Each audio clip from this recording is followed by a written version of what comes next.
Good morning everyone and welcome back to the European Cricket Network. We've got 4 live games today in sunny Malta, and good news, Rico Full is going to be joining me in the commentary box, and all the action starts right now.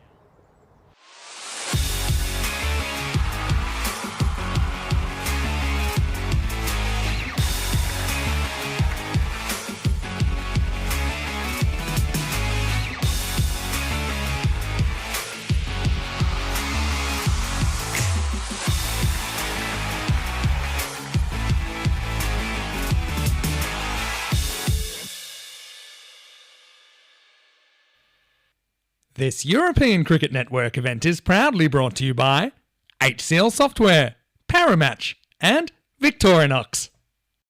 What a beautiful, lovely, sunny day here in Malta. We have the Crusaders taking on the Blasters this morning. This should be a really interesting encounter. Let's go to Joe, who's our match referee for the all-important coin toss. Blasters are the home team, 7 Crusaders to call. Heads. And it is tails. Ball pass. So Blasters won the toss, they're going to have a bowl. So news from the toss is the Blasters have won the toss and they've elected to have a bowl first. And that makes me think, why? Because there is a little bit of dew that we always get in Malta in the morning. Yes, it's sunny, but it's very wet in the outfield at the moment. So that ball's going to get a little bit slippery. And usually when there's dew, it's better to bat first. So maybe it's a misstep from the Blasters. The Crusaders, they'll love that. They'll want to get out there. They're going to want to put on about 120, 130. The past score was around about 110, 115, but we're seeing batting teams get a little bit better and the scores are going a bit higher. These two teams really would love a couple of wins here. We know the top 8 get through to the finals, especially the Blasters, who have been a bit hit and miss at times. Today's a bit of a moving day for them. If they can play some very good cricket, potentially they can confirm a final spot.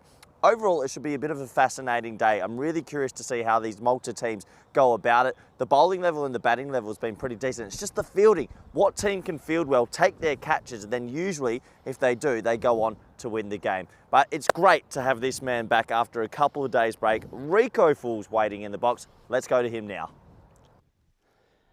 Bonjour, everybody. Thank you very much to Corey. It's lovely to be back. Yeah, I had some lovely days off, but I'll talk about those a bit later. Better catch up with what happened yesterday. Masita Warriors, they were in good form throughout the day. Got 2 good wins there. Beat Malta today by quite a healthy 39 runs, thanks to some good bowling from Abhishek Anoop, 2 for 7. So a win there for the Warriors. The Red Stars, they were hoping to maybe try and contain those Warriors, but it wasn't to be. The Warriors just restricted the Red Stars to 84 for 9. And this time it was Prabhu Jayadevan who took 3 for 25. Player of the match performance from here, and the Warriors knocked them off with, plenty of balls to go in the end, winning by 7 wickets.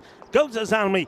We're taking on Malta Day, match number 58. And, Shamraz Talib, 62 of 18, was crucial in that one, helping his team to a victory by 44 runs. A couple of players made good contributions in that one as well. And then it was Goza Zalmi that were left seeing red as they took on the Red Stars, despite getting to a decent 131 for 8 when Anis Ali once again hit the runs with Roshan. It was Dilshad Ali's 66 of 26 from the captain, who gave his team a win with 2 balls to go. That left the standings looking like this, and you can see where these two teams are. Southern Crusaders, they are in the top 8, so they'll be hoping to just keep that momentum going. They've got plenty of matches left to try and finish up in the top 4, you would think. But look at Bajiba Blasters now. The last time I saw them, they had 2 disappointing defeats, though they did manage to win 1 of those matches that they played in that day. And they are in 9th spot, so they're outside of the top 8. But that just means that, look, if you ever look at how close those teams are between where they are and Gizuru United, it's only a handful of points, and they could put themselves in a good spot if they go well here today. But it's going to be a tough one against Marco Guntaleka's Southern Crusaders side. They're a team that have always been sort of there and thereabout here in Malta, so I'm expecting to do well. Well, that's the beautiful scenes there of Malta. And yeah, yesterday I did get on the old boat and went over to Valletta and around those islands, and it was quite beautiful. It really was, and some marvellous sights there to be seen. So, and it's certainly something that I recommend. I also did go to the National Aquarium. I tell you what, maybe tomorrow I'll get some of those snaps for you and maybe show you some of the magnificent scenes that I saw. So we are getting ready to go. And like I say, the Southern Crusaders, of course, are going to be looking to go well. They're being put in. Going to have a bit of a bat first. Let's see how many they can get to. Let's have a look at some of the key players here. I think with the Blasters, there are key players, but they didn't click. Azim Sathi, if he goes the way we saw him the last few times, he should score big runs. Shiv Rawat can also get going. But with the bat, I mean, somebody like Gaurav Matani, who we did say also see playing in the national side, he needs to click. He ain't going well. Gutsum Singh can put a good performance in, and I think their captain, Devendra Negi, is going to be key with the ball. Over to the Crusaders. Haven't seen them myself this year yet, but I know someone like Gopal Thakur, he's always been there in with the runs. Michael Guntalika himself will be pretty key there as well. And then, of course, we have got the Shusha playing as well. And, of course, he's a player that we know very well on the network. Vidusha Ramishka, the Shusha, always shushing the batters when he picks up a wicket. So, quick look at the teams, and you can see that based on current form, Southern Crusaders 77% to 23 favourites to go on to win this one. So do get ready for what is going to be an exciting match. I think Corey's very right. We're going to have an exciting day. It is also another beautiful day. I have to say, it's getting a tad cooler in the mornings. First thing this morning was a little bit nippy, and yeah, last night by the time I got off the boat, it certainly was cold out there as well. So the temperatures are starting to change, but I suppose it is normal this time of day, but we're getting that winter sun, and we love it. Andy Nowdy is the umpire. He's having a quick check on the number of players on the field. Can't miss the purple and the yellow of the Mujiba Blasters, so that makes it a bit easier for him as we get ready to go. You can see some of the golfers are in here in the background. I can also see that this outfield's being well freshly cut again. Here's the first from Dobal, and it's a bit of a loose night. It's a gentle full toss onto the hip area of the batter, and that's been easily played away, and Gopal Thakur is off the mark. It's a bit of a Gandhi ball. It's a bit of a, should have stretched a bit more when you got out of bed this morning, but that's played away quite nicely. You can see there from the outfield, yeah, just look at it, being well cut. Now that's not the best thing to do, is it really? I mean, you heard Corey talking about this outfield being very, very damp and wet because of the dew. Rolling the ball back after it's gone all the way to the boundary is not a good idea. So Suresh Dobal has got some more moisture to contend with. Short, hammered, goes big, goes all the way. Come on, Natty, put him up in the air like you just don't care. That is 6 runs. Bolle. And well, 4 and 6. Maybe Gopal, well, he is looking pretty slick as that one gets put away. So, too short, and he gets the treatment. Gopal is out there with Michael Guntalika. Now, Michael, we've seen Michael Guntalika on the network a lot. Michael's a bit more of the sort of, how would you say it? Maybe a bit more like the old Tabre batter. He's not he'll stick around, he'll plod the ball around. He's not a natural aggressive player. So this is a good little mix-up, and that's going to be 4 more as this is blazed through the offside. What a cut shot this is, and Gopal is making a sensational start here this morning. And Suresh Dobal just can't get the ball in the right areas. He's too short again, outside the off, and that is a tremendous cut shot for 4. Cracking shot. As I say, good morning to some of the regulars. Hello to Ivan B. Hello, Dave. Hello to John Heesom. This one just clipped off the pad, and the batters will come through and take a single. I think to the joy of Dobal, who, well, let's just say it wasn't the best of starts between him and Gopal. Gopal winning that battle easily. Bob Polk is in there as well, and a very good morning to the ECN Supporters Club of Australia. Nice to have you with us. Gopal once more. And yeah, that's the difference really. Michael will take a bit of time to get going. Still got his trademark yellow helmet, which is I think he's worn every time I've been here in Malta. So dot ball from Suresh. That's nicely played, and he's going to get 4 runs. He gets that in the gap beautifully. Doesn't have the same type of power as Gopal Thakur, but has the placement. It's the end of the over. And what a start it is, and yep, it is 19 off the first, and 19 without loss. Let's have a look at some of the numbers here in Malta, thanks to Ravi, our stats gun. So approaching 13,000 runs, and we'll get there today. You can see the maximum rate, is staying around, haven't quite hit the 8 mark, 7.8, 7.9, but very healthy. And the run rate, 11.1. I think we're only about 0.2 of a run rate behind the highest rate that we've had here in Malta. And there's some of the leading wicket takers. And Vivek Darai, 17. He's been in really good form. And Saman Shajal also. And with the pat, well, Priyam Pushpajan has been sensational, as has Das. But of course, as this one is going to be up and over. Good shot to play in the power play. Yeah, but of course, don't forget Michael Das. He split his webbing in the internationals here over the weekend. So, as we suspect, we're probably not going to see him again in this series, which is very disappointing because he was in dazzling form. But Priyam Pushpajan wasn't far behind him, and I'm expecting him to score plenty more. And I'm expecting that rate. I still do believe that by the time we finish here, then our rate will be the highest ever in Malta. That's being clipped away nicely in the gap. And let's just say the Juba Blasters, just at the moment, they're, I don't know what the best way is, looking a bit lethargic maybe is the word that I'm looking for. And not quite ready for the races. I tell you who was ready. Andy Nowdy. I told you he looked like Charlie Chaplin. Andy Nowdy, Charlie Chaplin look-alike. All right, Devendra Negi, the captain, bringing himself onto bowl a little bit earlier because of that start, but it ain't going well because this is up and over. One bounce, cuatro más, and they're just not getting the line right. Both the bowlers so far, Suraj Doval and Negi, have just been a little bit too short.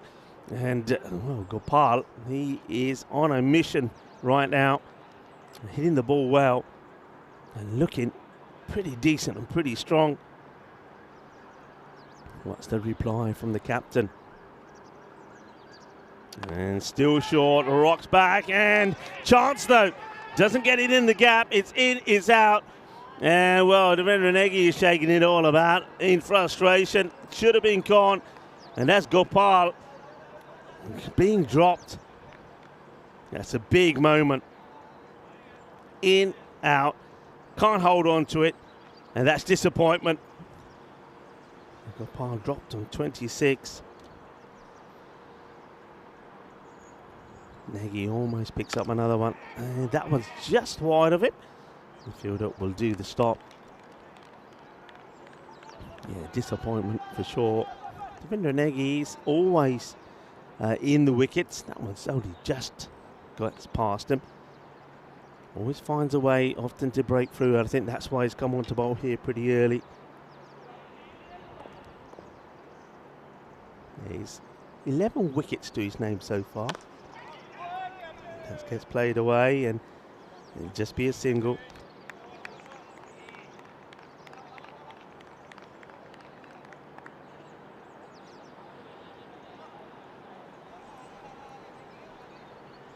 Just gets through. Negi tries to get down and make the stop. Yeah, 11 wickets to Negi.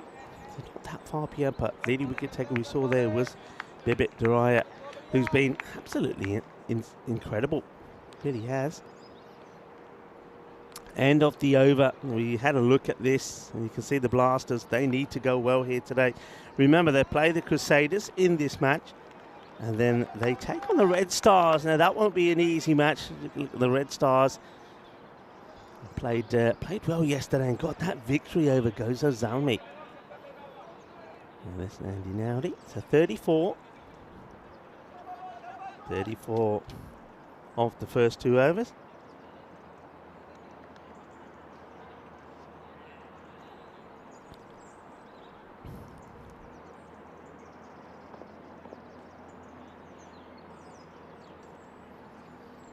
Oh, that's a real wide one to start off with as they go here to Vinay Negi. And let's see if Vinay can get the breakthrough. And no, he can't, because that's another beautiful shot. It's going to be 4 runs. I think Andy Nowdy just checking if it goes all the way or not. Well, I can tell you, it just drops before the rope. And well, while we're checking to see this, it's a great pleasure to introduce my good friend is Corey Rutgers, who comes back into the box. Corey did an outstanding day yesterday with Charlie, and I think both of us want to wish Charlie well. I know that he'll be a day off today, enjoying the sights of Malta before he travels back home. Corey, good morning. Good morning, Rico. Good to have you back as well. It's been a while since the ECC. As another shot hit straight to the fielder, and he's caught it. I can't believe he's caught that, Rico. Good time to join, because that was hit so hard. What a catch. Yeah, it's a very good catch, and Gopal Thakur will go.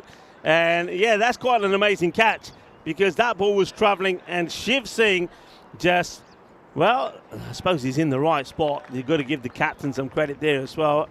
I don't know if we're going to give too much credit to the bowler, but he's hit this firmly. He just leaps up, takes the catch. Thank you very much.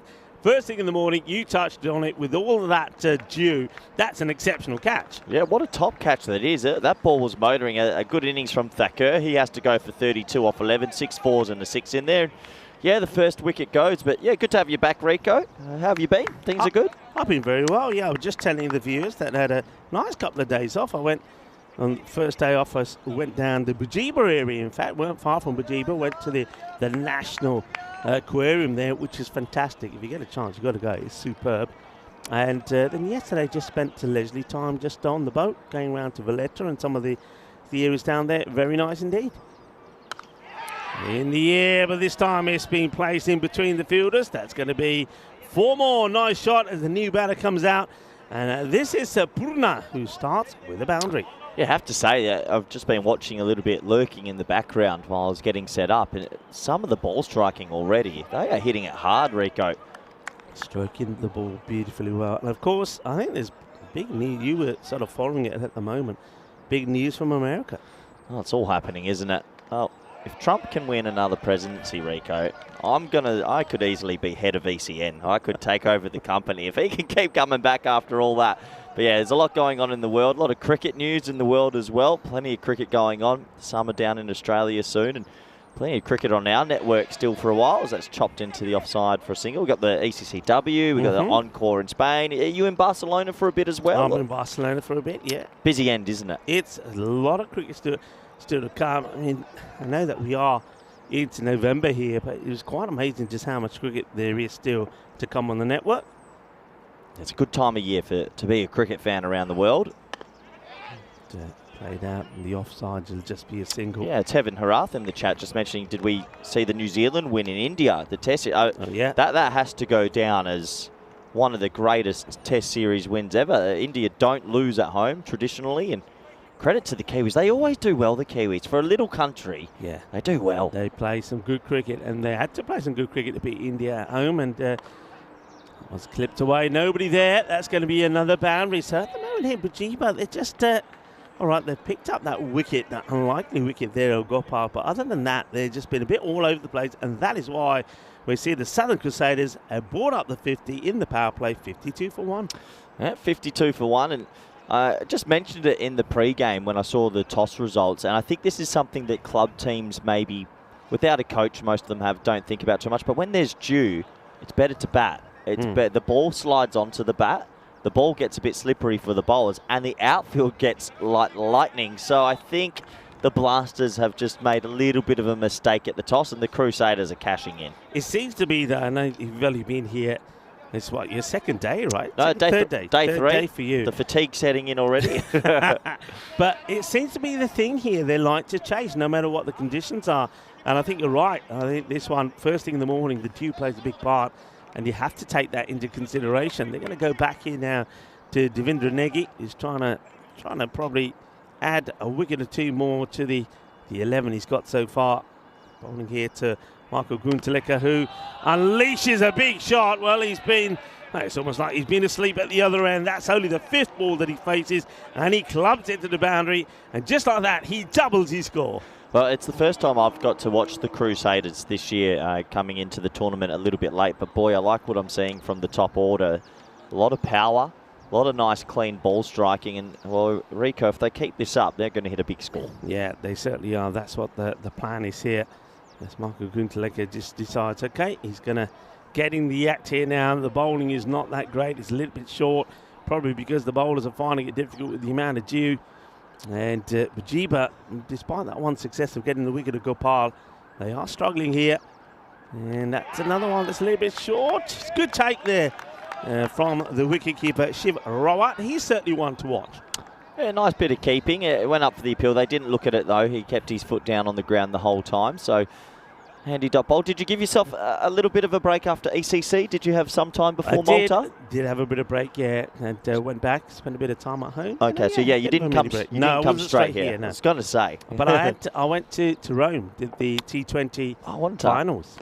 I wanted to ask you about this because after the ECC I had a non-cricket week where I wasn't allowed to watch, listen or anything. Tell me about the Italian finals, because who was the champion in the end? Well, in the end, in the Super Cup, the winners were Roma CC.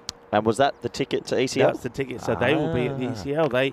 They won the T20 Open, where they got a good victory there against Milan United. The women, it was Roma CC women that won their T20 final. And then the Coppa there, Italia was won there by the Punjab side, so well done to them. But when it came to the two finalists met, the two winners of the Cups, the T20 Open and the Coppa there, Italia, they met in the final, and it was Roma CC getting the win. Good standard of cricket? Yeah, it was good. And you'd expect that from Roma, and they're looking forward to be at the Gardema Oval. They certainly are, and they're going to come with their bandwagon as well. They'll be making some noise. They've got some good players in there, so yeah, looking forward to seeing them. And certainly they will have good chances out there, I'm pretty sure. Yeah, nice shot that for 4. And yeah, Roma CC, you're right. I remember a few years ago when they came and they just had a bad night versus Alfads under the lights. Yeah. But everyone was tipping them to go very deep. So looking forward to having them back at Gardema. It's down the ground. That's a beautiful shot after playing a handsome cut shot outside the off. He comes down the track and he hits this clean out of the middle. And Pune, well, I like what he's doing here. He's come out there. He's not wasting any time at all. That's a lovely shot from Jagannath. Yeah, lovely shot. Over pitched and just chips it down the ground for 6. And yeah, the ball striking, that ball sliding onto the bat beautifully. 69 for 1 now and on track for a score 150 plus. Yeah, they are. And we have seen a few times teams make good starts, but then they slow down towards the end. But with the batting that they've still got to come and 2 batters that are clicking nicely, it looks like they are going to go into a big score here. 69 of just 4 overs. What about, so you've been just taking it easy, kept yourself away from cricket? After the ECC, especially just because of the coaching side as well, when I got home, and also the partner will make sure I don't do any cricket for a while. But yeah, it took a full week off, no calls, no cricket chat at all, and then slowly started getting back into it. I've had to rejig the back end of my year a little bit, so I'm coming to Barcelona for a bit. Someone's chopped away for a little bit of foot fielding for 2. So yeah, to do this one, do Barcelona, and then I'm done for a while. So leave you and Big Vinny to do the women's, and then look forward to 2025. Yeah, it's in 2025. I know a few people were asking us the other day. I know Rob Thompson's on the chat was asking the question about, if it's a schedule available at the moment. I think we'll probably have more news when I think Vinny comes back, and certainly when we're in Barcelona. But let's just say, without giving too much away, that what I'm hearing so much is that it's going to be we're going to go to a few new places and some exciting places. It's a bit of a rejigging going on, so I think it's going to be exciting for the viewers, exciting for the staff, exciting for the players. Yeah, looking forward to it. It'll be interesting to see how it all comes together, but I'm sure we'll get the schedule soon. It's not bowled too badly here, has Vinanegi. They've come on at a difficult time, trying to get those breakthroughs. Did get the wicket there of Gopal Thakur, thanks to a great catch from Singh. Haven't seen Singh with the ball. It's a bit of a surprise, but it looks like that these two are going to bowl out, and then we'll see some changes. Can he get another wicket here? Looker gets one, flying it up. He hits this on the full toss, but, well, the fielder, I thought he had a chance to have a play on this, if I'm honest, but it looked like that Ram Bishit just decided, you know what, he'll let it drop in front of him. Yeah, he pulled the parachute a little bit early, it feels. Could have maybe attacked it a bit better. I have to say, this is the first time I've seen the Blasters in a year. I'm a huge fan of the new purple kit. It's like a lollipop almost, a Chubba Chup. Yeah, they've gone the bright purple. You don't often see purple. That's probably the one colour you don't often see in the world of cricket. Yeah, but it's the purple with the sort of lightning flashes and a bit of blue. It's got a bit of bit of all of those colours in there. It's a nice looking shot. Is the fielder out there? And this time it's straight in and straight out. It's the same fielder. It's Shiv Singh. And I wonder if he slides backwards and falls here as he's looking to take the catch. It's not easy because he never gets a stable base, but this hits him and knocks him over. I mean, it's been hit hard. Here we go. Let's have a look. Yeah, he is. He can't keep his feet. He slides, and that's why he can't take the catch. He's very unfortunate, but he does save the boundary. It's going to be a wide and gets away from the keeper as well. Rawat not able to stop it, and the batter, well, they'll take a couple. Yeah, good bit of running again. Yeah, that drop catch, you just feel that we talked about the dew. His feet at the point of contact, yeah, just lost his bearings, didn't he? And that probably should have been caught. So an opportunity goes down. The Blasters have got to get something going here. Yeah, they certainly have. Well, Vinay, he thought he had another one in the same area as the one before. I suppose one thing is he's keeping the ball in the right areas, but this time that's been well picked up and that's gone the distance, and that's why you don't want to drop good players as Puna goes boom, shaka lagya kinna sona says mass. Lovely shot, really lovely shot. 83 on the board for one after 5 overs, and well, really the past score's been in that 115, 120. Anything over that, this is going to be a mighty chase. This is what we did this year. We were just talking about 2025's calendar. This is the 2024 calendar. It's been a pretty eventful year. A lot of cricket around Europe. Doesn't even have the T20s that we also covered this year. Rico did some T20s in Italy just the other week, and we did the Netherlands and USA and Canada and Ireland on the network and things like this. It's growing quickly, isn't it? It is. That was sensational in the Netherlands. I know that you had big crowds following that as well. And of course, doesn't take into account some of the night events we've done as well. So yeah, true. I mean, that looks a lot, but we've done a lot more. And yeah, still got more to come. At the end of Malta, Spain starts on the 18th of November. Then, of course, the big one, back to the Cardamom Oval for the 9th of December, when it is, of course, the Euros of the Women's Cricket. Excited about that, and excited that once again we do have the Challenge Division, where, of course, Spain will be playing. Now, Spain this time, from a little bit that I've seen of them, they've got some big ins in their side. I'm expecting them to do really well. Yeah, they've done really well, and I think they're actually going into that. They want to win it. They're going in saying, we're going to win this and get promotion and win a trophy. Yeah, and I can see them doing it as well. They're going to make it tough for the other sides, and of course playing at the Cardamom Oval, playing it on home soil as well. Right, it is Singh who's going to have a bowl, and he just strays this one into the pads. It gets worked away just for a single. Shiv Singh picked up a good catch, but then was unlucky not to take another one, and he just lost his footing at damp outfield. I forgot we did some night events. Did you do many night events this year? I didn't really do any, I don't think. I only did a little bit of one. I know that Portugal, I did a bit of Portugal and Miranda. I know that, were you there? You did a bit as well, didn't you? Yeah, just a little bit. Yeah, a little bit. I don't mind the odd night event. I like cricket underline. Sort of reminds me of Cardamom Oval a little bit.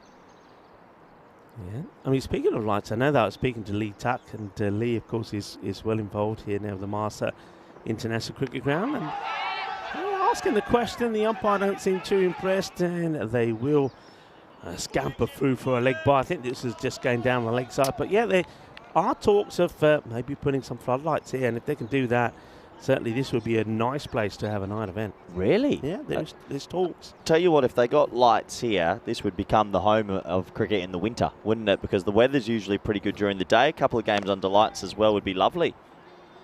Tipped away, and the fielder's made a mess of this. Oh dear, oh dear. I don't think you can blame the conditions here. He attacks this, but he never gets a good base. And, well, Suresh Dobal has made a bit of a clanger here. Oh, yeah, that is a big clanger. There's a couple now where I think he yorked himself. Yeah. And he forgot to go with the hands. And it is slippery. And this goes back to, I know they're a chasing team, but I think the skippers just misread the conditions here. It's going to get dry soon, and it's going to be a lot easier in the field.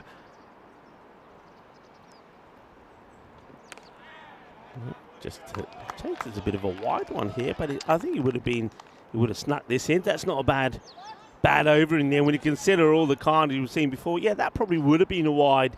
I think it would have missed the line. I think umpire was ready to give it. Only the 6 coming off that one, so good comeback. 90 for 1 though, after 6. Yeah, good platform, 90 for 1. Well, talking about that it's a bit wet this morning. Fingers crossed the next few days, Rico, goes our way, because just looking, I think Oh dear. we might be coming into a little bit of some shortened games and things like that. So it's actually very important today. You've got to get as many points as you can, because if you have a washout, yes, you get 2 points, but you miss out on 3 or 4. Yeah. Yeah, I did hear some of the locals saying yesterday that there is some rain coming here, and somebody was saying that it could be here by sort of late afternoon tomorrow, and looks like it's heavy rain as well. Yeah, fingers crossed. I know it's not easy on this little island, but when it rains, it pours here. I think I've been here when I couldn't get out the hotel because it was basically flooded. Yeah. Great shot. Beautiful pickup. This is going to be one bounce and into us. Oh, almost. Just goes to the right. What a lovely shot this is. And, you know, sometimes there's timing. Well, this was timed to perfection. It's a beautiful strike. Oh, what a lovely shot that is. Shot of the day so far. Oh, yeah, that's an absolute corker. It really is. The Victorinox shot of the day. Thank you very much. And Purna moves into the 40s. And, Corey does a little bit of fielding there. And, that's a delightful shot. Really nicely played. Corey, now, well, hang on. Corey might have to do some more fielding here. And that's going to be 4. It's the same fielder, is it, as before? But it is. It's Ram Bishop, who is not getting things right this morning. And this one is another clanger from him. It's the old whoopsie. Gets there, and this time he just, look at that, just doesn't want to get down, doesn't want to commit. 4 more. It's like the 3rd or 4th misfield that's gone for 4. That's cut away nicely. And in the gap, Cuatro Carreras. I tell you what, I've been very impressed with Purna here. He has played some lovely shots, and he's on the verge of a half century, and a quick one as well. Just timing it, isn't he? Just playing cricket shots, showing that you don't always have to hit it to the leg side. A little bit wider that time. Cut it along this outfield and races away for another 4. There he is. And you were going to ask me about my socks, Rico? Well, your socks are very snazzy. They've definitely got Peacock Friday written all over them. They're nice, actually. Yeah. I was going to talk more about your upmarket chair and a pretty large cushion that you've got placed on it. How did this come by? Well, Australians do have a reputation for stealing things. Chance. One hand onto it. Can't hold it. It won't stick. And Dobal had the chance to remove Purna. And now the batters there, well, thinking about taking another one, which would have given Purna his half century, but he has moved to 49. It's the end of the over. The 100 came off in that one as well. Yeah, I was going to say, I did notice that one of the nice sofas in reception at our hotel had a cushion missing. Have you nabbed it from there? I can actually, the truth is, well, look, the chair was from Master Cricket Club, so I can get you one if you want a nice chair, Rico, but thankfully, one of our crew members, Samir, as we did the crew exchange, I rocked up to work on Monday morning, and there was this beautiful blue pillow in the clubhouse. So thank you, Samir, for the donation. Yes, Samir. He likes pillows, blankets, duvets, He loves the it. works. He likes to be nice and snug.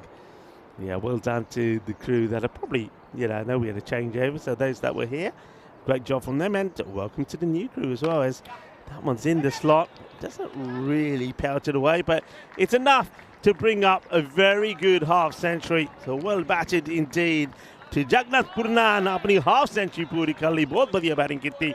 And 50 of 17. Yeah, top innings. 5 4s in that and 4 6s. So out of his 17 deliveries, 9 have flown to the boundary.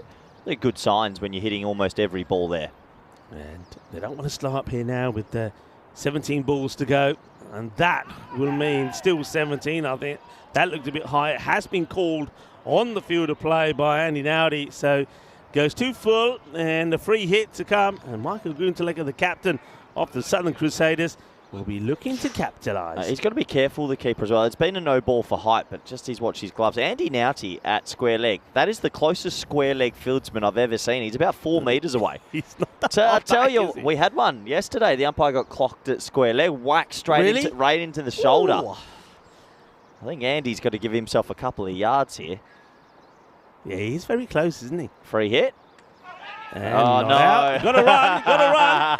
And it could be a run out. It should be. Oh, no. How has he missed this? Oh, Shiv Singh. What is this? Is a calamity. It's absolute calamity. Let's see this again. Whoa, no, Shiv. Well, look at the celebration. He's so happy with himself. Oh, Shiv. Ah, dear. And then he misses the run out as well. Free hit, celebration. Oh, that was a classic. That's an absolute classic. I wonder if we can see this again while the umpire. Look at it. Look at Shiv. Oh, we didn't see the celebrations, but he could have been celebrating if he held on to the ball.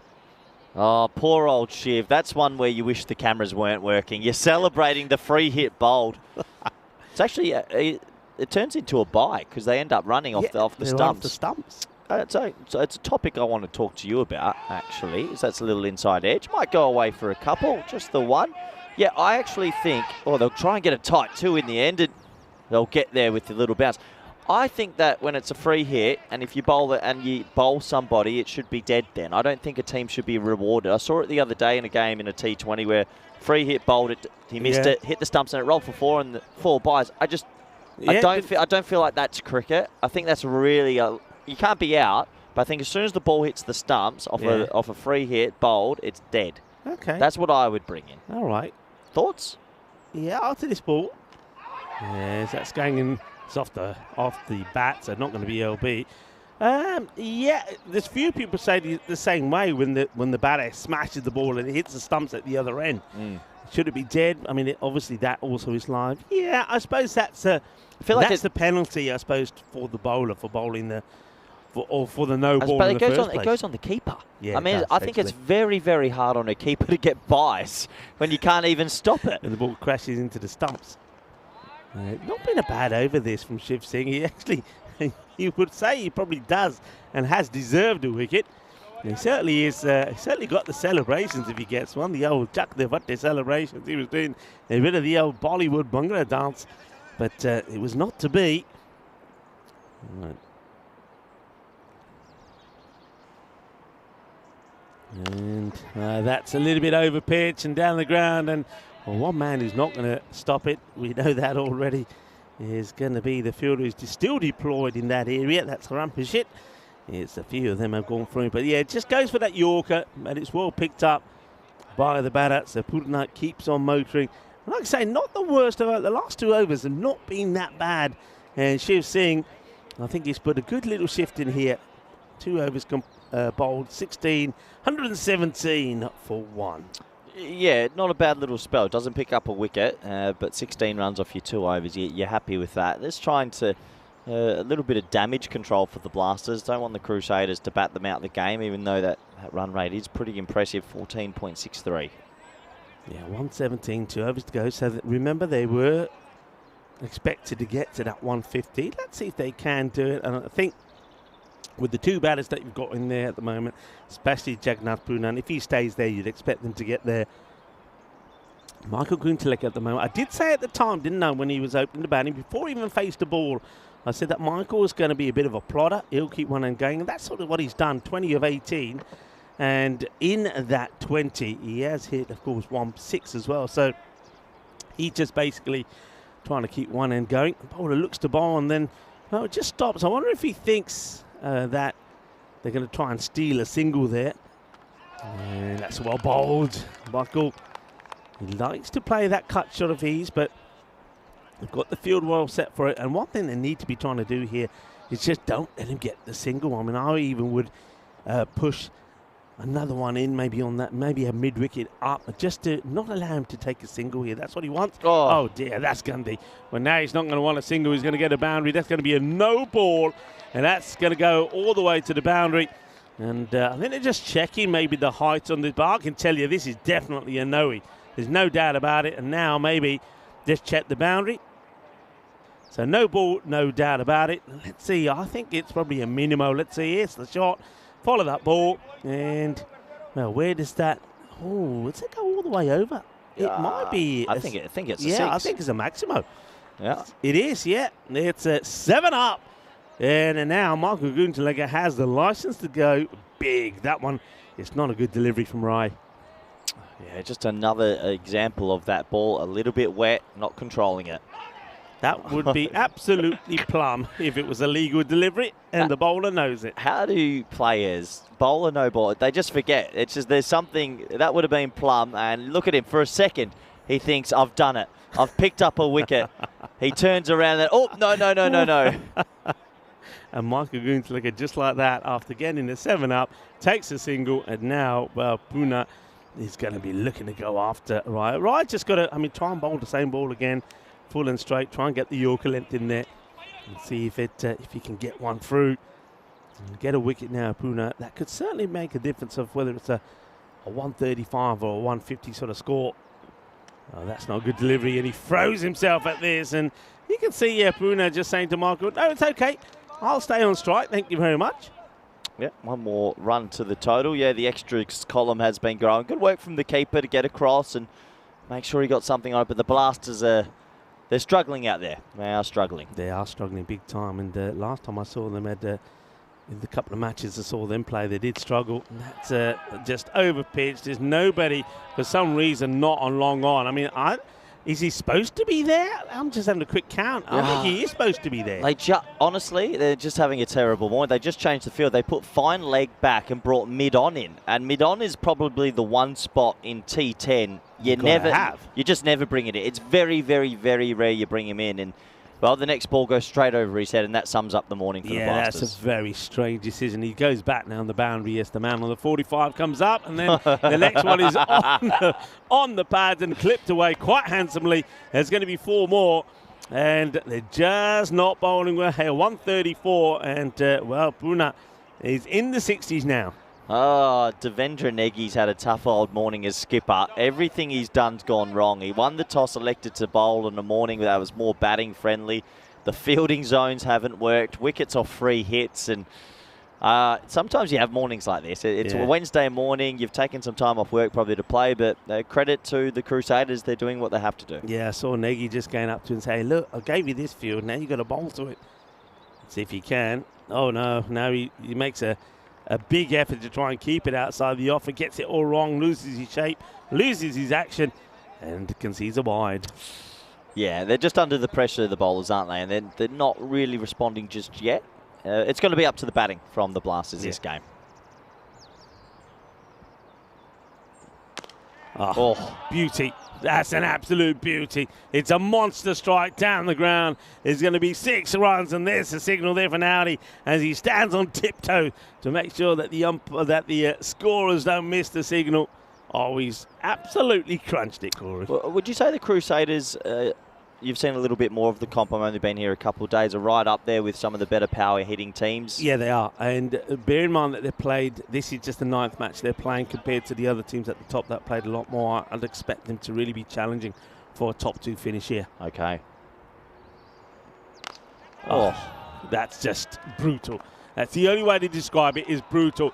And one thing about Jagannath Puna here, he has played shots to every part of this ground. You'll see that from his wagon wheel, and that's another cracking shot. This time he stays on the back foot, he rocks back, and he clubs it over the offside field for another maximo. He's going well, they're going well. They're going to get that 150, 147 for 1.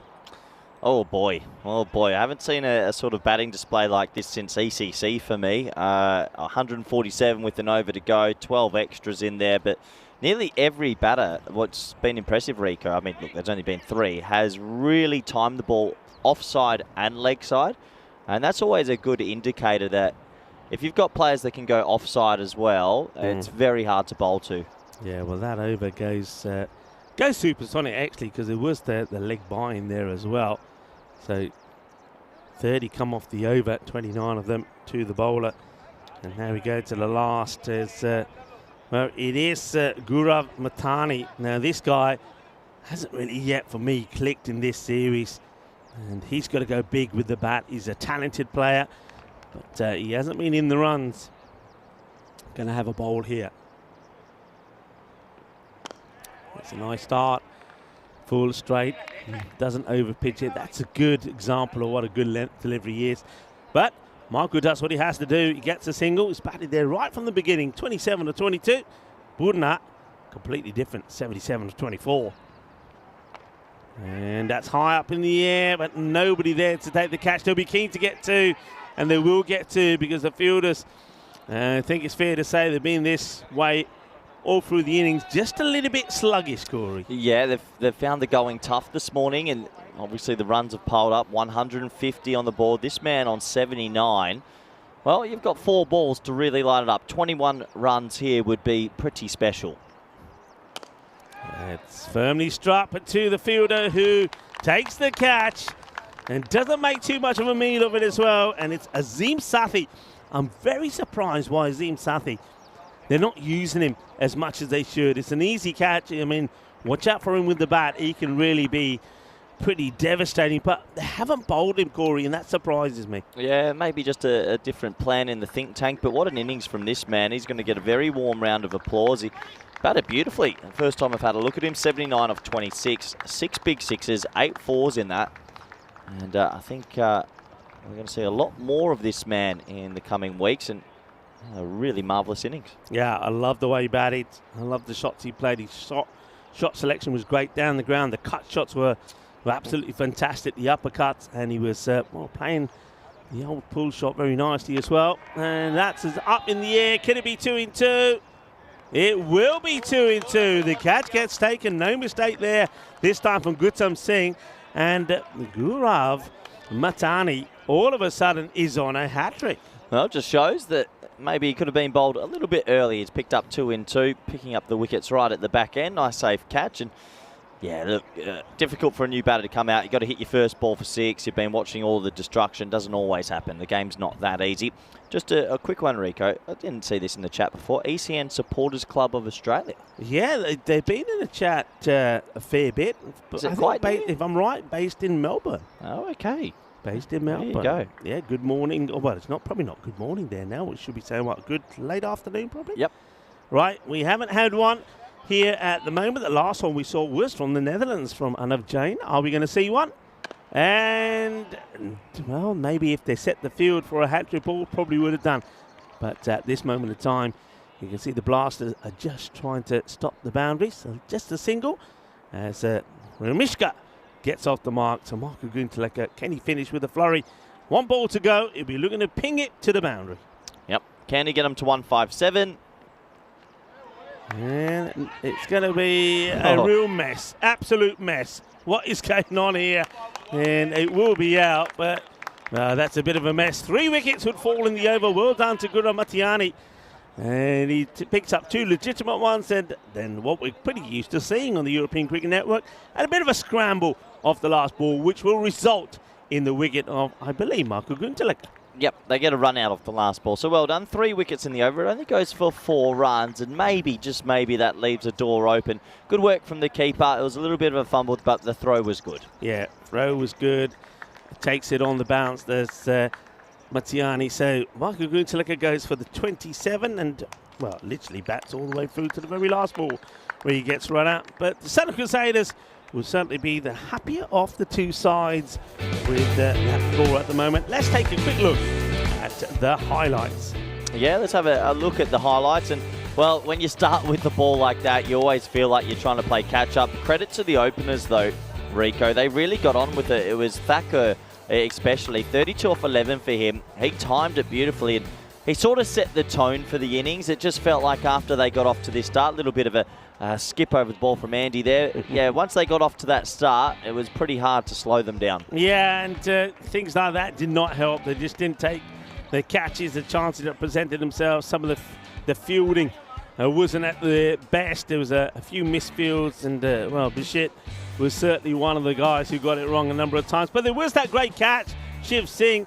And, well, Vinay Negi, he was happy, but Shiv Singh did get another chance, but the conditions were against him as he came running in to take the catch. He would slip and the catch would go down, but in between there were some good shots, and most of them did come off the bat there of Jagneth Poonan, who really was at his best. This was that chance that goes down. Shiv Singh, well, it wasn't the first time that he would be holding his head, because he was also the man in that, well, classic clip of taking a wicket off a free hit when he did the old bunga boogie oogie dance and then thought, oh no, it can't not be out.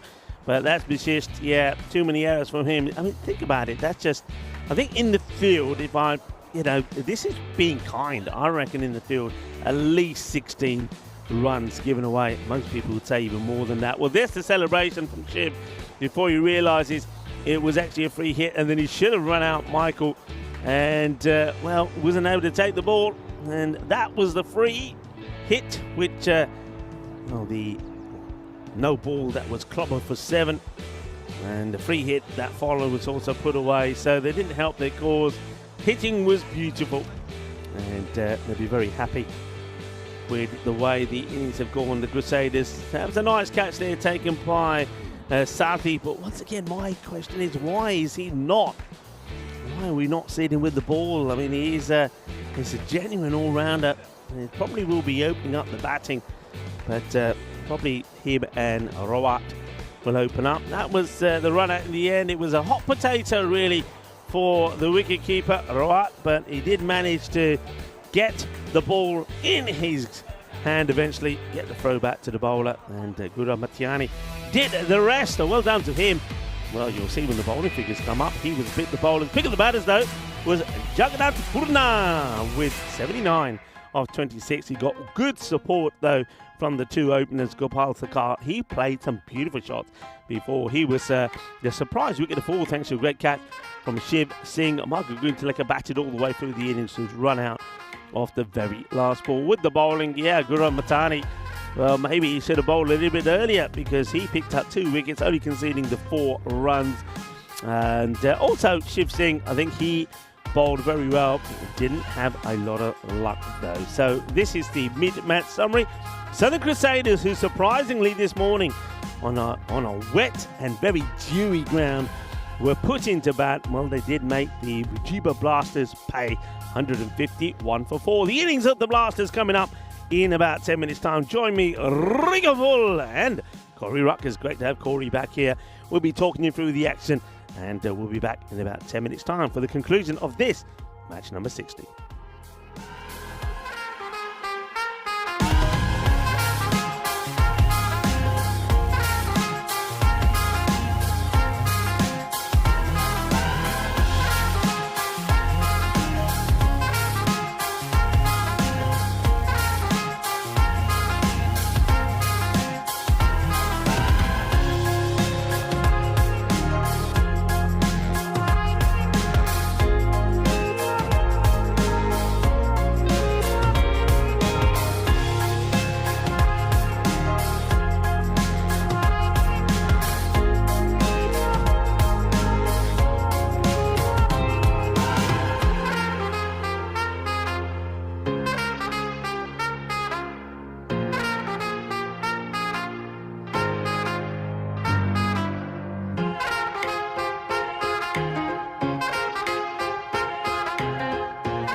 This European Cricket Network event is proudly brought to you by HCL Software, Paramatch and Victorinox.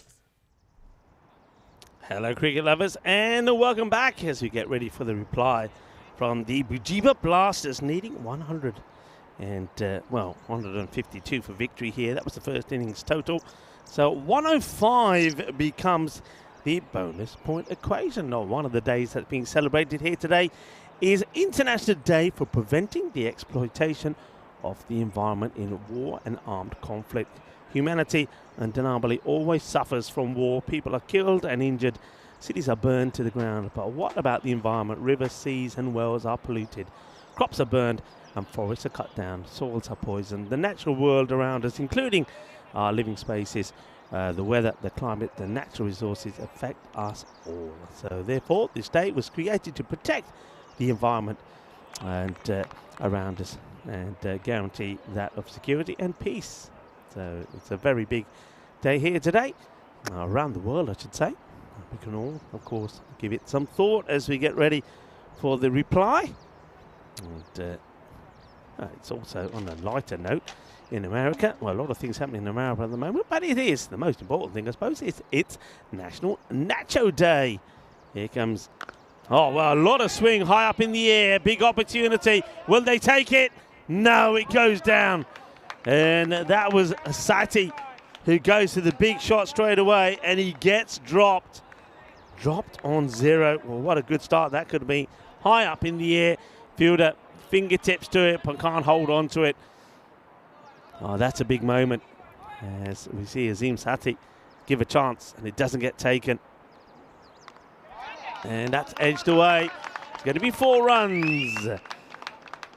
Well, whatever you can get as Shiv Rawat gets a boundary. Well, we know the way he plays Azim Sati. He just wants to be super aggressive. You don't mind that. They need to be here if you're chasing down this 152. And a little bit of luck now and again will be required. Nice start, though, I have to say, from the bowler. It's getting good movement. I see again. And this time he doesn't get that ball to come back in, so that's going to be a wide. This is Gulfraz.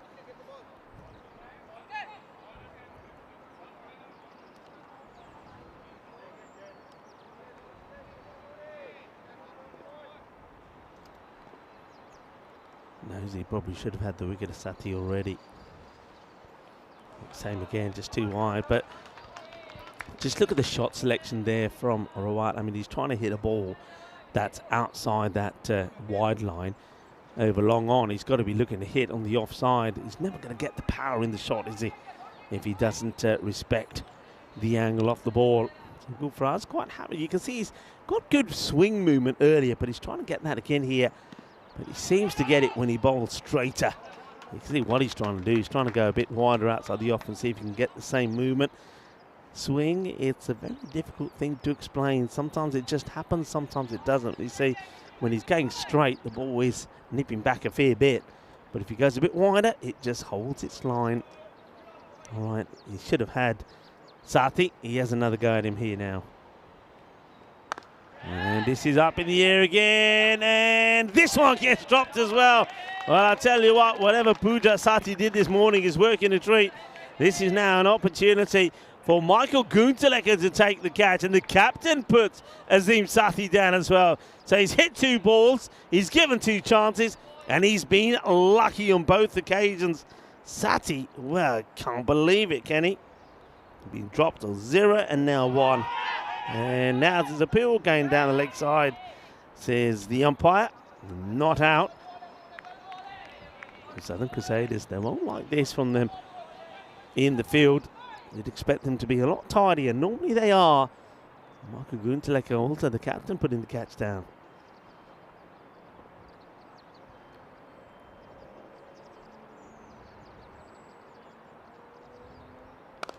That's hit powerfully. Gets it over Michael this time, but they do have a sweeper out there. That's nicely dealt with by Vinith Vidurushan. Just a single. And the over comes to an end. So 10 off the first. of course, and needing to go at around about 15s. And how about this? Well, myself and Charlie were talking about this only a few days ago. It looks like we're going to get to that 300 mark. 299 matches since the Golden Ball. And this one, of course, if it doesn't go to 1, means that it takes us to the 300. Roshan Deragora gets given the ball to... He's tasked with bowling the second over here, Roshana. And, oh, this one gets through. The keeper will be buys. Just another one to go on the board as umpire Aranga gives the signal. Says he watches again. So swing and a miss. It's just that awkward bounce just before the wicket keeper. Gopal Thakur just not able to get his gloves on it. This is just played and guided. Is a good use of the bat there from Sati, who, oh, he's been dropped twice, but this time it's a full delivery, and he just, watch the way he just angles that bat into the area that he wants it to go, and that ball will go to the boundary. It's going, so 6 runs, it actually goes all the way.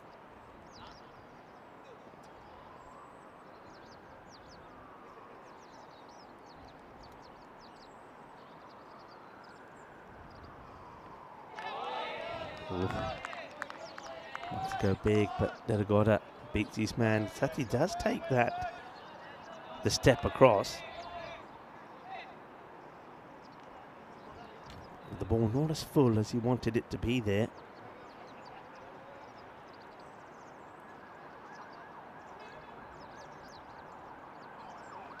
And gone. Same shot, this time a little bit fuller.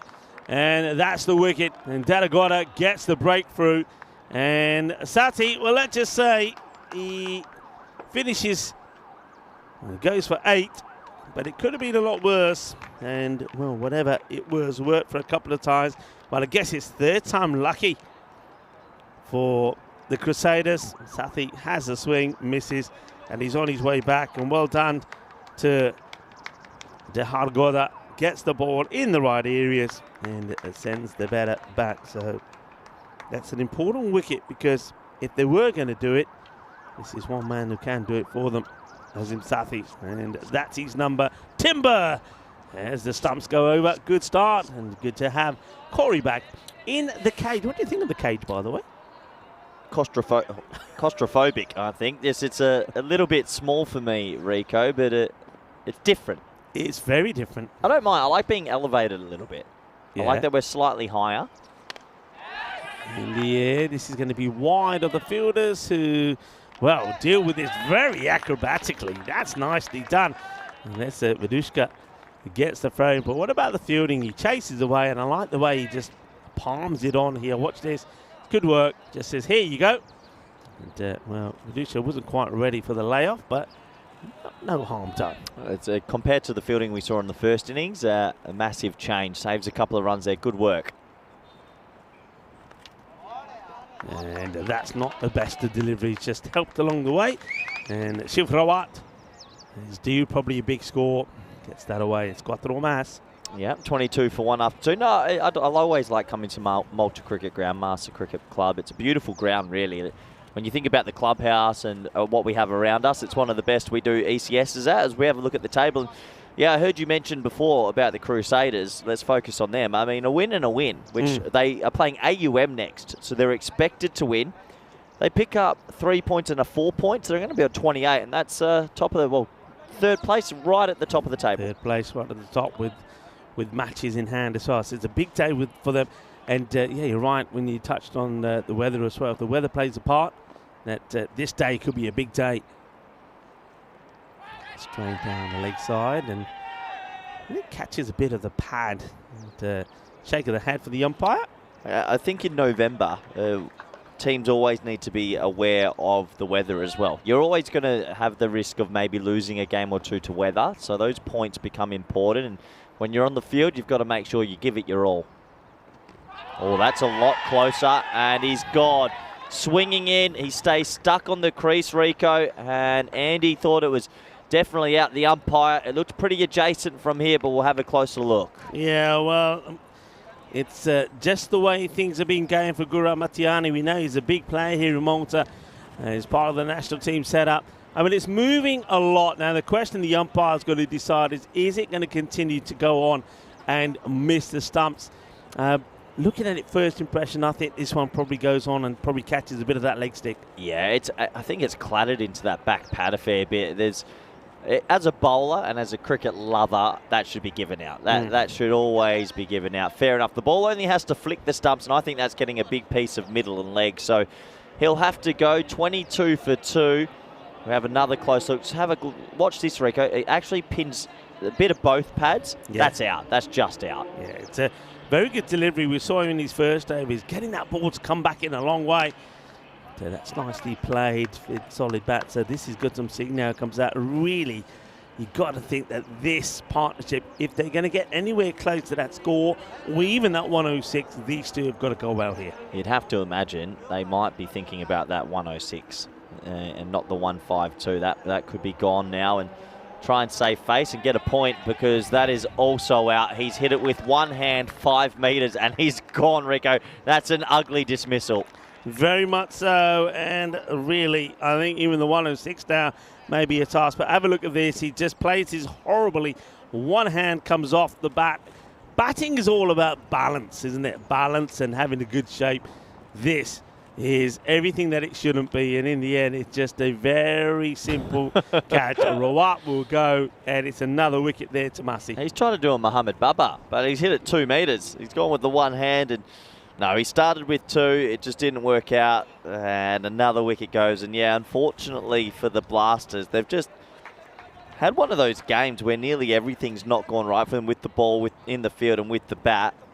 And you'd have to think now, Rico, they'll be talking in the dugout about trying to just get 106. Yeah, for sure. This is a disastrous start. And they've got the big Vinay Negi coming out here next.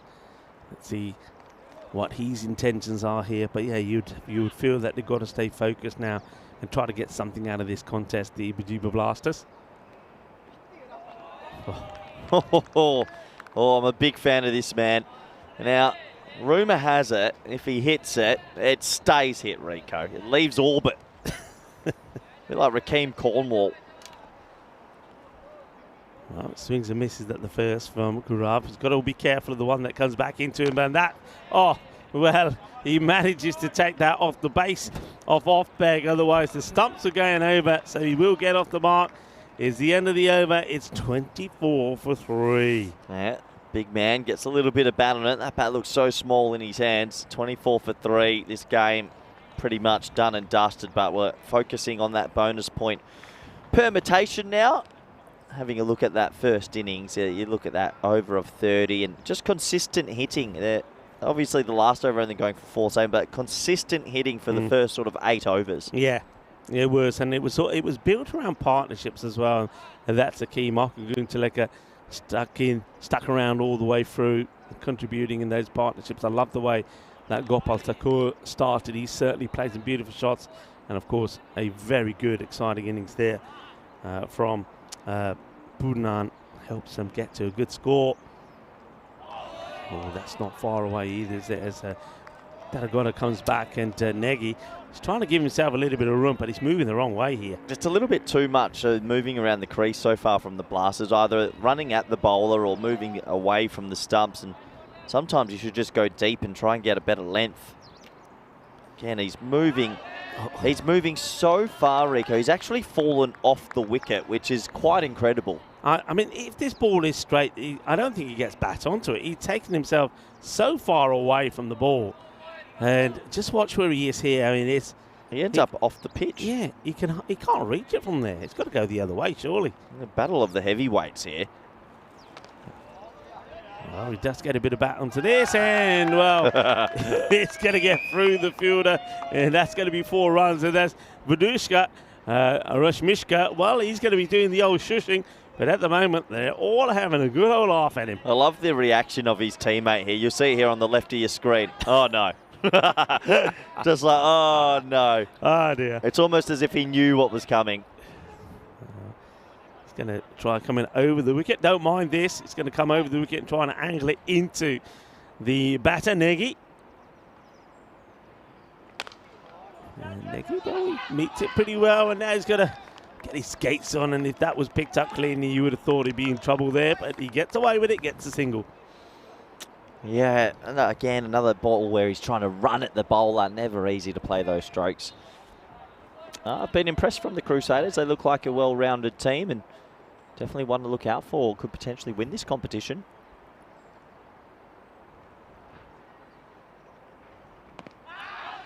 Just pitching outside the legs, so it can't be LBW, but you can see just tries to go a little bit closer this time.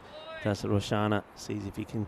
Look how close Andy is. He is square. That's the closest square leg umpire. Almost put a helmet on him. He's at like bat pad. Look, that's where you can see where square leg is and the ring. Yeah. The little marker there. So he is so close. Actually, the thing is that you can see he's looking around his corner, but I mean, normally square leg umpires like to be on the circle so they can see if that's going to be too high. But I suppose with him being pretty close, you can certainly see that that is a no ball. It's too high. So that's the benefit. The thing he's got against him is he can never tell if that fielder who's behind him is inside or outside the circle. That's why square leg normally would put themselves on the circle. They can keep an eye on the fielders around him. So that's the disadvantage of where he is. The disadvantage as well is if someone hits a Grizzly well, he's going down. He is close. Free hit.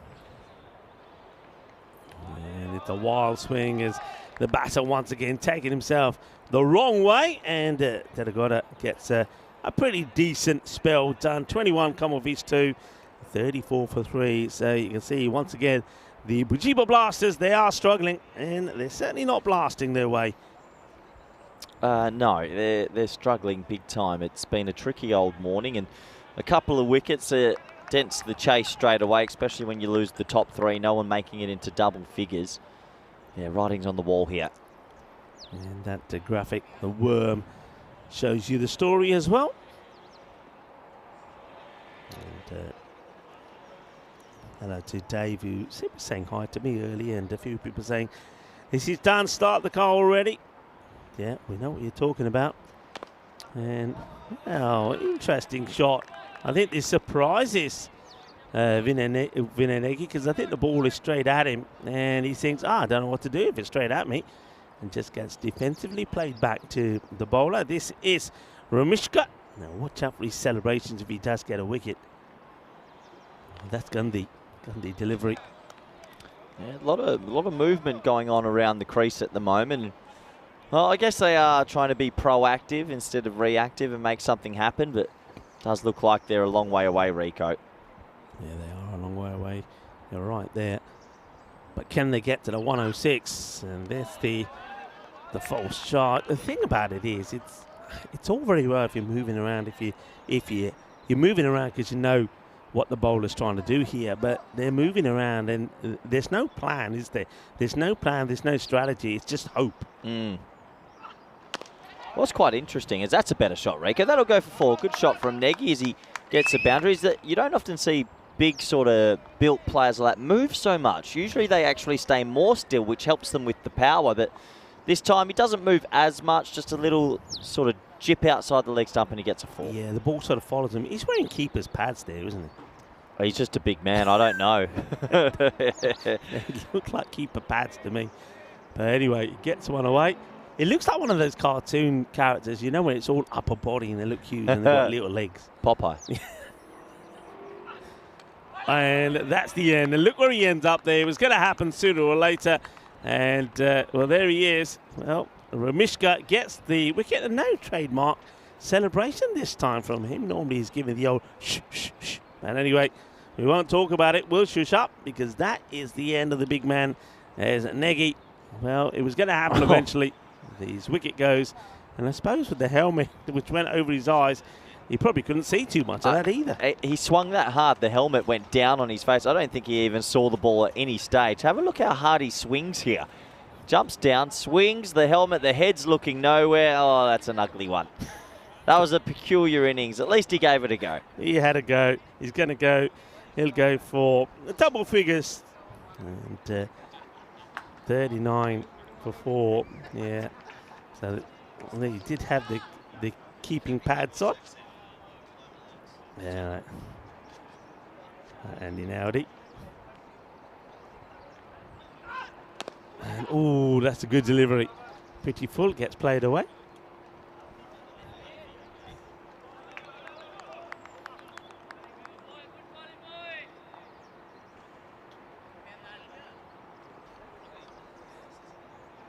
So, Gittam Singh. And that's well struck, actually. That's going to go all the way.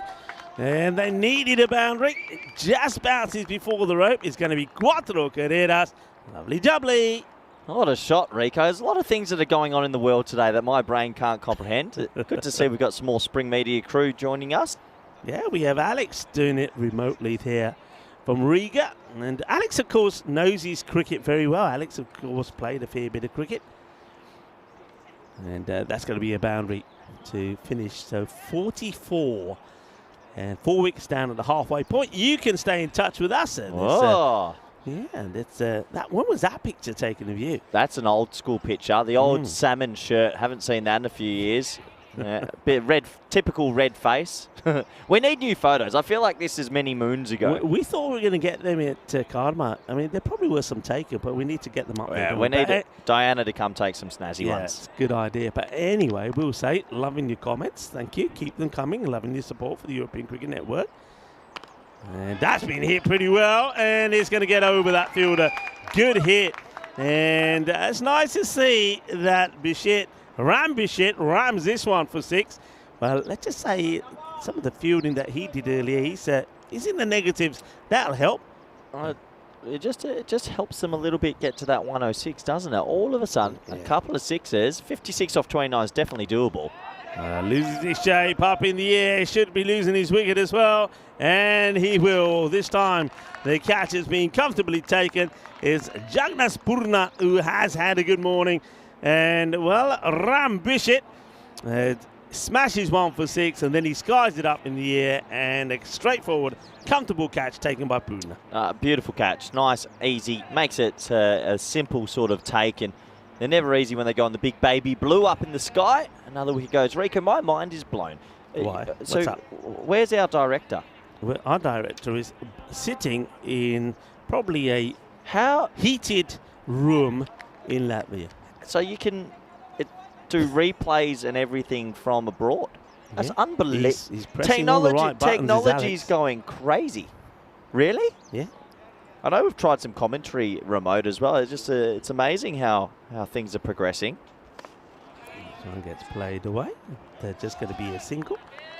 So Corey is speaking to Alex right now, and he's saying, "So you're there, and you're doing replays and everything, and you're not here." And Alex just sighed and said, "Yes." Well, why do I always find out about the snazzy things late? Always find out the good stuff late. Honestly, it's pretty amazing because obviously every event I've been to this year, we've had a director in the little dugouts or wherever. And I think we do have that here as well, but every so often to give them some time off, days off. Yeah, this is the new way forward. Well, with our quantity of how many games, totally understand. Makes complete sense with 1,600 odd games a year as that one's clipped beautifully through the leg side. That might be one bounce 4, or maybe just carry the rope. It's going to be signalled 4 from the umpires. Yeah, it's going to go to the boundary. Nice looking shot. One thing that Blasters are doing, so see batters coming out there, having a swing.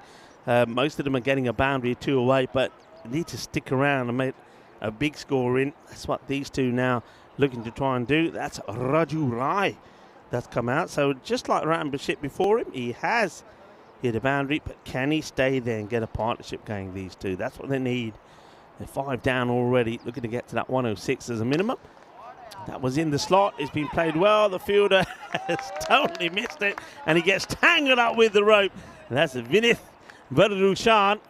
And he just didn't want to get those white sleeves dirty, did he? He didn't want to get any green on him because he should have stopped this, and he doesn't. And the dive at the end to say, "Captain, I did try. Look, I did." End of the over, 59 for 5. Yeah, it sort of had this cheeky smile as he was falling to the ground. Didn't really commit himself, but I think he knows the team's going to win. All the focus on that 1 point at the moment, the extra point. Little bit of a partnership growing here. And yeah, the Crusaders have been good, but they'd want to take all 4, Rico. Yeah, they will do. I know there's a lot of things happening in America at the moment. Touched on this before, but the best thing about America right now is their National Nachos Day.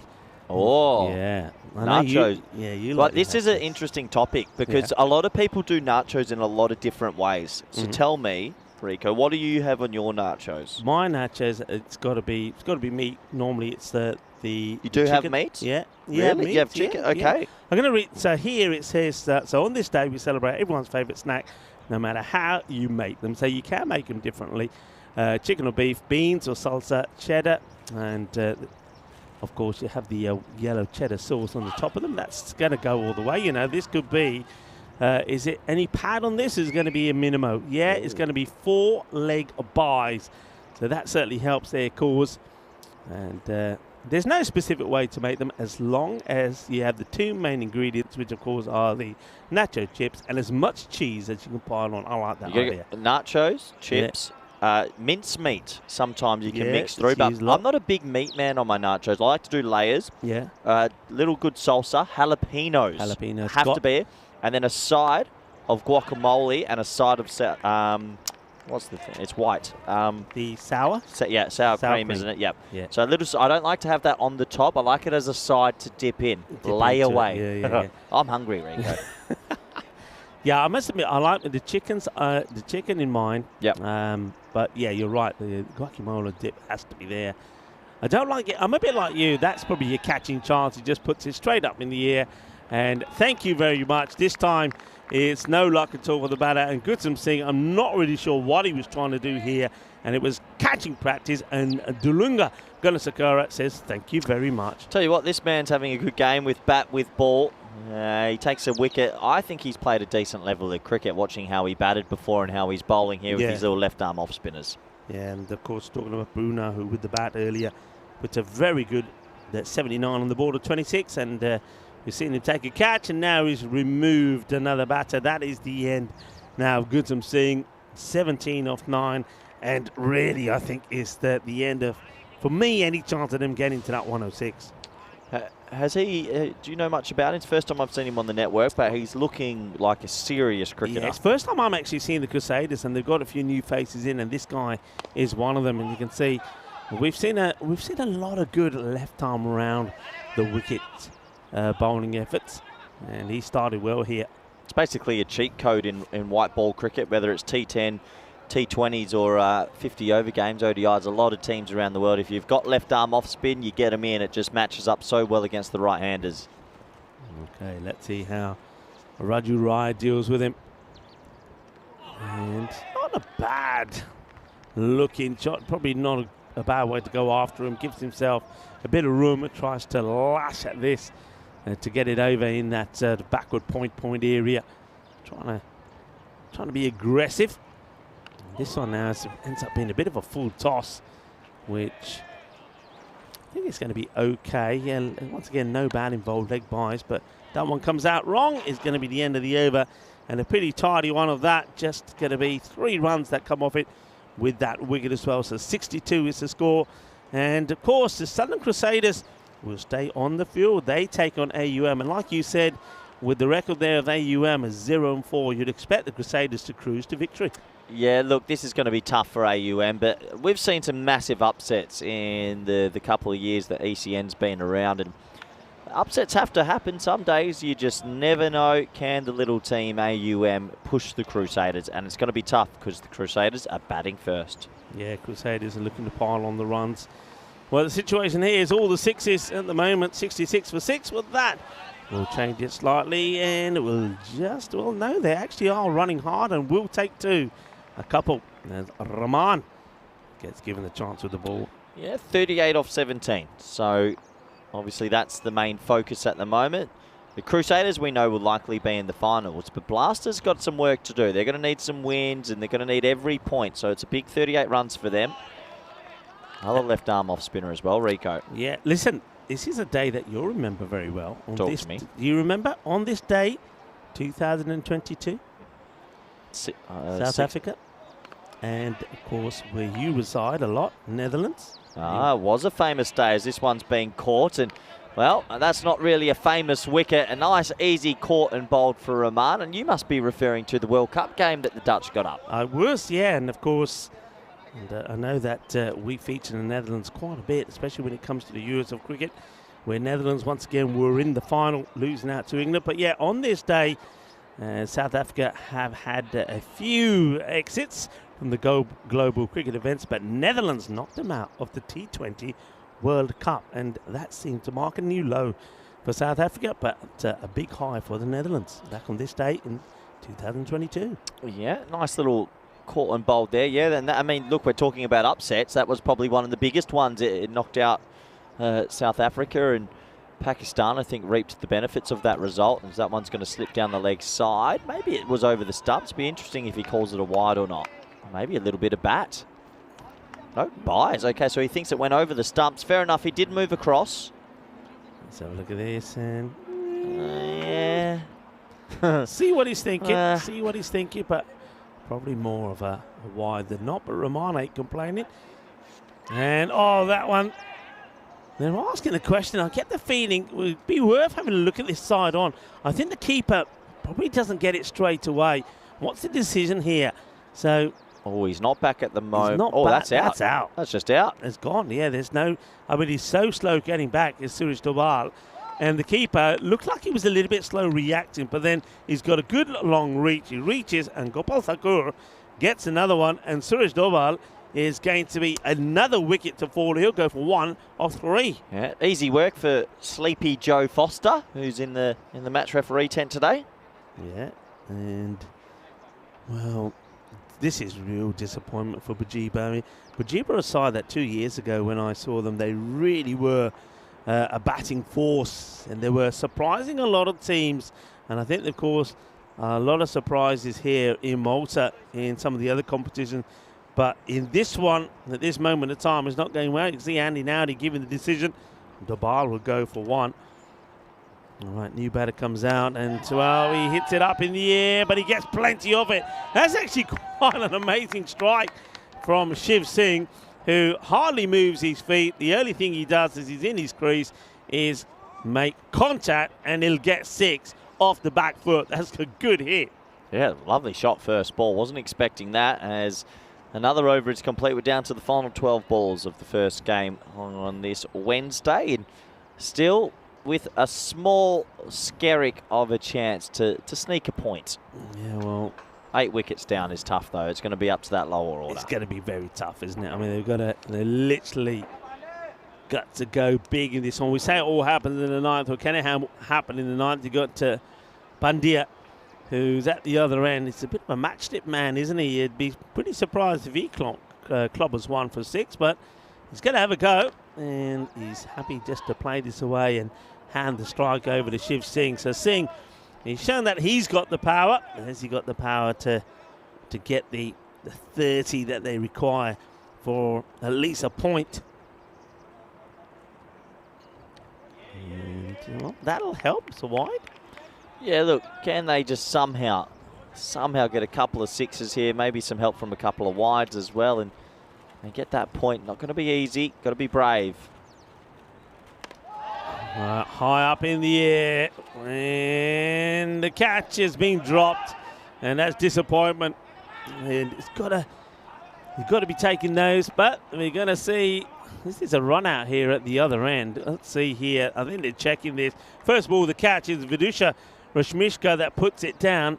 But I think this could be out here. Corey, you were giving it. Yeah, from my angle, his teammate picked it up after the drop, and it was a little bit of lazy running. It's a late decision, and it looked like he's in trouble, and he's going to be gone, I think. Bats in the air, simple decision. Good work. Look, obviously you drop a catch, you're disappointed, but his teammate did well. Good take from the bowler, another wicket goes. Yeah, Masi did really well. You can see that Rashmika said, I want to throw it, and you can see the captain, Gufrez Masi, says, Nay, Turande, you drop the catch. Let me get the throw. But it's very poor running, I have to say, for Pandya.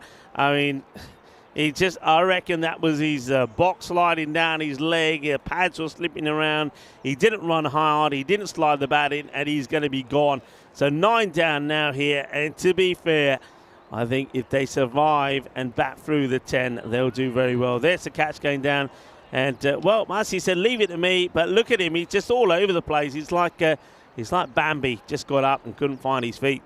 Yep, and that means they're in danger of being bowled out, and you wouldn't put it past them here. Last potential ball if he gets dismissed. And, well, Nagy goes for the big one, and he's going to nail it. That's going to be 6 runs from the captain. It's done. Oro's the ECM photographer gets a nice shot of the captain, who's saying, well, it ain't over yet. Well, Devendra Nagy probably wants to give everybody else an opportunity. And now he hits his first ball for 6. Well, I was not expecting that. It's not Nagy, beg your pardon. No, that was still Singh. Shiv Singh, yeah. Nice shot, though. Oh, that's got him almost where. Yeah, almost a Jats cracker, and sort of the arm ball coming in there. Well bowled. And, yeah, watch that. Oh, God, yeah, that's shaking him a bit. Gone. And that's it. End of the innings. Shiv Singh will go for the unlucky 13. And the Bujiba Blasters, well, the only thing that's been blasted is their wickets. They have been blasted out of this contest. They are all out for 84. It's a big victory for the Southern Crusaders, and that's exactly what they wanted going into the next match against AUM. It's a bit of a shellacking, isn't it? It's 4 points. The Blasters just had a tough game. They really had a tough game, Rico. They won the toss, elected to bowl. A full toss to start the game, and it just never felt like they got into it. And credit to the Crusaders. They took the wickets when they needed to. They made the runs. They fielded pretty well. I think they'd want to lift it a couple of standards higher, but a comprehensive win. Yeah, very comprehensive. So bowled out for 84. And, well, it does all happen in the 9th. It comes to an end in the 9th. That's what we saw there. But it's not the end for the Southern Crusaders. They're on the up as they continue to march up towards the top of the standings. Another win here for them, especially if they can get another 4-pointer. They'll be right up there in the top 3. The captain will be happy. Jagannath Purna, watch out for him. He certainly has impressed us, and Gopal Thakur as well. AUM, well, they just haven't been able to get a win, and they've got a tough match coming up here. Yeah, they've got a very tough match coming up. A quick little look at the highlights. It was bowling dominated, all 10 wickets falling. There was a couple of drop catches. Sometimes it's never easy in the morning fixture. There were some nice shots as well. But wickets fell regularly, Rico. And usually when the top order goes at club level, there's not as much depth compared to the national teams. Yeah, that's right. That was the LBW of Matiani, who has had a bit of a mare in this series with Sathi, who had 2 chances. He was dropped on 0 and dropped on 1. Hit a 6, and then he got out. There was some more clangers in the field. As you saw the heads go down at some of the players, but they kept the ball in the right areas. The intent from the Blasters was there, and you're not going to see too much when the helmet goes over your eyes. That's certainly what happened there with Vinay Nagy. He was not able to see the ball because he was swinging so hard. The lid covered up his eyes, high up in the air, catching opportunity, and that was nicely taken. And we said then, this guy certainly does look like a real player. As Purna, liking what he's been doing. Of course, his batting was sensational, his catching was good. And then with the ball as well, Jagannath Purna also picked up a wicket as well, thanks to Gunnar Tileka at that time in the action. And catches were falling. There was the stumpings, that was out as well. We had a good look at it there. Suresh Dobal just really made very little effort to get himself back. And then one thing that we thought was going to happen here was that they would probably get bowled out. Well, that one was one that was dropped. But good recovery there, as it was Gulfraz Masi who got the throw in, and Pandya was all over the place trying to run back. Then we saw Singh hit one big 6, trying to do it again. The stumps go for a walk. That's the end of the innings, and it is Purna who, no doubt, with the 79 that he scored and 2 for 11, will be the player of the match. Yeah, definitely player of the match for us, Rico, in the commentary cube. Let's have a quick look at the scorecards, shall we? And well, unfortunately, no one really got going. A little 17 and a 10 there in the middle, but they took a lot of deliveries. 13 extras actually helped the scorecard look a little bit prettier, but overall, the Blasters, they'll want to forget about this game. It just wasn't meant to be, was it? It wasn't meant to be, and remember the Blasters, they take on the Red Stars in the 3rd match of the day, match number it will be match 62, and that could be an interesting one because the Red Stars, they certainly did finish their day yesterday very well with a good win over Gozo Zalmi. With the bowlers, 2 wickets there from Gulfraz Masi, and then 2 also for Purna and also Mahbub Rahman. And I think the Southern Crusaders is the perfect start to their day, but will it continue? Well, we'll have to wait and find out. We've got a slightly longer break than usual now as we wait for the next match to start. Match number 61 coming up in around 25 minutes. To join me, Rika Full, and I had the pleasure of Corey Rutgers in the cube here with me as well, as we look forward to bring you another exciting match where the AUM, let's see if they can get started. Can they get their campaign started and get a win up against the impressive Southern Crusaders? Join us back in about 25 minutes time. Hasta pronto!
This European Cricket Network event is proudly brought to you by HCL Software, Paramatch, and Victorinox.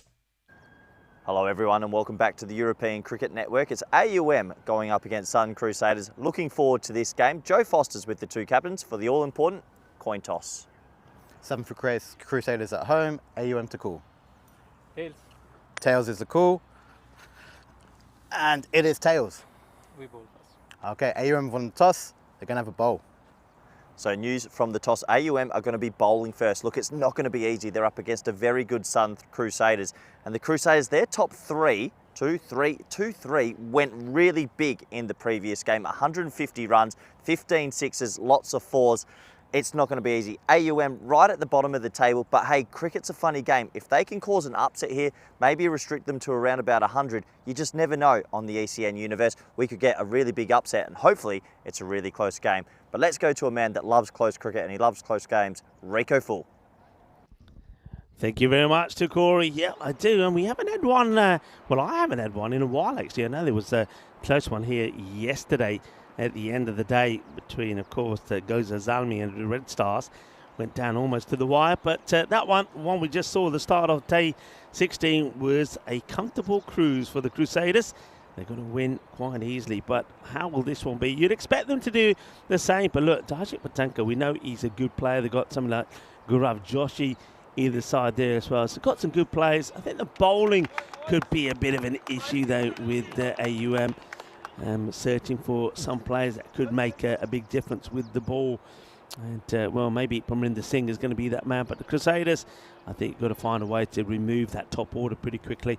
Got Paul Thakur, it's going to be key there. Marco Gunteleka, you know what he does. He likes to stick around there and just hand over the strike to the big hitters.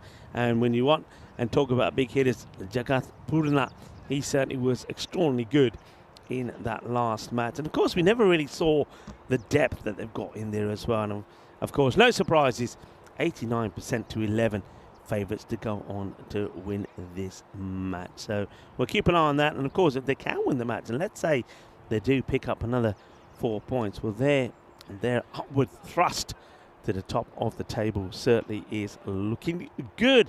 So welcome back, everybody. Hope you enjoyed the extra time that we had there in between matches. Certainly gave myself and Corey a chance to catch up what we've been up to, and you've managed to get the tea, the coffee, whatever it is, your poison, and you're sat ready to watch this. The second match of match day 16, match number 61, and the news, as you saw there from the middle, is that once again the Crusaders are going to be having a bat first, and they'll be looking to really pile on the runs here.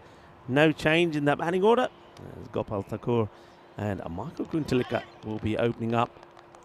Let's see how they go against AUM, who are still searching, of course, for their first victory. And it's going to be Anthony who's going to start with the ball.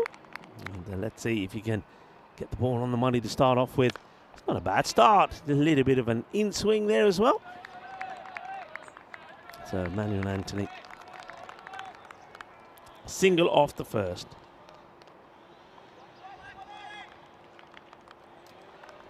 That's a strike over now to Michael Gunteleka.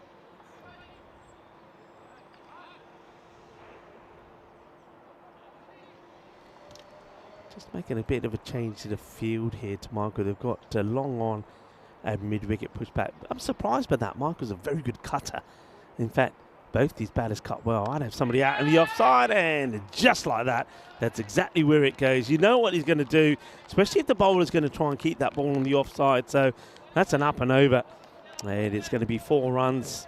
Yeah, 2 guys, and even with when you see Budna come in, who's probably going to be the next one coming in, that's the sort of shots that are going to be played. You just think you get a man out there on the boundary to just push that point or backward point back. Maybe you bring up your log on and have the mid-wicket sort of a little bit finer.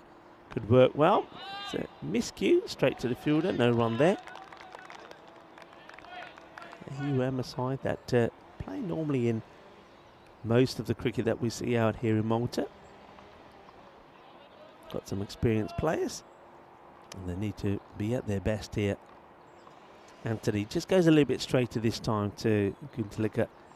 Now that's down the ground, and well, it goes over the fielder, but I get the feeling he gets drawn in from the circle. He comes running in, and then he's trying to backpedal. I want to see at which point this goes over him. See, the fielder runs in, then has to run back. But I reckon that if he stays on the boundary, he's got a chance of catching this. It's going to go all the way for 6. But, yeah, just a slight error in judgment there from the fielder. Going to look at 4 and 6.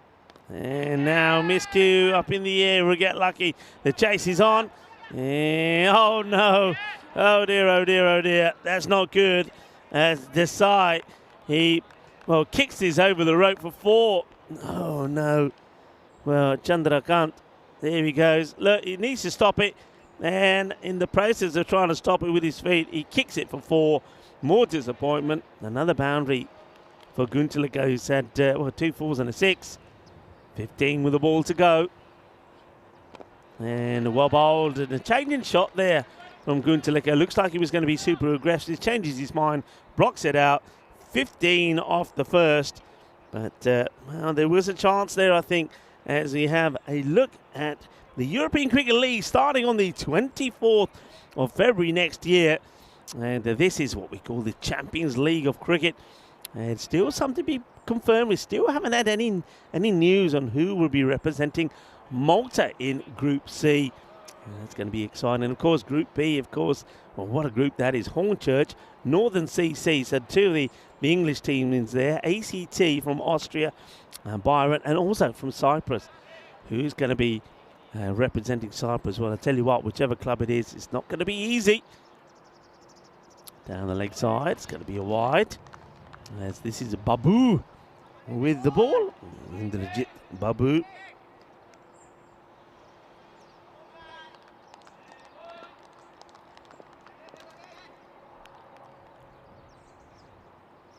Too wide, and Gopal, who does like to play in that area, holds back. Nice to see they have made that fielding change. They now do have a man back on the boundary in that point area, so they brought Long on into the circle. Mid-wicket stays back. Like that move. Oh, well, that's going to be a no ball, and will be signalled. The batters will take a bye. As this one, see, hits the edge of the pitch and deviates away. Simple call, really, for the umpire. As Indrajit Babu, after going down the leg side of his first ball, that was a wide, he's now overcompensating. And, well, this over at the moment, we're still waiting to see a legal delivery. 3 wides, 1 down the leg side, 1 outside the off. That one is going to be a dot ball as the batter, Michael, not able to really get that one away. Michael Guntulika, a lovely guy. I think he's once again back involved with the national side. He'll be a very happy man the way that Malta came back and played that ECS series here against Czechia, especially after the issues they had at the Cardamom Oval. See, maybe they've got things right again. And, oh dear, that's the tank who's missed this one. It should have been a take. It should have been the end of Michael Guntulika. But, Darshit Patanka, a.k.a. the tank, has put this down. It's one that you've got to be taking. Is in the gloves and straight out. Look at the frustration there from the bowler, Indrajit Babu. Oh, Michael dropped on 14 by the tank. It's a good delivery to Babu after having a few issues getting the radar right. Has found it again, and once again, and we know that the same mistake was made by the Blasters against the Crusaders. It looks like AUM are doing the same. The opportunities are there to remove batters, but they're not taking them. And that's not a good delivery. Down the leg side is going to be 4 runs, 4 carreras. And Gopal Thakur is not a batter that needs an invite or Gandhi balls to put away, because he's in good form already. He's wearing that trademark helmet of his that he's had for all the years that I've been coming to Malta. It's going to be 4 runs. Easily put away. There's Corey, and joins us back in the cage. Just looking at that helmet, it's a different. What is that? Has he got a little camera on him, or is it just the shape of it? It's just the shape of it. It's almost like a helmet that's got a bit of a beak on it. Maybe we can zoom in on that if it's possible. I'm not too sure, but it does look like it's got a little You think beak. he's got? Has he got a GoPro on it? You see some players these days love to attach a little camera to themselves, and is that a little camera? It could be, you know, as this is carved away. He's going to get 4 more. Not quite what he was looking for. Yeah, but he always has that sort of like a bicycle helmet sort of look. And it's very distinct. It's very different. And, well, maybe we can have another closer look at it there. Or maybe just the way it is. But it's 4 more. It's the end of the over. And Crusaders, they're off to a flyer once again. Yeah, they're off to a flyer. The dropped catch obviously hurts a lot as well. When you're playing a team of this stature, AUM need to be almost flawless, and it's not going to be easy. The team that haven't won a game, as you have a look on the table here, it really is a David versus Goliath sort of game, Rico. 3 points taking on 25 points. Crusaders will be wanting a 4-point victory. But can AUM get something out of this? We're going to have to wait and see. Yeah, we definitely are. Let's see what they can get out of it. Oh, that's going to be too wide. So this is Samanani. Comes on to have a bowl. Yep. Just having a look at the field. Deep, sort of mid-wicket, deep forward, square leg. No one back on the offside. Not going to be easy. It's got to try and bowl a good heavy length here. It's a decent length, but it's a little bit too wide, and that's going to be 6. Well fielded there by Ravi Panchal with the left hand. Yeah, well, Ravi, he says, I'm not spinning me coffee for nobody. As he deals with that nicely. It's a nice warm morning here now, as you can see very quickly, most of that moisture, most of the dampness has been burnt away. So you expect the outfield to be prickling up pretty quickly. And, well, he's dropped him. Oh, dear. After setting the trap, you knew it was coming, and they put the catch down. And Southern Crusaders, they are making the most of the opportunities that they're being given here, as Michael Guntaleka gets dropped on 25. Oh, Sam Nani, he should have had a wicket, and then the throw gets taken down to the bowler's end, and he cops it right in the knee. Bang! Should have been run out. So he doesn't get a wicket, and he gets a sore knee, Rico. It's probably the worst result you can imagine. Well, now he's got to shake it off, and now we're bowling to Gopal Thakur. Oh, now. Wow, this must have caught some of the bat. Otherwise, that is right in front of you. Yeah, it might have been the back of the bat, you know. Let's see, that ball starts to come back. Yeah, he just gets the back of the bat. Otherwise, he's in big time trouble. Steps right across the line. There's Gopal.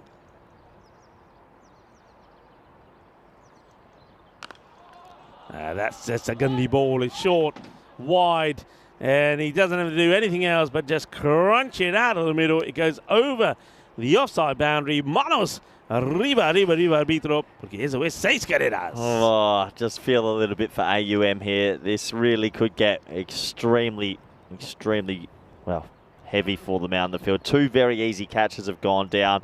Runs are flying.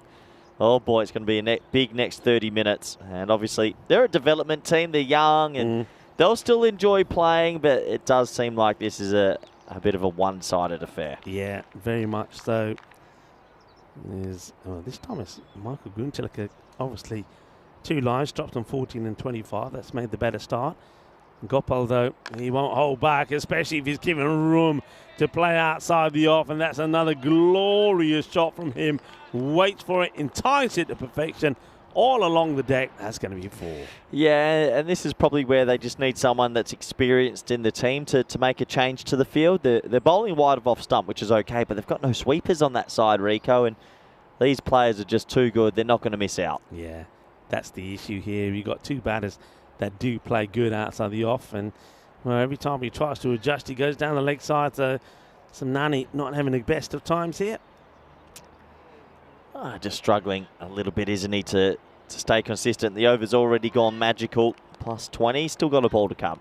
And let's see if he can prevent going to another boundary. Magical already, and that is up in the air, and we'll go all the way. Balle, kinna sona. Shaka Lagia 26 will come off the over as Gopal gets himself now into the double figures as well. Yeah, what a lovely shot that is, and just going through the line of the ball. Not enough pace on it to really deter the opening batter, and it's a magical start, basically. 58 off the first 3, and I'll ask you early, Rico. Is it going to be 200 plus or under 200? Because it has the feeling that we could get there. Yeah, it does. I'm going to go by what's happened so far here at the Malta International Cricket Ground. I think it'll be a good start, but I think AUM, I expect them to come back and claw it back. But well, either way, it's going to be another. I think it'll be at least another 150, 150 to 160 here for the Crusaders. Well, in comes Joshy. Looks like he's going to come and bowl a couple of tweakers, and maybe the pace off will be effective. Yeah, Gaurav Joshi gets the ball. He's keen to get the field right here. Of course, he can spread it out. I think he has like the mounts. He could wear a GoPro, but I don't think he is. Yeah, not at the moment. But see what I mean with the peak? It's like the helmet. Yeah, it's a different got style. A bit of a beat to it, but that he's always had that helmet, and that is going to be a wide.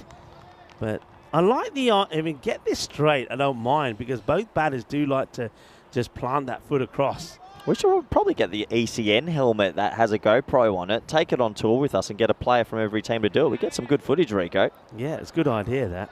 It is. I mean, question is, a lot of players a bit reluctant to put it on because they think, well, I'll put it on. If I get out cheaply, everybody's going to have a laugh at me. I still think we should put it on the umpires. That's also not a bad shout. They do that at the Big Bash, actually. A couple of umpires have done it before.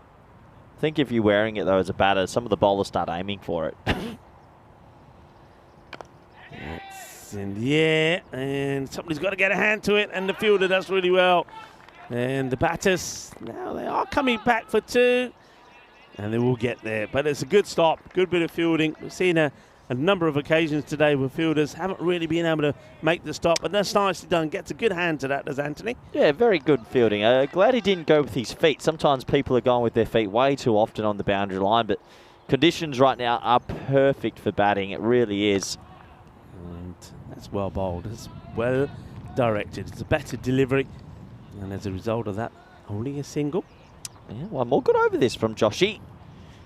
A little bit of a rolling leg spinner, a little bit of drift, spinning the ball just a tad, just enough.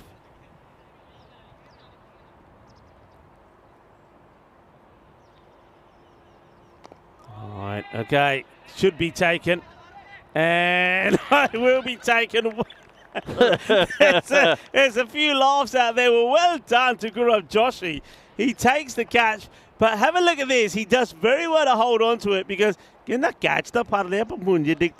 he clonks his head on the back of the pitch. This is, well, it's a really good catch. It's quite extraordinary. He does well. He avoids the stump, and then watch the head clonk. He bangs his head on the back, but he says, I gotcha, you're out. I'm glad he's okay, because, yeah, that was a proper little tumble. Top catch. It's never easy off your own bowling. The umpire, the stumps, everything's around.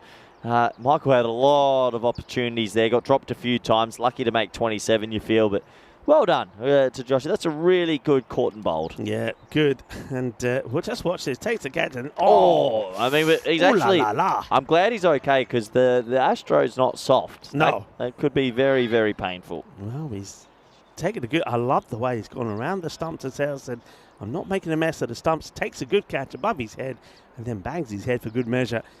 But that brings this guy out now, Jagnas Bunat, who, well, sweeps and will get a boundary despite the efforts of the man who's got Nelson on his back. That's a Durav Gujar. Can't stop it. 4 runs. And Bunat, yeah, he's not hesitating. Uses his feet and plays the good slog sweep for 4. Yeah, there's something about this guy. I watched him before, and I've got a feeling he's played some decent level cricket. Let's see what I can find online, because he's got that left arm off spin. That was also very effective, and just looks like a good player as that one swept again into a huge pocket of space, and it's going to be back-to-back boundaries. It just shows, Rico, you can always find the gaps along the ground and you can get some good runs. Yeah, and he's using his feet well to the bowling of Joshi. And he's basically gets himself to a position where he's able to hit the ball on the full. Well, that one was after one of the birds that are flying around here. So I didn't quite catch it. End of the over. Still going very well. 4 overs complete. And the Southern Crusaders, 71 for 1. Well, if it's the one that I've just found, he played a couple of list A games and T20s at domestic level in Sri Lanka. So And he's been gone to the USA for a T20 competition and things like that. It could be him. I'll have to ask him after, but yeah, definitely seems like a talented player. Slow left arm bowler, that's him. 29, yep.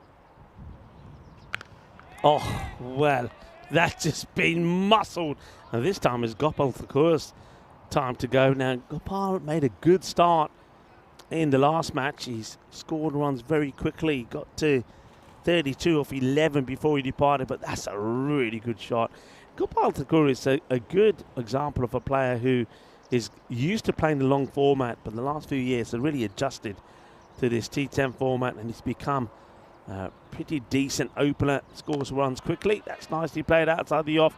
Fielder's got work to do here. They'll keep it to 1, but that puts the dangerous Purna on strike. Yeah, I'm pretty certain I've found the man I was looking for. So yeah, a couple of list A games, a couple of official T20 games for Sri Lanka Ports Authority in the domestic scene in Sri Lanka, from Colombo originally, and yeah, left arm off spinner, bats well, and played in the US as well. So obviously we've got a player of high caliber, and well, we saw it before, man of the match, and he's on 8 off 2 here. Just gets in line here. That's a quick single taken. So he's respecting a good ball, but as you'd expect, he does take something from it. Takes a single. They're talking consistently here to his partner as well, Gopal. So that's a better delivery there from Desai. And he goes across the line. There's the OBW appeal, but I think that ball was always going across him. So it does plant that foot, and both these batters have done this. So there's that foot going across the line, but you can see the ball this occasion always drifting down the leg side, so no chance of being LBW. No easy decision that time. Definitely slipping down the leg side. And that's not a good delivery, and to a player of this ability, there's Andy Nally signals there from square. That's going to go for 6 runs. He gets a swivel on this a little bit. Oh! There's going to be 6 runs. Nicely played. I guess obviously for AUM, a developing team who enjoying their time on the network, but you've got to expect they will offer up some free pickings. As a batsman, these are the games you want to get that average up. You want to go big here and hit it around the park, and we're going to see a big score here. Yeah, I do believe so. As Kroom is saying that umpires in the counter game wear GoPros and get some good footage sometimes. Yeah, and that's exactly what I was saying. I think you would get some. I think they normally sort of strap it on over. It's like across the chest as well. I've seen a lot of that because sometimes being on the head, it's not often too high. But yeah, it would be good to see. So we want to thank Perry Match, one of our partners, for their in-game analysis. Thank you very much to them, and also to HCL Software, Victorinox, and Bizaway Travel, and the Grizzly Bear Sports. Great to have our partners alongside us as another over comes to an end, and Southern Crusaders well on course for once again notching up a 150 plus score here. But what can AUM do about it? It's good to see that they're going back here to Joshi after he had a pretty productive over first up. Yeah, deserves a second, and good to keep the leg spinner on to bowl another one straight away while he's got a little bit of rhythm. And once again, quick feet from Purna. He gets there so quickly. So this is the difference between him and maybe some of the other batters who are waiting for the ball to come down. He's not prepared to do that. He's onto this so quick. Look at this. Uno, dos, boom. Look at the footwork. Cracking shot. Yeah, lovely shot. It really was. And, well, he comes down. He turns it into a low full toss. And while he's there, they're going to go for a big, big score. Looking good for AUM. Next time he plays his hand on the off, they have got a fielder right there, so that's just going to be a single. But these two are rotating the strike well, and both of them are getting boundaries in before they hand over to each other. They should be getting to the 100 mark here in the 6th over. In the air will just drop short of the fielder as they shout catch it, but not this time as Manion Anthony makes the stop. Yeah, it sort of feels like an ECC score, Rico. We see a lot of teams get to 100 around that 6 over mark, and then the last 24 balls is absolutely chaos. Oh, no. Yep. Oh, well, that's an outstanding catch. Well, it is an outstanding catch, but, well, this is quite amazing. Well, it's an amazing catch. I'm just watching the umpires. They haven't called anything yet. We need side on because That looked very high. Noe charge, but that's got to be a Noe. I mean, it's hard to judge those. Are they coming down? It looks like it's coming down, but no. What do you think? I mean, it's a long way forward. Now, it's a tough one to give this. I can see this being out. I can see them saying, well, look, it is on the way down. By the time it gets to the batter standing upright in the crease, it might be about way. Difficult one to call. It's definitely on the way down. They have called no ball. I mean, I can understand the call, but it's a tough call to make. But what a sensational catch on the boundary. Yeah, he saves 4, actually, but I think that's the right call. When it first came, I said, oh, no, because, look, that's a no ball. I just think he's come down. Maybe it's to big, but great catch, little highlight, well fielded. It's a brilliant catch, but unfortunately, it won't be out. But what he does do is he doesn't give any, because the batters don't run either. Free hit, he goes down the ground, and of course he will get 6, as that one is certainly going to move all the birds away from that area. 6 Crusaders, and that also brings the 100 up on the board. 100 up and plenty of time to go, Rico. We're going to see a mammoth score.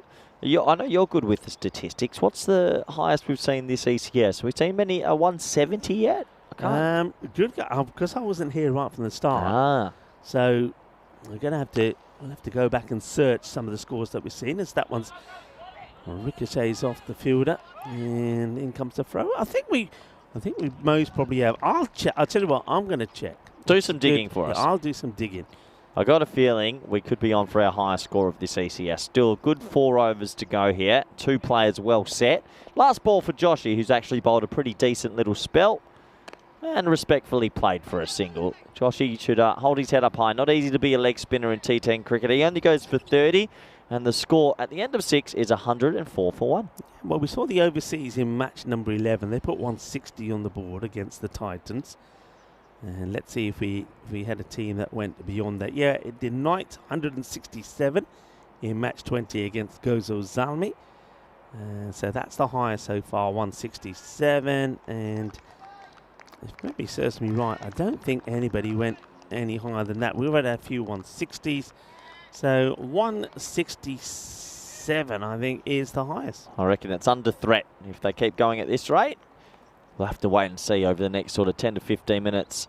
Back to the action, and that one's been lifted gloriously over the leg side. We'll make sure we get a replay of that for you, as it seems like the scorecard's covering the screen. But 6 more to the total. Yeah, it's easy hitting. Thing is, though, we have not seen any real change. You're not seeing. It's like bowlers are coming on, just turning the arm over, as that's been blasted away. Have we frozen, Rico? It feels like the scorecard. Well, that's the score. We're going to add 6. We'll see if we can get that off the screen for you. Somebody's going to have to press the right button here. Well, we'll talk through the action while we're trying. Oh, this is like the graphic radio commentary. Here we go. This is much better.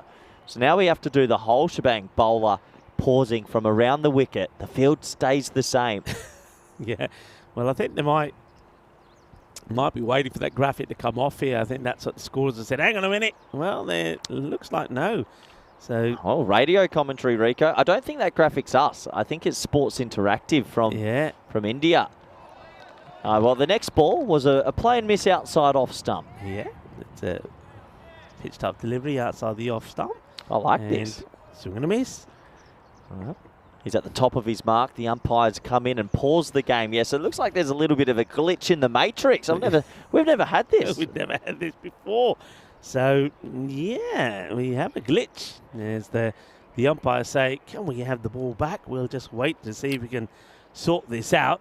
Yeah, not often have. So we've had a 6 and a dot, but I wonder if these 2 balls will even count. I'd imagine. Yeah, I think they'll count. Yeah, they'll definitely count. But, a bit of an issue here with some of the graphics. So apologies for that, folks. And, well, you can see that they are trying to remove those graphics. There's always little things happening all the way. And, well, that means that we got an opportunity to talk about some things. I mentioned that today is the International Day for Preventing the Exploitation of the Environment in War and Armed Conflicts. And, of course, it's all about, we know, of course, people are killed and injured, but cities are burned to the ground as well. And what about the environment? Rivers, seas and wells are polluted, crops are burned and forests are cut down, soils are poisoned.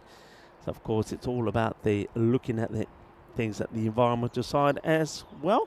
And, hey, this is a good one.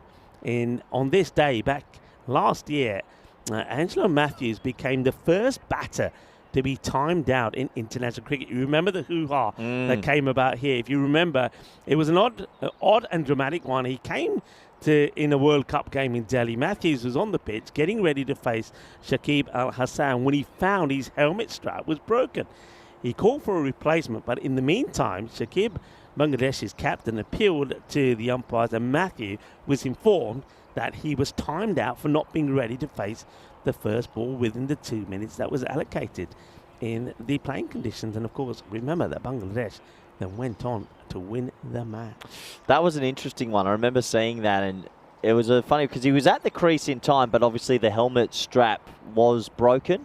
Yeah. So by law, because he had to go get the other helmet, he was out. But that's probably one where you'd want a little bit of leniency. No one means to have a broken bit of equipment. Yeah, and especially it being a safety that's what part I was of gonna say. equipment. Interest of safety, you would have thought that it was said, well, hang on a minute, it's a helmet, and a batter obviously didn't realise until he got out there. But yeah, that was a strange one. I know there was a lot of talk about it at the time. So yeah, on this day last year, and we're still having issues with that. You know, some of these those graphics have just come up stuck. So you can see, but it's quite interesting. You can't see it, but we can tell you both batters are at the same end at the moment, and they're just practicing like false shots, pretending the ball's coming. They're practicing the old windmill shot at the moment. So, and hey, let's talk about Malta. Tell me something that fascinates you about Malta. I just like the sort of the feel of Malta overall. It's a tiny little island, but there's a lot of love. A lot of people enjoy the game out here. There's lots of good restaurants around where we say Valletta's a beautiful city. Yeah, it's a gorgeous city. I'm just thankful that Malta's a part of the ECN because it's November. You know, that's what the big say. I just came from Netherlands. It was about 4 degrees. I refused to walk the dog. It was freezing, but no, coming here, it's a 24-degree day in November. Ridiculous. Yeah, it is beautiful weather. And one thing about Malta that surprised me is that Malta is home to astonishing limestone temples, we know that, but built between the 3600 BC and 2500 BC. So they stood tall long before Egypt's pyramids and also England's Stonehenge. It's quite amazing, really. Malta has 359 churches, so almost one for every day of the year. And that's quite amazing, not just any old churches. They're beautiful buildings as well. And it just goes to show that how they date back to a time where the architecture here was absolutely fantastic. But, of course, the main thing here that we like about Malta is, of course, the pastéis, which is the Malta's go-to snack. And one bite and you're hooked. And, of course, these pastéis they sort of look like the old Cornish pasties or empanadas, as we love in Spain. And they can be different shapes and sizes, but normally it's diamond-shaped pastéis. They can be filled with ricotta or peas, ricotta cheese, that is. And then you have the larger built ones, a bit more that looks like the empanadas, with beef and chicken in them as well. So lots of interesting facts about Malta, but at the moment we can't give you any news about the cricket because we seem to have a graphic that just won't get out of the way. Yeah, it's a funny one. So I guess we're taking a bit of a break. There's been a drinks break called for the players, and that graphic just will not leave our screen, and that's peculiar. We've never had this. Never had this. How many games have we done on the network? Thousands upon thousands. Would we be getting close to the magical 10,000 soon enough in a couple of years? Pretty close. I was reading some stats actually, and maybe I'll share this with the viewers about what we've managed to do on the European Cricket Network. And when I was looking at some of these figures, they were quite staggering actually. And so I think on social media we've reached over 20 million views, and which is quite amazing. So that's quite sensational. So let's see some of the things I was looking at the other day. So we've hosted like 191 events, played some like 5,895 matches. The runs scored, we've gone over 1 million now, almost 1,200,000 runs. hit 162,200 and something like 240 now if you go up to date sixes, which is quite amazing. And the number of wickets that have fallen. Go on, I'll give you a guess. So if we've had over 1.2 million runs, how many wickets do you think have fallen in that time? How many wickets? Yeah, how many wickets do you reckon?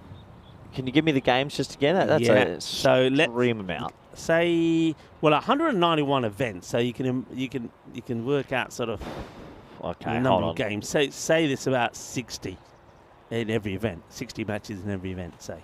Okay. Then what about you folks, people at home? What do you reckon? How many wickets overall? How many wickets, I don't know if I'm overshooting this, overall. but I'll go 70,222. 70,000 you're going with? Okay, that's not a bad guess, actually. Really? Not a bad guess. 59,295. So, yeah, I did it on an average of every game. So I did 60 times the games, the events, 60 matches times that, then times 7 wickets and innings I was sort of looking at.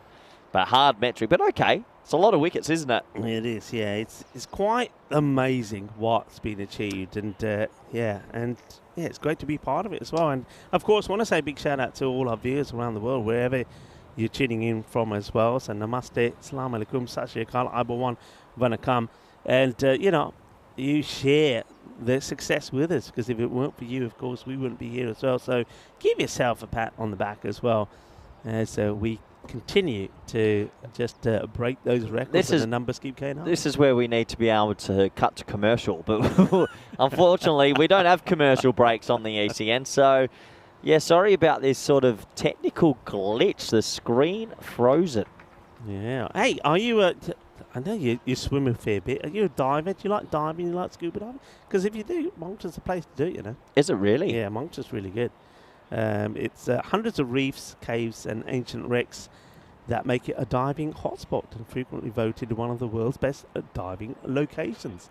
And I'm keen to talk to our very own Johnny G, because rumour has it he's got a bit of a boat. I was thinking about this actually when I was on one of these boats myself yesterday, and I was thinking I should speak to my friend Johnny and say, hey, and I fancy going maybe to the Blue Lagoon, which sounds pretty terrific. Go down there and spend some time there. Maybe if Johnny takes his guitar, we can have a bit of a song. Of course, Johnny G is the man behind the vocals of the European cricket song.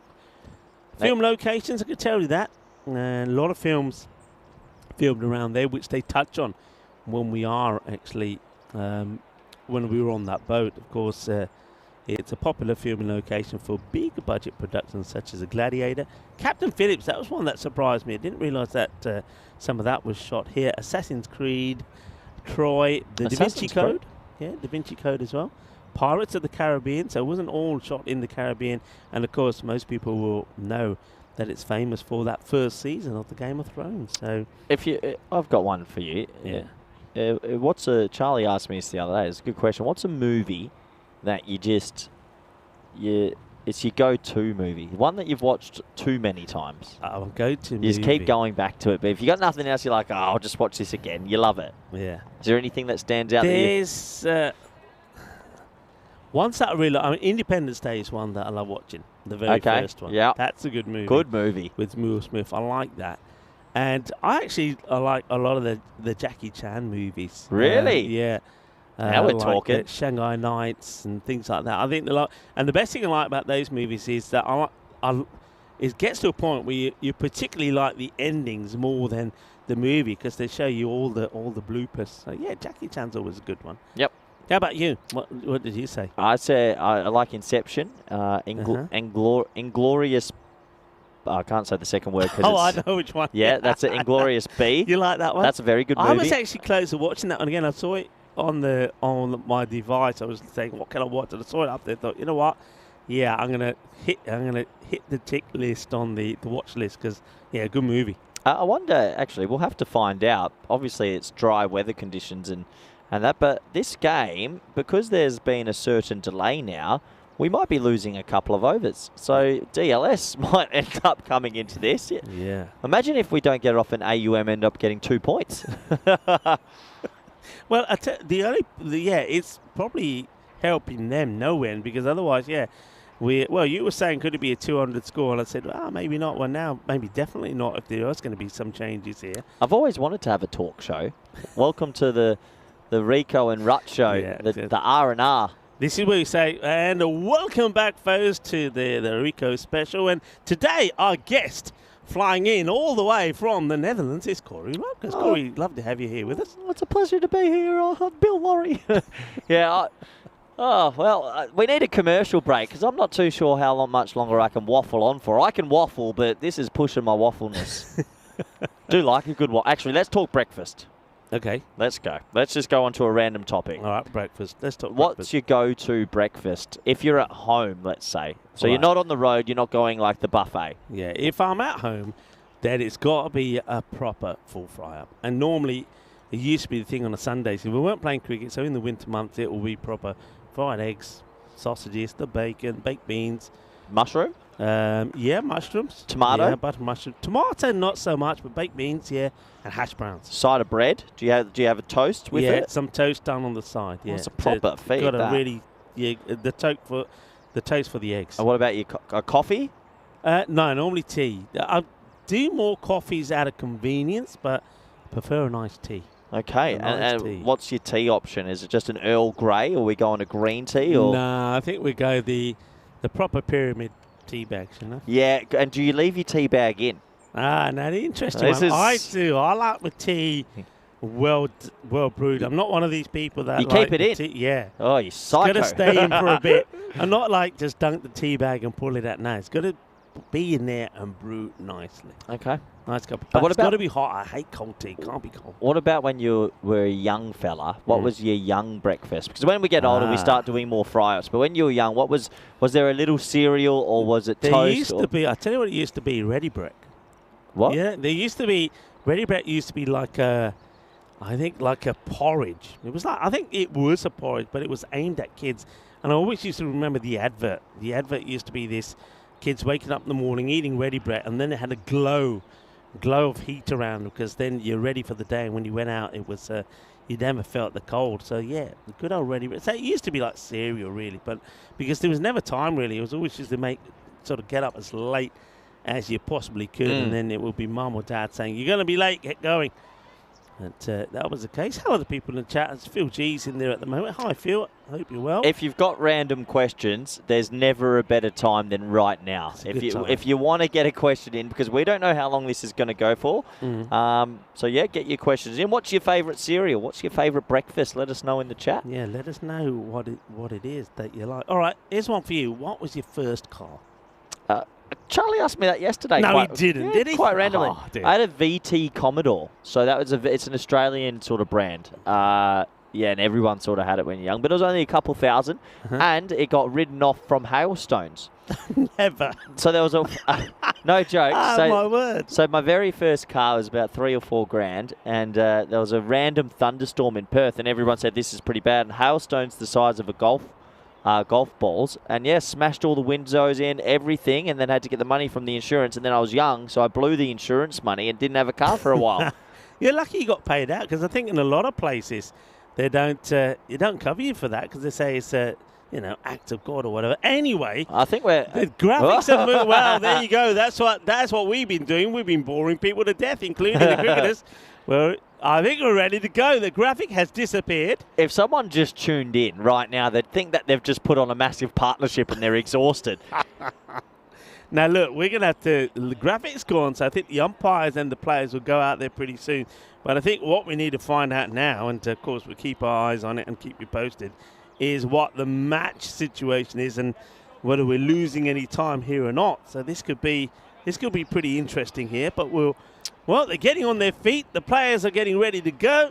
Well, I suppose we will eventually find out exactly what happened there. Well, how long have we just lost? How long did we just waffle on for? Well, I reckon at least 10 to 15 minutes there, buddy. What do you reckon? I guess the one thing is we do get that little 15-minute window later today, so we might still be able just to cram in all the 20 overs. We'll have to find out, though. I haven't had any messages from the officials. I'll send a message now just to make sure. Yeah, I suppose the issue is we've got to be careful because of the light.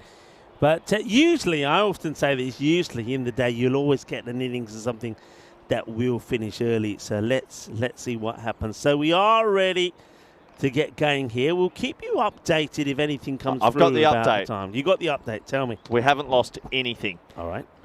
That's good. Nothing. So we got a full game. You just had to put up with 15 minutes of the Rico and Rut show, but we're back to the action. We are back to the action, and a lot of people around the world saying, thank God for that.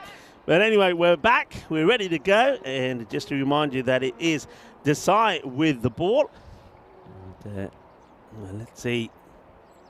And he's going to go wide outside the off of the batter, Gopal. And doesn't worry about the wide. He says, I'll take the 6. Manos riba. And a 6 to start as we get back to the action. Well, maybe AUM would have preferred a longer break because it's just violence back to it. And, yeah, unfortunately, just not working out at the moment for them. They're up against a very good team. Yeah, they are. And, of course, don't forget that this over started with a 6. And that one's slightly better. Drifts into Gopal. Will take the single. And he's 50 as well. Yeah, 50 up. Comes up in 20 deliveries exactly. And he'll get the congratulations there from Purnav. As the two batters embrace. As one congratulates the other. All right, Purnav, he's on his way as well. He chases the wide one and he'll get plenty of it as well. And that too, I think, probably goes, no, just one bounce before it goes over the rope. I was going to say that Jagannath Purnam is very much like you mentioned is Sri Lankan, and they've got a lot of respect for the pitch, haven't they? You'll see when he comes onto the pitch and also when he goes off to the pitch, he's always sort of touching the ground and he's giving some sort of almost like a there he goes again. You see that gesture? Yeah. Touches the ground and yeah, a lot of that. There's some players out there that have funny little rituals, and one of the best we could sort of talk about is another shot through the covers for 4 Steve Smith. Yeah. If you watch Steve Smith, who was the #1 test player, he used to there was nothing special about it. He touched about 40 things before he played a shot. That's the end of another over. The graphics are going to be down for a while, I've been informed, so we will try and stay up to date with you for the scores. And I believe at the end of the 7th, it's 125 for 1. Okay. 125 for 1. So we'll keep you up. Yeah, we'll keep you updated as much. Apologies about the graphics. Thakur has moved on to 50, and Purna is 38 off 12. Okay, so going well and still heading for that big score. And on a beautiful day where the Grizzlies are flying around all over the place. There's the first ball from the next bowler. This is Abhinav Kushik, will go for 6 as well. There's no end to the carnage we're seeing here at the moment. The Southern Crusaders, they're out, and they're out, meaning business. Yeah, another 6 to the total, which will then take them on to 131. I guess it's one thing to mention as well, with all the cricket we do, we don't often have big delays anymore. That's probably the first one I can remember all summer for myself, is that's another high delivery, smacked away, and it's another 6. So back-to-back 6s, and at the moment, they are on for a monstrous score. That last one from the side did go for 21, and the way that this has started, oh dear, this could be another massive over as Kushik not getting it right. That's firmly hit. This one should at least be stopped. It will be, so no boundary this time. Phil G in the chat, Rico, says he sees a future for the Rico and Rut show. But what would we call it? The R&R? R&R? I like it. It's got a nice ring to it. What time of day would our show be? Would it be a mid-morning show or a late evening show? I think we stick to the time we were on, which was about mid-morning, as that one has been blasted away. Here's 6 more, and we know that Gopal Thakur is in the 60s, and Jagannath Purnav is pretty close to bringing up a half century for him. Remember, he scored 79 in the last match. Yep, score update for you people because it's moving quickly. 144 off 7.4. Ooh. Yeah, and slightly miscue this time. It's one that you probably should have been looking to go over the top of the offside with just the one man back there on the point, but he'll get a single and hand the strike over here now to Gopal. I reckon we're about a 10:30 a.m. show. Yeah, it's Yeah, about that's right, isn't right. And then we have like a special after dark episode every now and then, Yeah. the 9 p.m. show. Yeah, that works about well because we're not. Anyway, chance and taken. There's a breakthrough. It will be Gopal Thakur who's going to depart for 63. Well done there to Abhinav Kushik, who gets the breakthrough. He's gone magical, but he does pick up the wicket. And at the end of that over, it's 145 for 2. Yeah, we can't be too early. I think getting to the studio about 8:30, bit of makeup, as you do. And get a nice cup of chai and be ready to go. Yep, I'm all for it. Start it up, start the petition. A wicket goes 145 for 2. I think Thakur, well batted, 63 of 24, 7 sixes. He'll be a little bit disappointed, I think, though, because there was a small chance of going on to maybe hit a century. Yeah, he walks off, but I think it's, again, he knows that there's plenty of batting to come. And that's the one thing the Crusaders will be thinking about, that with the batting so strong, that if they do lose the likes of Jagannath and Gopal go quickly, other batters are going to have a hit. And that's what gives them the opportunity to do that here. New guy comes in and, well, he wants to be hitting and he hits this big. And this is, well, Masi. And no, it's the start of a new over, beg your pardon. It's Puna who now brings up his 50, back-to-back 50, scored 79 in the first.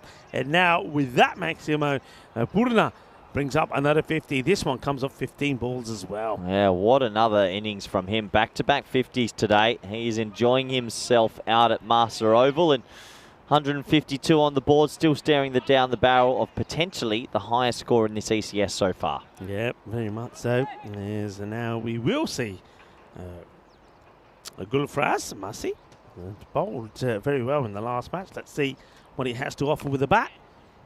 And, well, what he does do, he doesn't chew up any deliveries, and he gets Puna back on strike straight away. 150 already on the board here.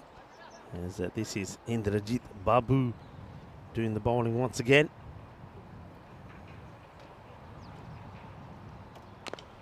And gets dragged and gets well taken. Good catch. Offers the opportunity, and Parminder Singh holds on to the catch, and that's going to be the end of Jagannath Purna. So 2 batters that put a fine partnership together. Gopal and Purna will go just within a few balls of each other, and that's what I think AUM needed, because it means that they could maybe just slow things down a little bit. Yeah, that can slow it down a little bit, but a nice catch in the end. He'll go for another 50 ball, batted 52 off 17. 153 for 3.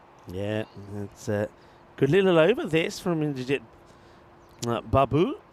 And we sometimes say all happens in the 9th, but at the moment here in the 9th, it's the bowling side that are coming back strong.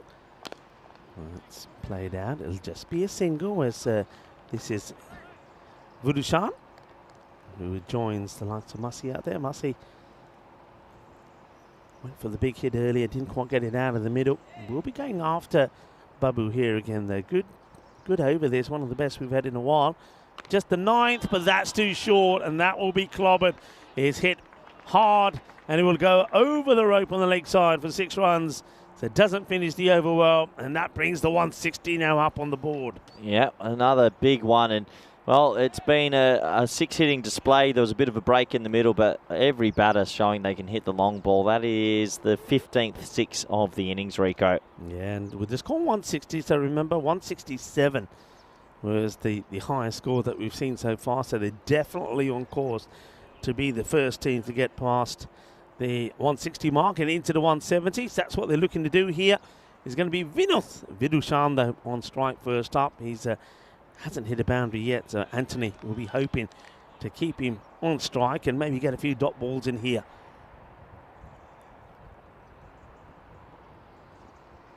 Well, that's one of them. Swing and a miss. Yeah, well bowled.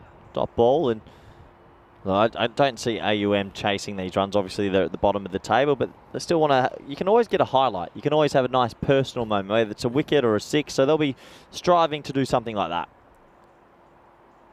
Anthony again, and yeah, well bowled. That's okay. So swinging and missing, and you can see he's at the other end, who has put one away. He's probably just a little bit uneasy. He's probably thinking, right, do I run, do I not? I've got to get to the other end. Can't have another dot here, surely. And it won't be. It's hit pretty well down the ground. It's going to be 4 runs. Hits it nice and straight in between the two fielders that are there. Parminder Singh did take a good catch in this area earlier, but you can see there nobody in the picture. And when he does come across, by then the ball has already gone past. So 164, 3 balls to go. And another player hitting a 6. They really are another boundary, sorry. They're just enjoying themselves. 165 with 2 to go, Rico. It's been a batting display. Yeah, it certainly has. And once again, it was dominated after that. Some good early hitting from Michael Guntaleka, who gave 2 chances that weren't taken. But that partnership between Gopal and Jagannath was quite exciting to watch as they took the score from 63 for 1 to 145 before the next wicket went. That's up in the air, and it's going to get past the fielder for another boundary. So we have now got to the highest score that we've seen in this series so far, but there's still time to still add maybe another boundary to it, or at least another run would take us into the 170s. Yep, one more opportunity to break into the 170s.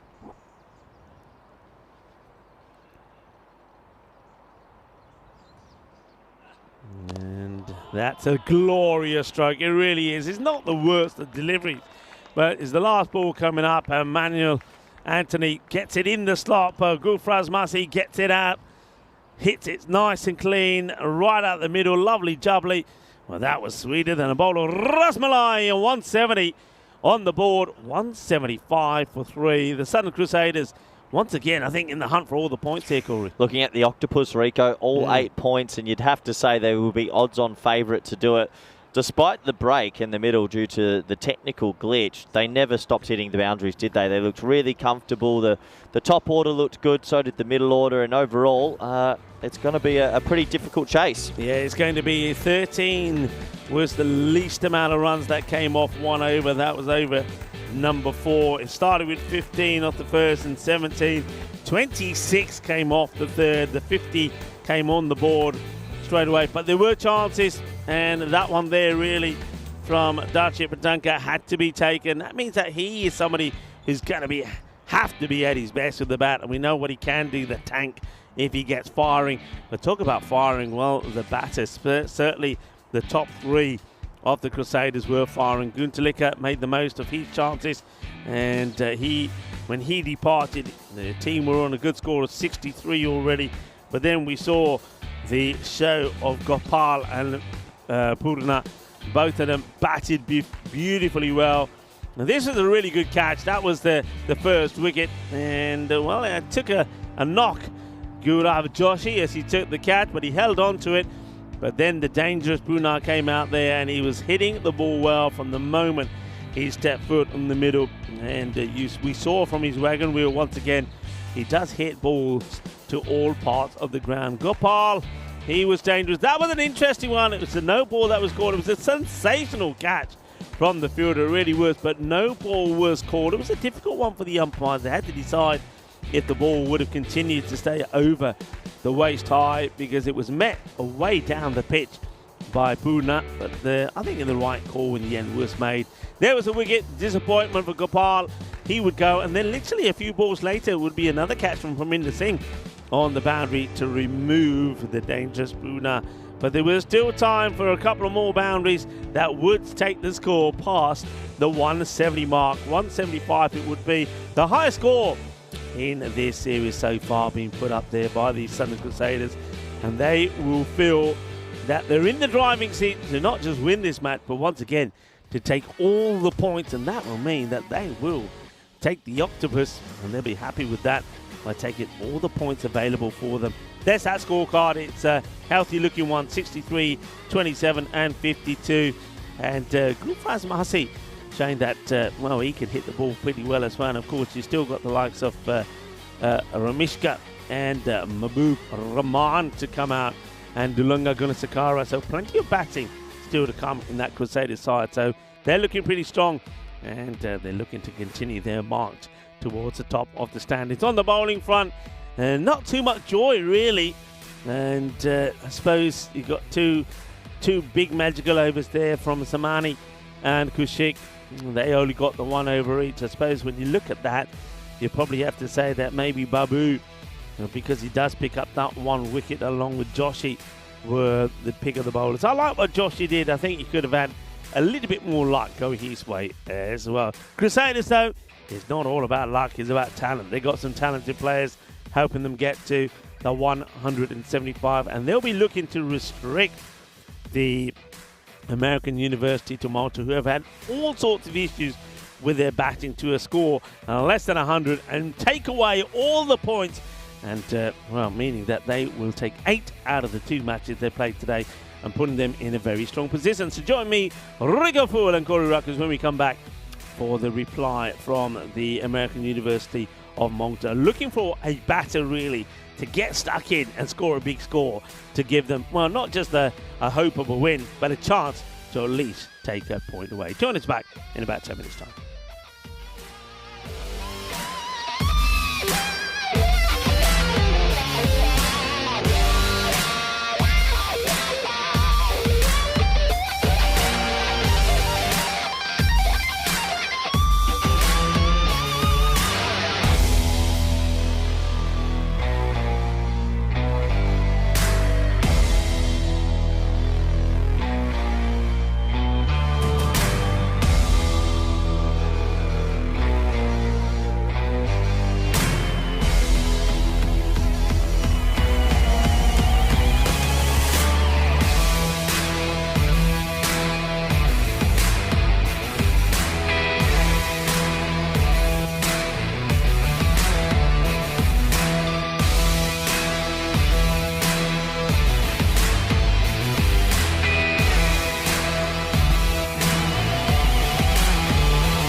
This European Cricket Network event is proudly brought to you by HCL Software, Paramatch, and Victorinox. Hello viewers and welcome back to a beautiful sunny day here in Malta. We're at the Malta International Cricket Ground, currently just around 11:30 local time as we get ready for the reply. And well, the American University of Malta have certainly got an uphill struggle ahead of them. They've got to go at 17s if they're to get a win here, needing 176. And well, I don't think it's going to be easy for them to pick up a point as well. There you go. That's the equation. So that tells you that they'll need to get to 123 just to get a point. And if the Southern Crusaders can keep them below or on 122 or less, they will take 4 points again. That's what they're looking to do with the ball starting off. It's going to be Gulfraz Masi now. Just watch out for the swing that he gets. He certainly was getting that ball to come in a long way in the earlier match. And this one is pretty full and just gets played away there by Darshit Patanka. He's out there with Parminder Singh. And said before, Darshit probably going to have to put a good knock in if his team are to get close to even picking up a point here. He plays the first one a little bit carefully. And he goes for this one. And misses out, and he's pretty close to getting a bit of an edge on that. Yeah, that's it, Patanka, the tank, they call him. If he gets going, he can certainly score runs pretty quickly. He's got Singh at the other end, who's also a bit of a big hitter. That's been played very well. It's a nice looking shot, gets enough of it to get it over the mid-on. Nobody back straight on the boundary. They've gone with a backward point and third, quite a wide third, expecting the batters to lash at balls outside the off. That's the plan anyway. And let's see how long that the Crusaders stick to that plan. So the first boundary, and Patanka is off and running. And that's hit firmly, and well, it's an acrobatic dive from the fielder, who gets up with a big smile on his face. It's almost like he's enjoyed that. And it's a soft ground. And here's the shot. There's the dive. And it looks good, but it's beaten the fielder by a long way. And now you can see that they want to make a change. It looks like the fielder at backward point comes up into the circle to allow long on now to push back onto the boundary. And that's exactly where Vinod Virushan goes. And well, he's got to go a long way back if you're going to stop that one. Balle, kinna sona. Shaka lag gaya. Que va que genial, que grande. Eso es grandísimo. Ay. Qué golpe. Ese golpe es más dulce de tarta de chocolate. That is a big hit. 6 runs. Well, that's good signs here from Patanka. This time it's that one wide outside the off, and having moved the fielder inside the circle, you can see why Patanka's disappointed. He's missed out on that and won't get anything from it. So despite that over going, finishing with a dot, don't forget there was those 3 boundaries as well. So it went dot, 4, 4, 6, but still not enough. They're needing 17, they get 14. So I suppose you could say that Gulfraz actually gets in a decent over. 300 matches now since the golden ball, and well, something tells me I don't think it's going to happen in this one. As we go now to Roshana de Haragora. Bowled well in the last match as well. Roshana was bowling around the wicket right arm. And well, just skied up in the air. It should be easy. It's going to be a first ball golden duck for Parminder Singh. He just never really got himself into any position. He rushed at the shot and he just skies it up in the air. Watches again, just, yeah, no position. Head goes up, ball goes up. An easy catch there taken by Masi. And it's going to be a golden. Yeah, come on, Goldie Derek. Well,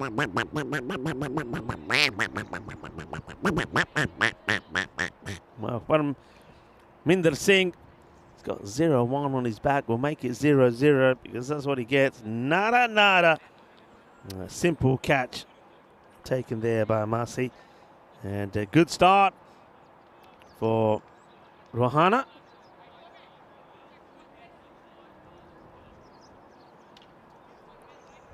So gets the wicket of Raminder Singh. That means, Rajith Babu comes in at 3, and he plays this along the deck, and he'll get a single.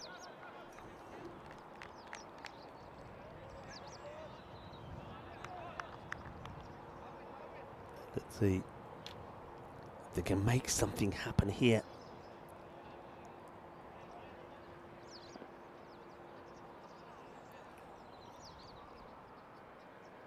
The Hargoda, trying to work out where's the best areas to get the tank. And that's pretty decent.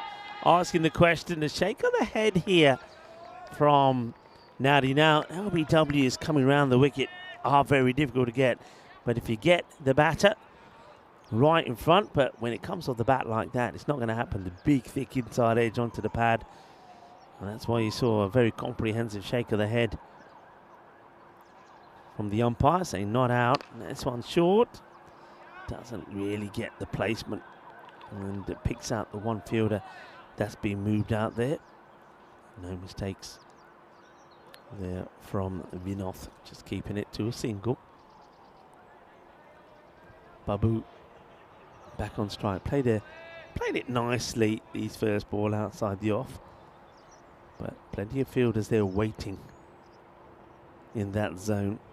And this time just completely losing his shape. Head goes up in the air, and you can see that touch it going over to Babu. He wants to have a little bit of a word, has a chat with him. Look at the difference between the two, by the way. Dalchit Patanka is a tall guy, whereas Babu, not so.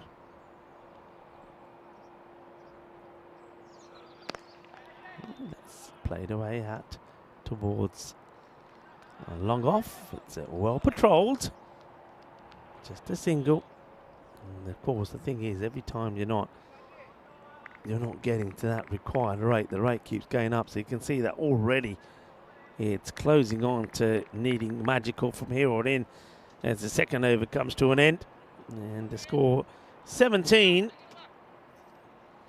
One wicket goes down. Of course, 17 is what they started off needing from every over. That's now gone up to just almost 20. American University of Malta. One thing they have been able to do, you see from the losses, is that at least they've, on most of the occasions, have picked up a point, but a point isn't going to get them out of the position they're in at the moment. They've got plenty of cricket to play, AUM, and we're going to see a lot of them in the last few days, but they've got to start getting a few wins here. And man has been doing the fielding in front of us, gets the ball, and well, could take a wicket straight away, and he wants it himself, I think, and he'll take the catch. Nicely done, and Vinith with Rushan gets the wicket, and that's the end of Babu, who just was struggling really. He never really seemed to get any power in any of the shots that he played, and despite you saw that Dalchit Patanka was having a chat with him, maybe just trying to calm him down a little bit. It's not going to work, and he's going to get caught and bowled there by Vidrushan. So well done to him. Another wicket goes. It's 17 for 2 as Corey joins me back in the cage. Oh, poor old little AUM. You got to feel for these teams. I mean, they're coming here, they're trying their hardest, but they are up against Goliath right now. They're gonna get a shellacking here, but I hope they don't drop their heads, Rico. Obviously, as a newish team, you're going to have to go through some trials and tribulations, but that's a nice shot. You'll get a couple, maybe just the single. Yeah, and it's Nand Patel who comes out. It'll take just a single. You can see that that Patanka was pretty quick to put the hand out, said, no, let's leave it at that. He's probably feeling now that if they're going to get close, if they're going to get anything out of this match, that he's got to try and dictate the strike. Vidushan now bowling to the tank, who plays that away beautifully. Just that elegant shot, really timed to perfection, just straying down the legs. But what a wonderful pickup this is from Patanka. This is a glorious stroke. Oh, that's a lovely shot. He's 21 off 9, and obviously the chase is a long way away, but we were talking about some personal highlights, moments that you can have on the network. That's a great shot. Yeah, it is a good shot. It's away for a big 6, and, well, he's having a bit of a discussion there with Gopal Thakur about that. These two, of course, know each other very well. And Dashit Patanka, don't forget, he's had his fair share of being up in the national side as well. He's somebody who's got a lot of talent and a lot of knowledge, and looking to go big here, and needs to go big. Oh, well, that has been hit hard, and that might even have gone into the archery field. I think it has, you know, and not too many have gone over that fence, but the tank is firing, and that is a biggie. That's a Bizaway Super 6. That's one of the biggest we've seen. He has really got every piece of that. That clears the netting. And there it is. goes. Yep, there it goes on the bounce. That's plus 100 metres. That's a massive shot. It really is. It's a monster strike. And new balls, please, is what handing out his signals. Yep, we need another Grizzly out there. Thanks to Grizzly Bear Sports, our ball partner. That's why this guy is so important to them. And this one is going to be called. I think it's a good call, this from the umpire. It's pretty close, but I think it's more a wide than it's not. And I think it's a correct call from umpire Aranga. Yep, fair enough. Maybe it had a smidgen of that line, but majority didn't really look like it. And you've got to make a split-second decision.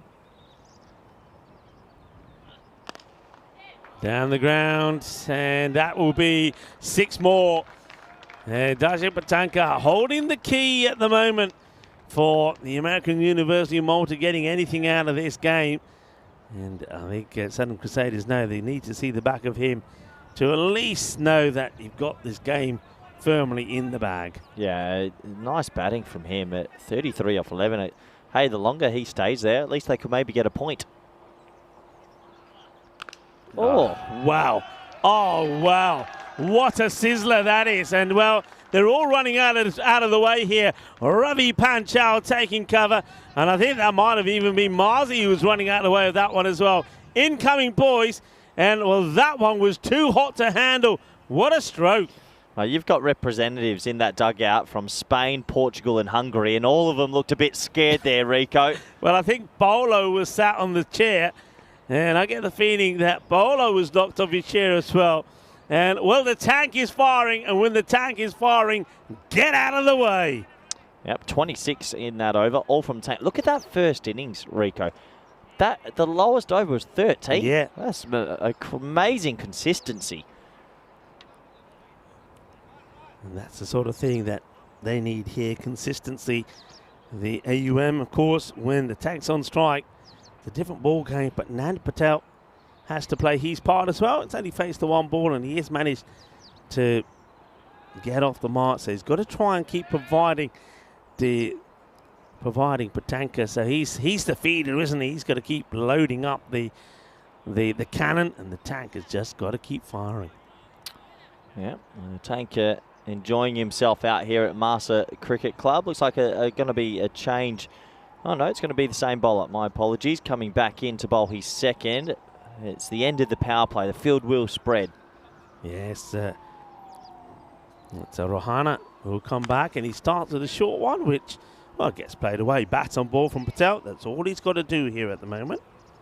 Yeah, one more run to the total. So Patanka, let's enjoy this. The tank enjoying himself. 39 off 12. Can he get himself to a 50? Yeah, this would be a good little battle between him and Rohana. Rohana will be trying to go pretty full and across him.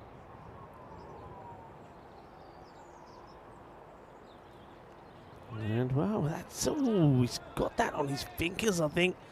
Sort of rammed his hand. Yeah, that's uncomfortable. You can see the glove comes off. He's, shaking it all about. He might want to, yeah. No, he said, I'm all right.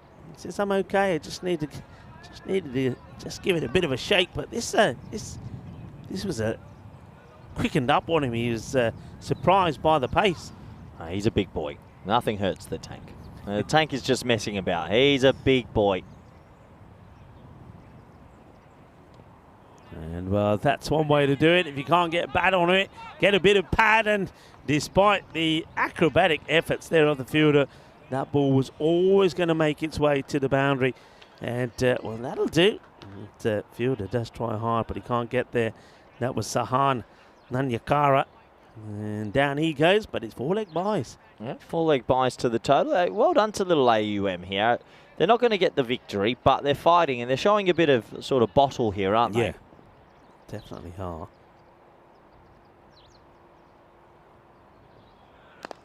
And that's hit straight down the ground. It's going to get in between the two fielders. Going to be 4 more. Nice, good, straight hit here. And Ajit Batanka now into the 40s. Yep, another good shot from him, and it just shows that he's also playing it around the ground, which I like, not overthinking about the leg side too much, playing the ball on its merit. The team goes into the 50s, he moves on to 43, he deserves a 50, Rico. Yeah, he does. And bonus Diaz to Monica Ramos, who joins in the chat. Lovely to have you with us. Hope you're having a wonderful day. I hope all our moderators and viewers are doing pretty well out there. Oh, he wants to test him upstairs, bangs the short one in. The umpire said that's the one for the over. And Rohana, yeah, well, he might get a bit lucky actually here. Gets one of the over. It might have actually been, it's pretty close to being a wide. Yeah, it's a marginal call. It's a close one because he's in standing position. It's pretty hard to get it over the tank.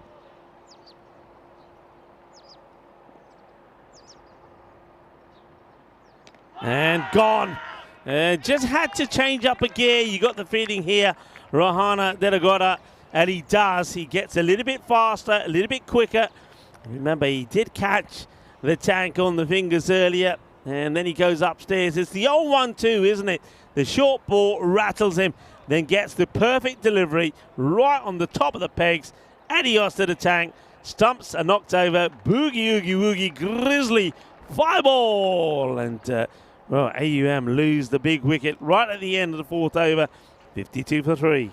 Yeah, 52 for 3. The tank goes, and that might hurt their sort of chances at potentially just picking up a point.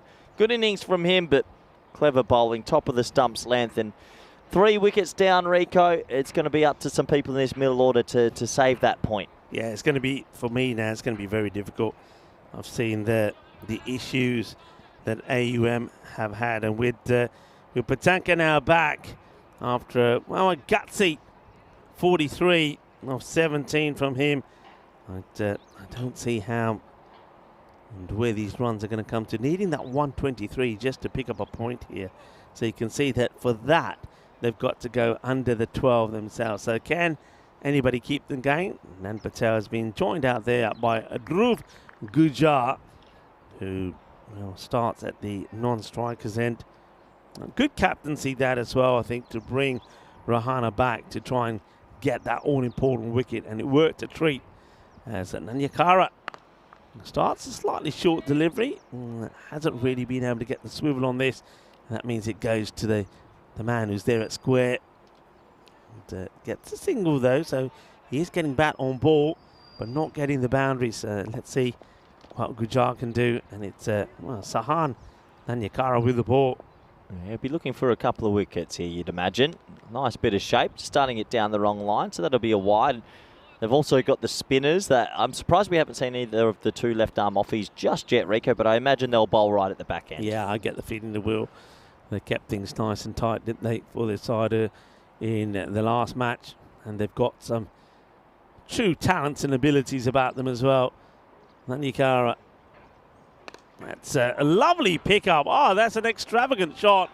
Just rocks back, gets the elevation, finds the middle, and even though there is that fielder on the boundary, it clears him with ease. That's a nice shot from Gujar. Yeah, lovely shot. Really lovely shot. Just sat there and swashbuckling style, Viv Richards style almost. Bang. Yeah, what a lovely clean hit that is, and yeah, you can see clears that fielder by a long way, and well, that's not a good delivery. It's actually well stopped there by Gopal Thakur, who's standing up here at the moment, and Nanyakara.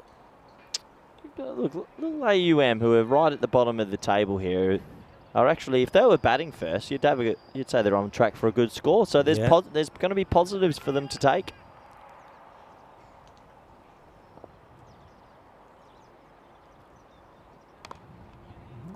replay down. They'll take the single here. It's got the two fielders are back there on that offside. Got the point and the sweeper, long off back as well. Do you want to show the ECL graph after this over? And then you got long on and square leg on the leg side.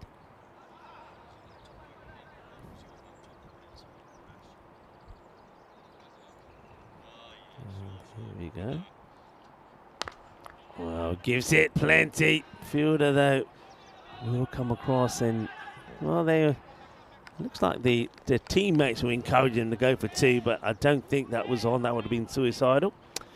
No, good call. Just the one more to the total. What's it looking like now? Another 60 odd off 32. I mean, at the halfway stage, they're on track for a point, and you never know. Maybe they string some wins together in the next few days, and this point could be vital. It's edged away. 4 runs. He'll take that whichever way they come. A poquito de suerte, but good job. But maybe he's earned that little bit of luck as well. So 4 more. That'll do nicely. That's a spot I always feel teams just forget about sometimes. You see it at ECC now, that sort of fly, short third, but he's very fine. If he's back, he's fine, and if he's in the ring, he's still very fine. Yeah.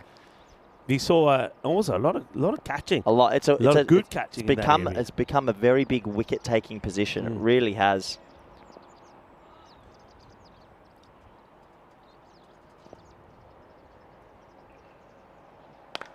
And it meets this well. Can he get this one in the gap? And, well, that's been well negotiated by the two fielders out there. Yeah, good teamwork. A little touch on it first from Marcy.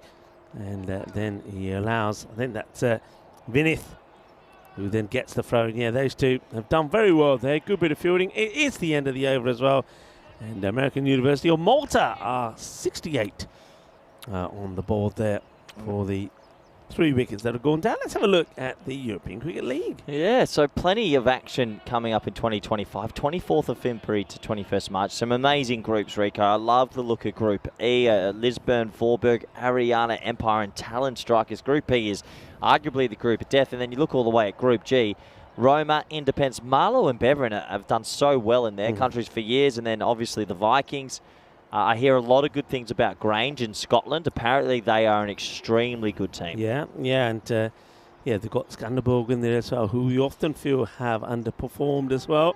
And I suppose all questions about that group is: are we going to see Prakash Mishra still at the Gardner Oval, or is he going to take a back seat? Well, he might have hit this. Well, he's got it just right. If he hit it any better, he could have been in trouble. They are taking on the 2 and they have a shy. But they'll get home as the throw misses the stumps.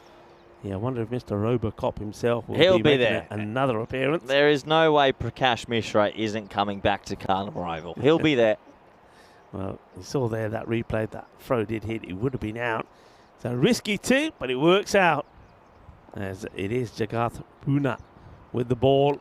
And he should get a wicket here. And he will.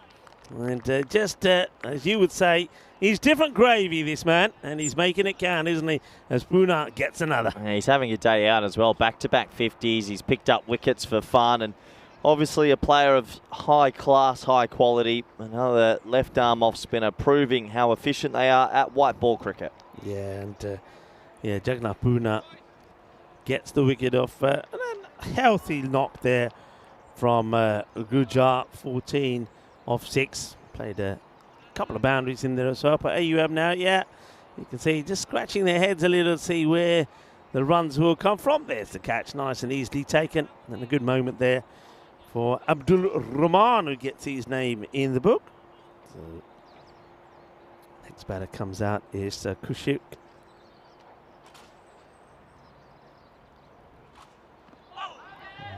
Bit of pad on this, and will come and they're asking the question here now. Well, they are going to go upstairs. This is close from Gopal. Well, anytime there's a direct hit, you always know there's a small chance. Oh, does he ground that bat in the air? You know, does he put it down? Down. Just gets it down. Yeah, just down. Great keeping.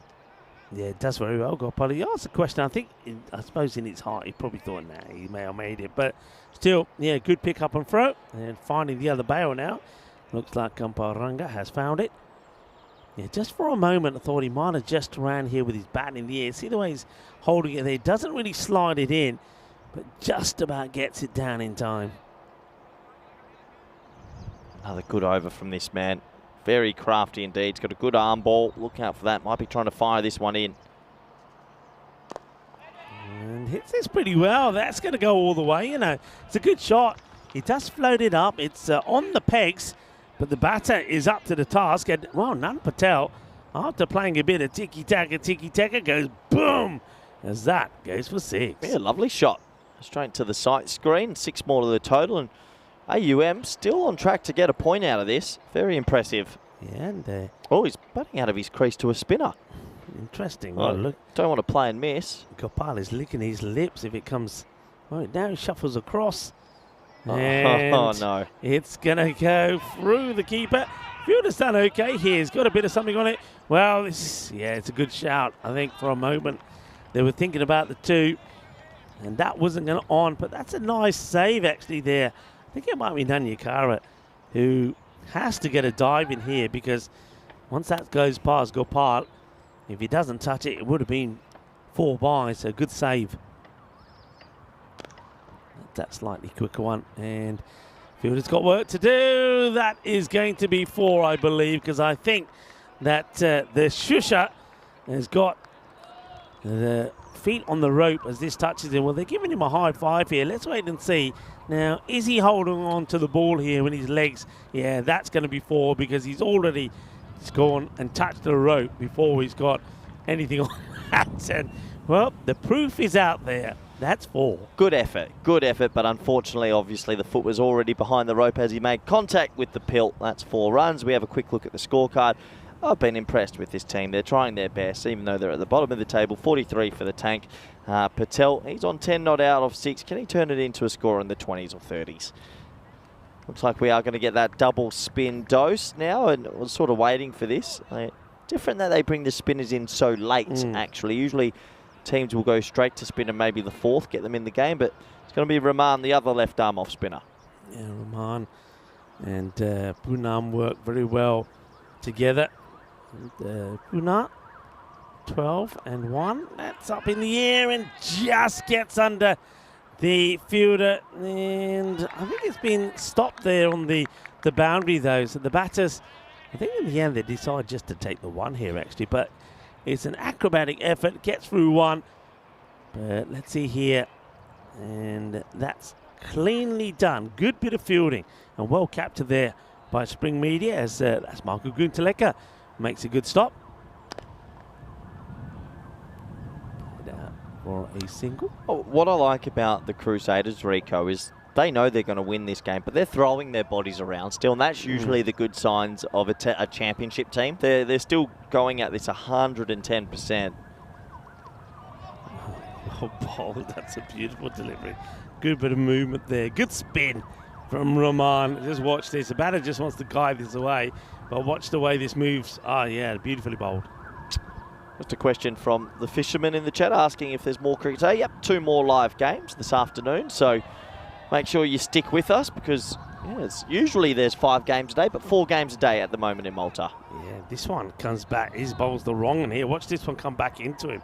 That's clever bowling. You've got to be talented to do that. Oh, chips the wide one up. Almost finds the fielder. And that's Vinoth Viduroshan. Stops it getting past him. They'll take the single. Yeah, good bowling here from Oman, getting the ball to spin both ways. It's the quicker ball this time. Gets dealt with, but again, just a single. Yeah, I mean, they're playing and maintaining their standards, are the Crusaders. You're right, Corey.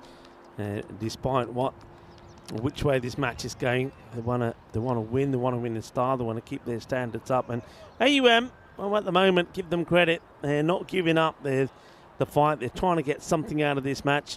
87 for 4 after 7. Yeah, this is what we've got coming up next. The Blasters taking on Red Stars. Feels like a very big game for the Blasters, who have fallen down to 3 and 7. And Red Stars, with that very impressive sort of upset win over Gozo Zami yesterday, they'd love to repeat the dose.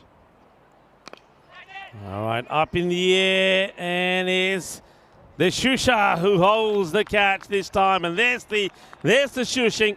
We knew it would come sooner or later. Well, remember, he had his issues They're trying to stop one earlier, but this time it's all smiles. As Vidusha Rashmika takes the catch. It doesn't really come out the middle. And here's the catch. And just watch for the old shushing. Here we go. Shh. That's the catch. Who's he shushing to, Rico? That's what I want to know. Who's getting the big shush? Well, to all the doubters maybe out there. It's not to spring media, is it? He'd be a good one to have the crowd behind, wouldn't he? Yeah, definitely think so. It's always good to get the characters on the network, the ones that have a little bit about themselves. Nice moment there as Puna picks up his second. He's having a very good day. Here's Jagat Purna. A good player. And he's showing that as well as this side has come out at number 7.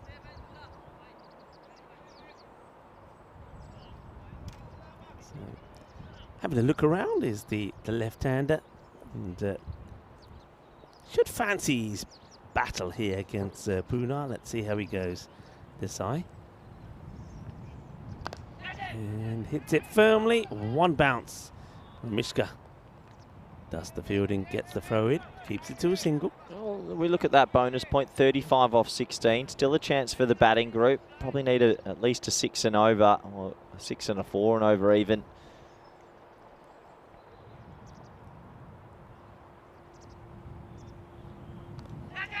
And that's the third wicket from Puna. It's one where the batter needed to use his feet to come forward. If you were quick enough, you take that and make it into a full toss.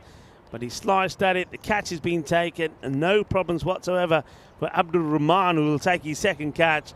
And Puna will take his third wicket. It's amazing you put a player of class on the field and how much they stick out, Rico. He's a very good player with bat and with ball especially. I love his left arm off spin. He's got 3, and his team are going to romp home to a big victory. Yeah, they are now, because you can now get into the batters who really have made no contribution here at all. So really, with still 3 balls to come in the over, Puna, who knows where he could finish here.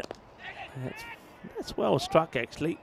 He went with the quick one there. I reckon he could have gone the other way and just slowed it right up. The big old shopping ball. Yeah, just giving it loads of flight.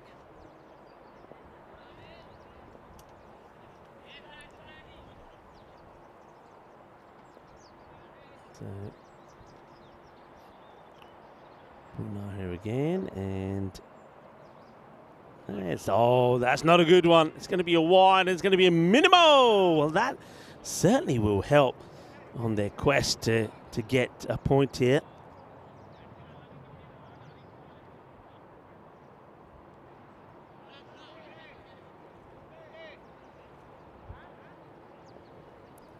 So we're going to miss a wide, and that's just getting it wrong there. Puna a little bit to the lefty. Would have been a good, decent delivery to the right-hander. And that's a well match again. It'll just take another single. Yeah, so one more to the total. So we're just watching that little bonus point sort of permutation. It's not going to be easy, but can they just find a way to get there? I've actually enjoyed watching AUM. I know they're getting a bit of a shellacking and they're at the bottom of the table, but they've shown that they can get 100 against a good team and maybe, just maybe, get themselves a point. Last ball of the spell for this man who's been fantastic. That's how he does it, but this time 6 runs. He gave it a little bit of air. Lovely shot inside out over cover from Chauhan. He'll finish with magnificent figures of 3 for 26, but still that point just around the corner. A little bit of air that time, and just goes to show not easy to be a spinner. Still, you can always get hit over the boundary, even if you are a top-end spinner. We'll have a look at the comparative sort of rate at the time, and you can see just above that blue line. That blue line indicates the point, so something to play for at the back end.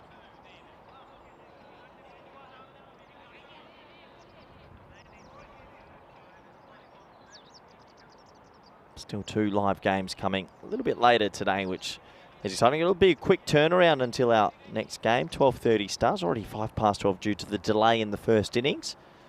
Sakara is going to get a little bit of a bowl here, and looks like it's going to be more spin to win.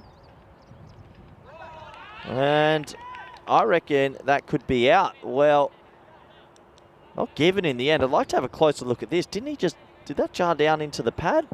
Go in the air. I don't think we've got much time. He's already bowling. I didn't see that ball hit the ground, and I swear he inside edged it onto his pad. Don't know if we have time to have another look at it, but goodness, Sakara racing through his first few deliveries here. Let's have a closer look. No, good umpiring, really good umpiring off the pad and into the keeper.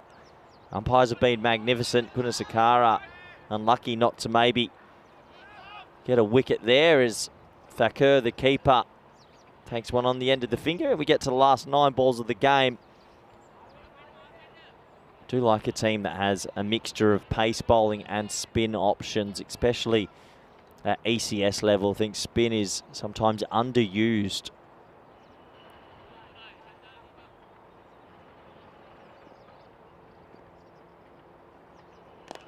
High, up in the air. This should be a wicket, and it will be a wicket. Well bowled. Took the air out the ball. Chauhan tried to smack one for 6, but unfortunately skied it. And another wicket will go down as this game starts to meander out at the back end. 7 wickets down, and well, it's almost been the perfect morning for the Crusaders, who are looking to take 8 points. See Paul Kempen in the chat saying hi to Rico. Rico's deservedly jumped out for some lunch, as Paul probably clocks his 1,000,000th hour watching. Not much else going on, Paul. Enjoy all the cricket. Mustn't be much upstairs. As we get a new man coming out to try and rescue a point. Not going to be easy, though. In the air, shouts a catch. The fielder comes hurtailing in, and, well, oh no, tumbles it the wrong way. Throws it into his partner and back to him. Well, I've never seen that before. That is an amazing bit of keeping and fielding, sorry. It's been signalled for. What's happened here? Oh, he's touched the rope, then thrown it to his mate. Said, I don't want it. He's given it back, and a bit of egg on the face. Well, there's a 4 you don't often see. And Joshy, who's blown his pad apart at the same time. There's the signal, yeah, foot straight on the rope. Good decision from the officials. Does get it down to 17 off 7. And you get a boundary here, another one. Hit okay into the leg side, but there is a fielder right there who pretty calmly walks up to it. It's going to take 16 off the last over to try and save this point. Crusaders looking to pull off an octopus this morning. All 8 points. The score's 107 for 7.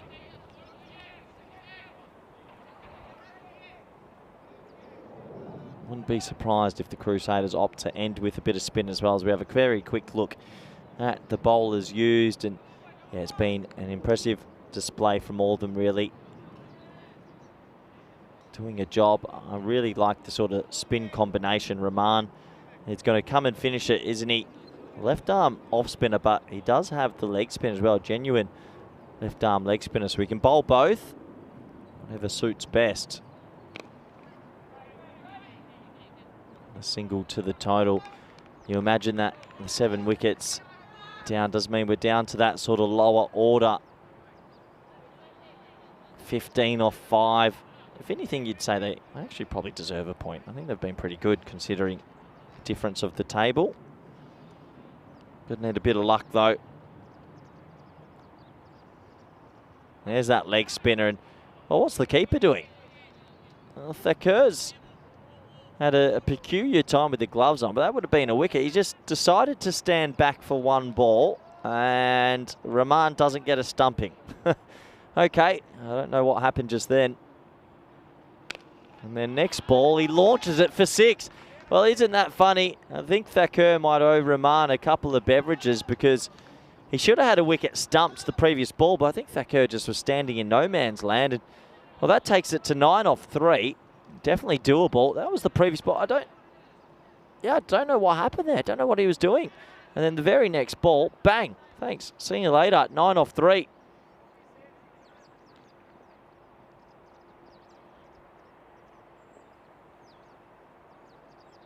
There's that leg spinner again. Very good bowling.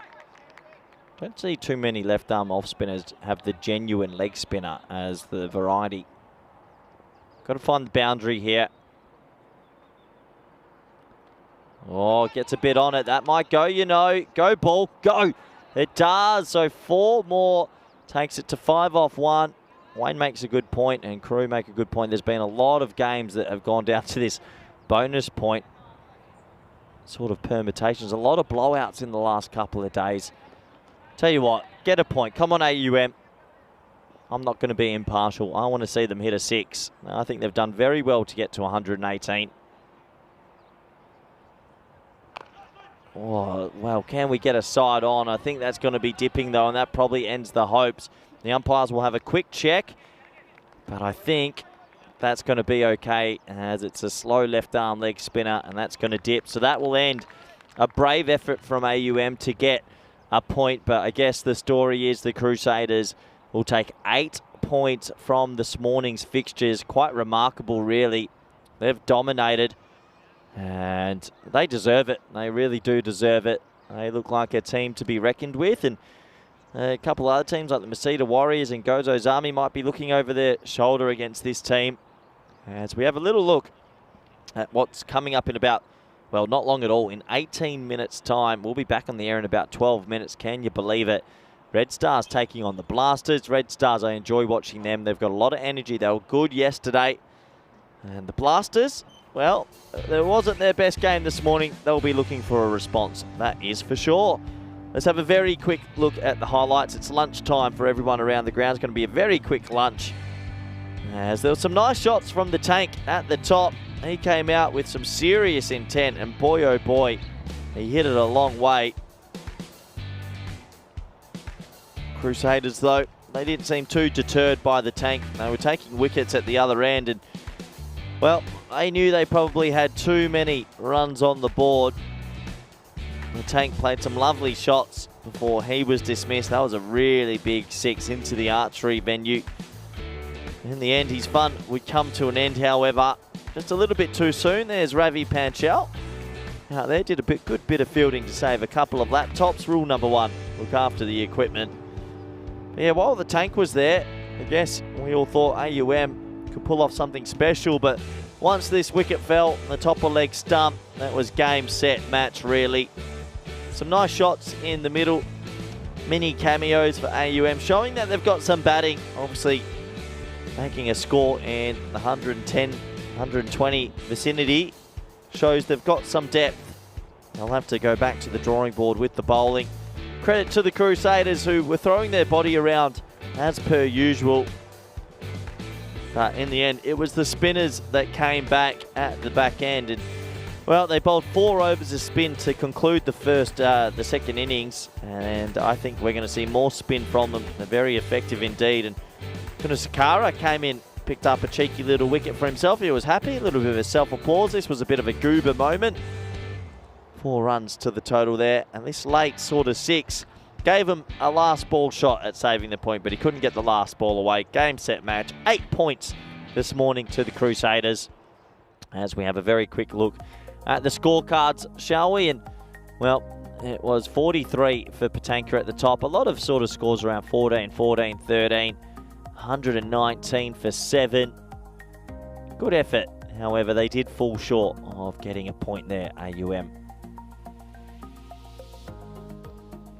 Have a quick look at the bowling scorecard, shall we? And I like the sort of variety that the Crusaders have. Right arm off spin, left arm off spin, left arm leg spin as well. A couple of right arm seamers, and well, you can see there the variety means they've got a lot of options. 7 bowlers used. I think we'll see more of Gunasakara, who took 1 for 5 at the bottom there. Rahana, he had 2 for 8, and overall a comprehensive victory. So we run a little bit over time due to the delay in the first innings, but the Crusaders get a comfortable 56-run victory. Hey, we'll be back in about 10 minutes to kick-start the coverage for game number 3 today. It's a quick bye for now.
This European Cricket Network event is proudly brought to you by HCL Software, Paramatch, and Victorinox.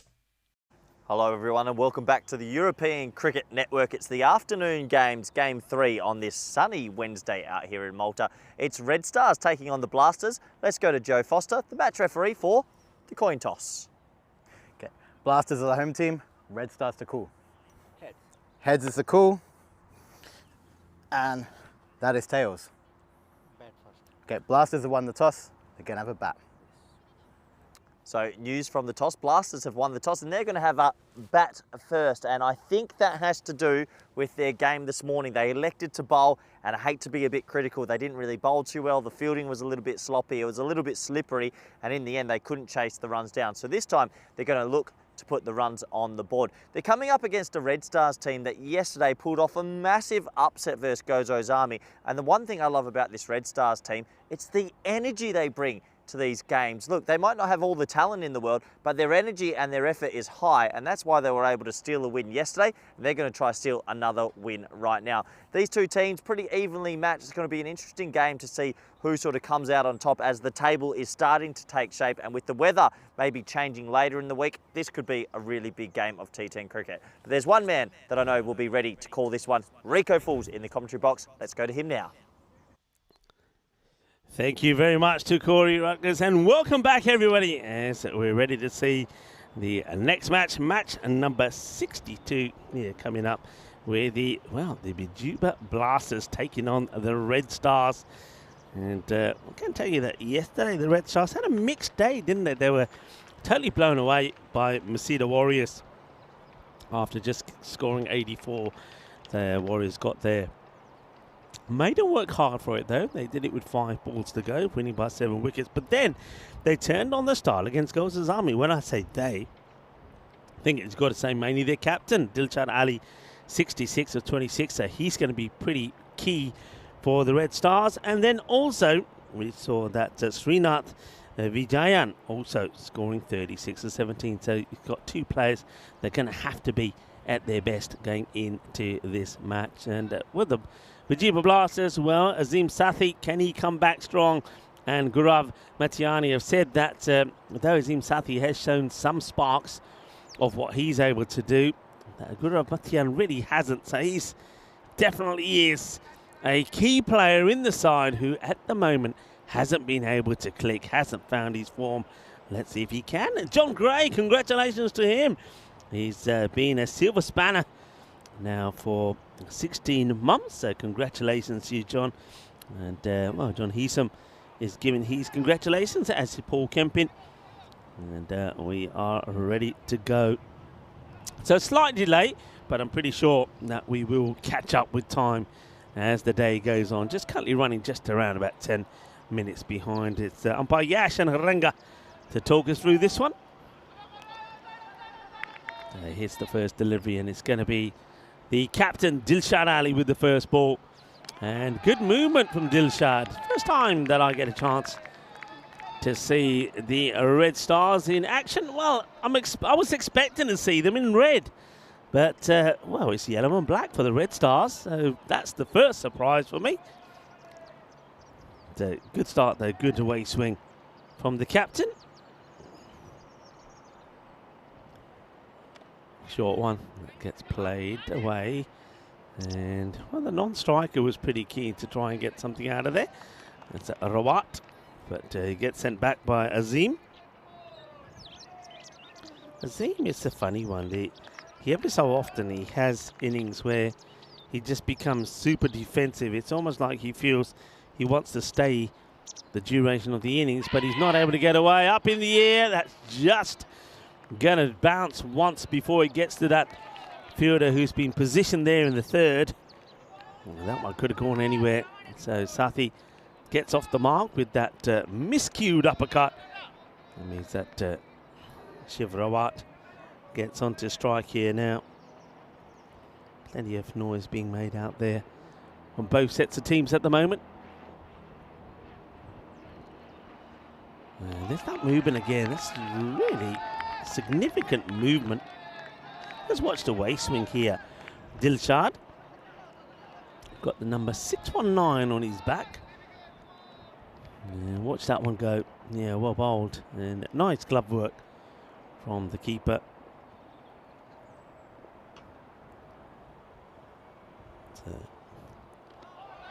Prathupan, but this time down leg side. That's not going to be the best of deliveries there from the captain. But again, a good take there from Prathupan.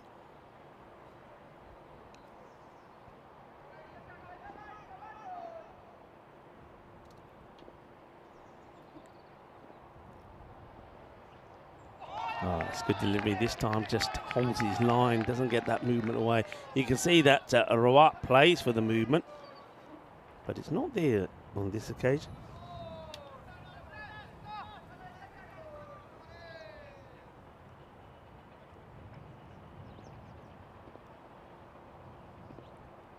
"50-50" is what the win predictor is saying with this one at the moment, by the way, and that's delicately played.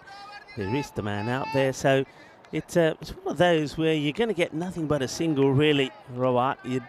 I'd rather see a little bit more intent from him as the over comes to an end, and it's just the three that come from it, and that's why you need to see that intent. And there's no intent, then you're not going to get the big runs on the board. A nice, tidy start then from the Red Stars. And remember the Red Stars, I mean, they must be pretty strong in the bowling front, as I mentioned, even with that loss to the Masita Warriors, who got a big win against Malta Day the match before. They did make them work hard to get to that 85 for victory, and in the end they did it. It took them into the last over, so if they bowl well, they can contain the Rajiva Blasters here. And, well, that one is going to be a wide.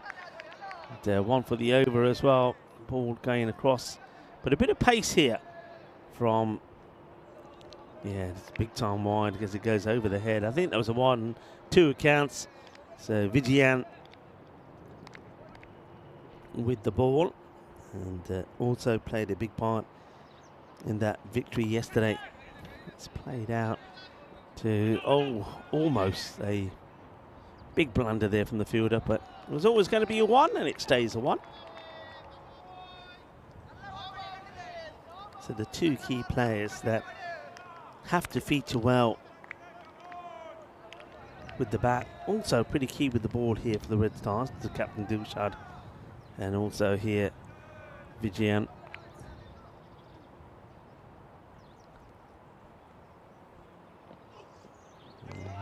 That's okay. I get the feeling that the numbers on the back of these shirts from the Red Stars are probably a bit of an afterthought. That one comes back in, actually. So it looks like it was going to go wide of that line, but come back in. Yeah, and that's why I think you see those numbers much lower down on the back of those shirts. And if the shirt's tucked in, you almost don't see them. That's the look at the wicket keeper. It's Anandu Prathapan. Yeah, goes inside out, but he's going to give his wicket away. There's Sathi will go once again. Disappointment. Azim Sathi, the big player, but he doesn't get a big score. In fact, it's a lame 1 run off the 5 balls that he faces. And it just plays is completely wrong. He's trying to play. He's trying to go down the leg side and play out in the off, when really you just got to stand still there and be playing that one on the leg side. So disappointment. Let's have a look how he tries to play this, Sathi. I mean, if he's staying still, you're playing this ball on the leg side. It's going down the leg. But look where he goes. Goes completely wrong. And instead of playing the ball that should be going on the leg, he plays out the off. The fielder says, thank you very much. Takes the catch. And a dismal day for Azim Sathi continues. Question now remains whether we actually see him with the ball. But Jimmy James with the catch. And Vijayan picks up the wicket in what's been a pretty tidy start here for the red side. Now that's close. That is really close for me. The umpire having a look and saying not out. Ooh, let's have a look at this. This is a good shout, you know. That ball comes back in and the impact. Oh, umpire, for could be a number of reasons. The umpire's thinking maybe he's going to miss leg, maybe it is going over the stumps. Height probably is the key factor on that one. Gutam Singh survives.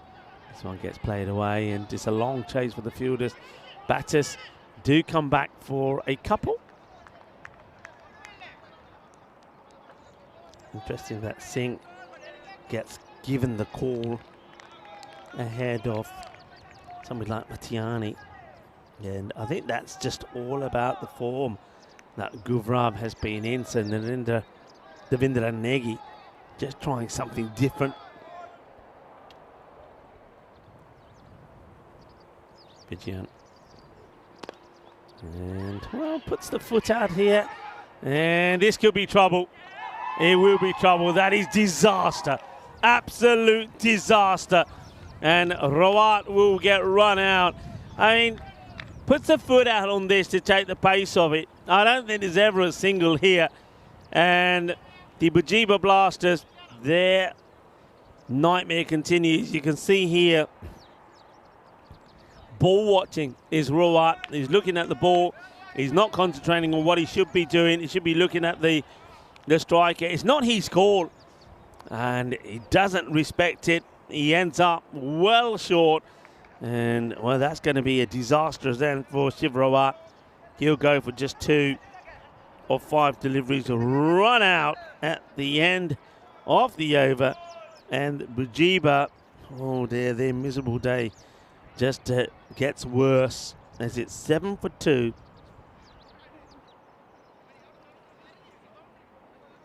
Four off the over plus 2 wickets, and one of those being the run out.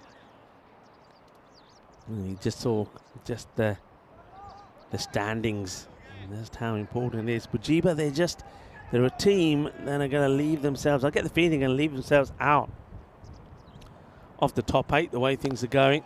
That's well struck, just gets enough of this, does Gaurav Matiani. So he is out there now, Gaurav. Normally he's been coming in at number 3. So Gutam Singh comes out before him, but the two do end up now being together here. I'm just going to have a quick look at the standings here to see Bujiba where they are now. So they're in that 9th spot. They're a point behind Marsa, but having played a game more. Marsa in the all-important 8th spot.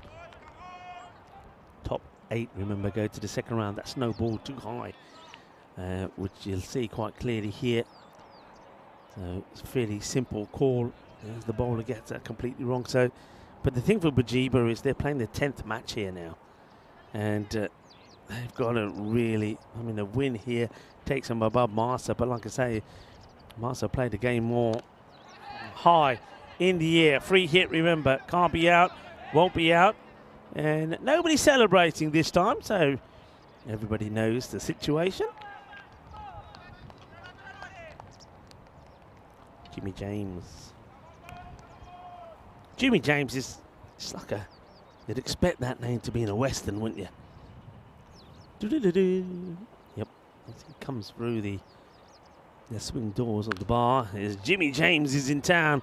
Well, Jimmy James might be in town, but at the moment, it's, well, Singh, who's doing the attacking. He beats him to the draw. The old gunfight, and Gutam Singh fires this one away for Cuatro Carreras. And gets into position early. It's too short, and well, James doesn't look like he's got the sort of pace to trouble batters with the short ball. Oh dear, that's a comical bit of fielding. The fielder does come back and tidies up, but that's not well done at all. I can't even tell you who it is, because like I said, with those makeshift numbers, if you tuck the shirt in, you can't see a thing. So I think that's probably good there from the fielder. Well, there you go. Actually, I've caught him, seen it. And it looks like that's a man with, that's Mukesh, I think it is. I was going to say 19, but there is no 19 in the side. So the one must be a 7. So Mukesh making a blunder in the field. Swing and a miss from Gutam, who does get back courtesy off the misfield on strike. Big partnership now required here from the Bajiba Blasters.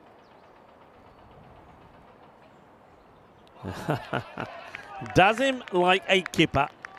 And Gutam sort of reads it, but wasn't able to, like, you see this here, he sees the slow ball, he knows he has to adjust, but it just doesn't really know what to do with it. You see, he plays on shot too early, then tries to recover, he can't do. So well done to Jimmy James. He finishes with the dot. 13 come off the over. 20 for 2. And, Red Stars, I suppose, with their batting, if they can keep this to, I'm saying, say 110, no more, they'll fancy themselves. I think if Bajiba can get past the 110 mark, we could have a very interesting game. It was 50-50. Now you can see the Red Stars 65 to 35 favourites, but 1 over can make all the difference in this. And time to see the next bowler in action. This is going to be Sobul George with the ball.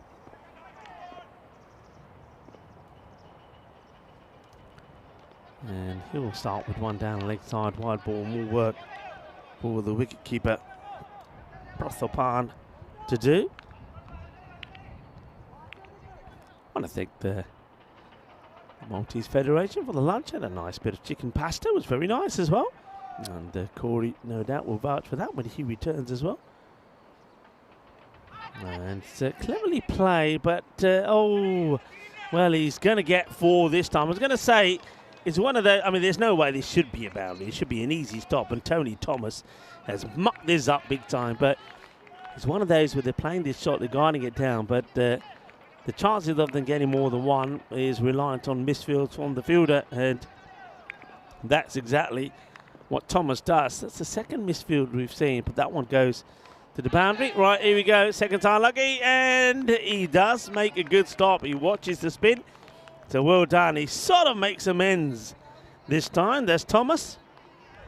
Yeah, watches the spin on this good. You knew it was going to grip and turn. Well, that was the one before, and this is the way to do it. Much better, well done. Good work there from Spring Media as well, and Alex in the engine room as that has been fired away. That's a lovely shot. Beautiful pickup. And Gutam Singh just starting to get things going here now. And I've said this before about the Bajiba Blasters. They're relying a lot on the top 4. And these two have to go well here. They have to get the, I would say, the majority of the runs. And let's keep them outside the off. That's what I think captain will be saying. And Dilshad Ali, keep it outside the off. Interesting that Dilshad, him and Vijayan, like I say, are the key. I think they'll probably like to hold themselves back for as long as possible, maybe to bowl the 9th and the 10th. That's well bowled and well respected as well this time by Sin. Takes a single. Hope you're enjoying the coverage from Malta or wherever you're tuning in from. I know we've got a lot of our regulars in, but if you are new, we always like to say this: if you are new, give us a shout. No, oh, that's a delightful shot, and he's got the elevation. It will go all the way. And Mutiani, this is what I like to see from him. Good positive hit, holds the pose beautifully. देखिए क्या रहा कितने शॉटी कितने शॉटी photo खींचना नहीं आले मेरी photo खींच दे smile please boom shakka lag gaya, and he holds the pose beautifully for a few shots as well. Click click click, it's the end of the over. 39 for 2. So I suppose you can say this is a bit of a recovery here now. And they'll be happy with that. The last 2 overs gone pretty well. And, 32 coming from them. And that's what they've got to be here. Got to be brave. But yeah, I mean, if you are somebody that's new, that doesn't normally tune in, we'll welcome to you first. And don't be shy. Let us know who you are. Put a message in the chat and say who you are and where you're tuning in from as well. We'd love to hear from you, and we'd love to say hello to you as well. So please do so. As we're seeing a change here, and it's going to be Alog Mohanan.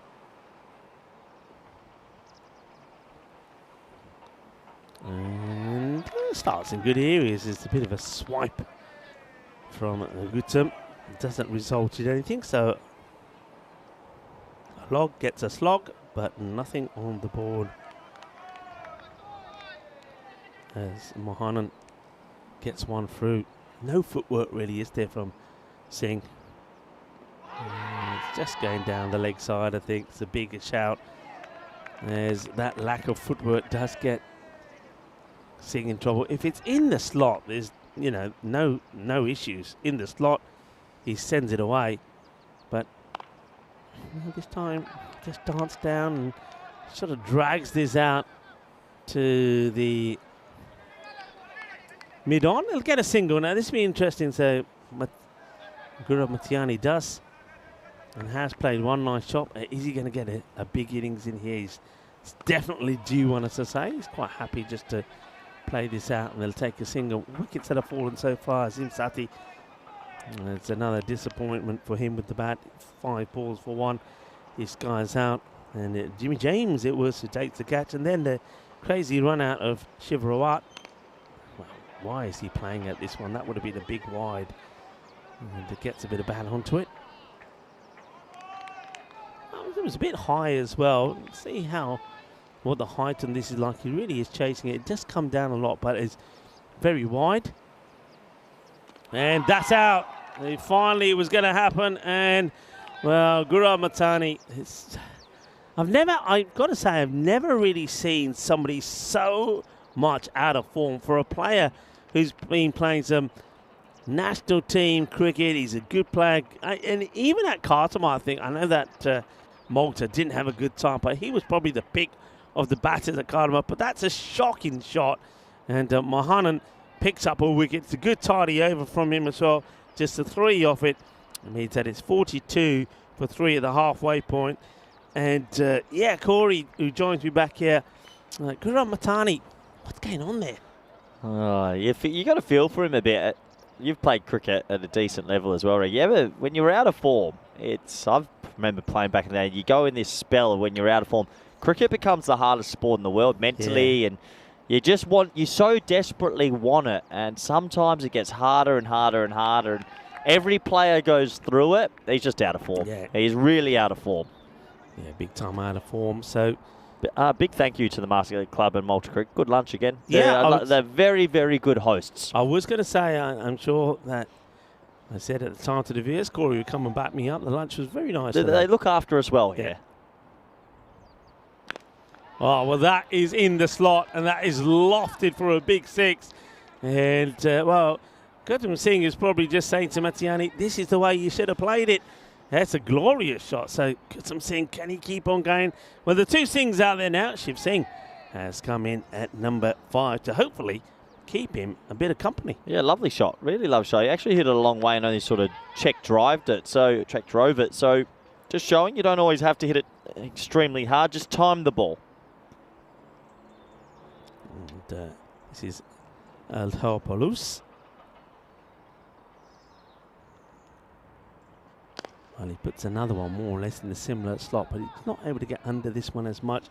So he'll take the single, and Shiv Singh, who, don't forget, at the end of the last match, which, remember, Bajiba, they went down, didn't they, early on in the day to the Southern Crusaders. He did play some nice shots, so he can crunch the ball if he gets it in the right slot.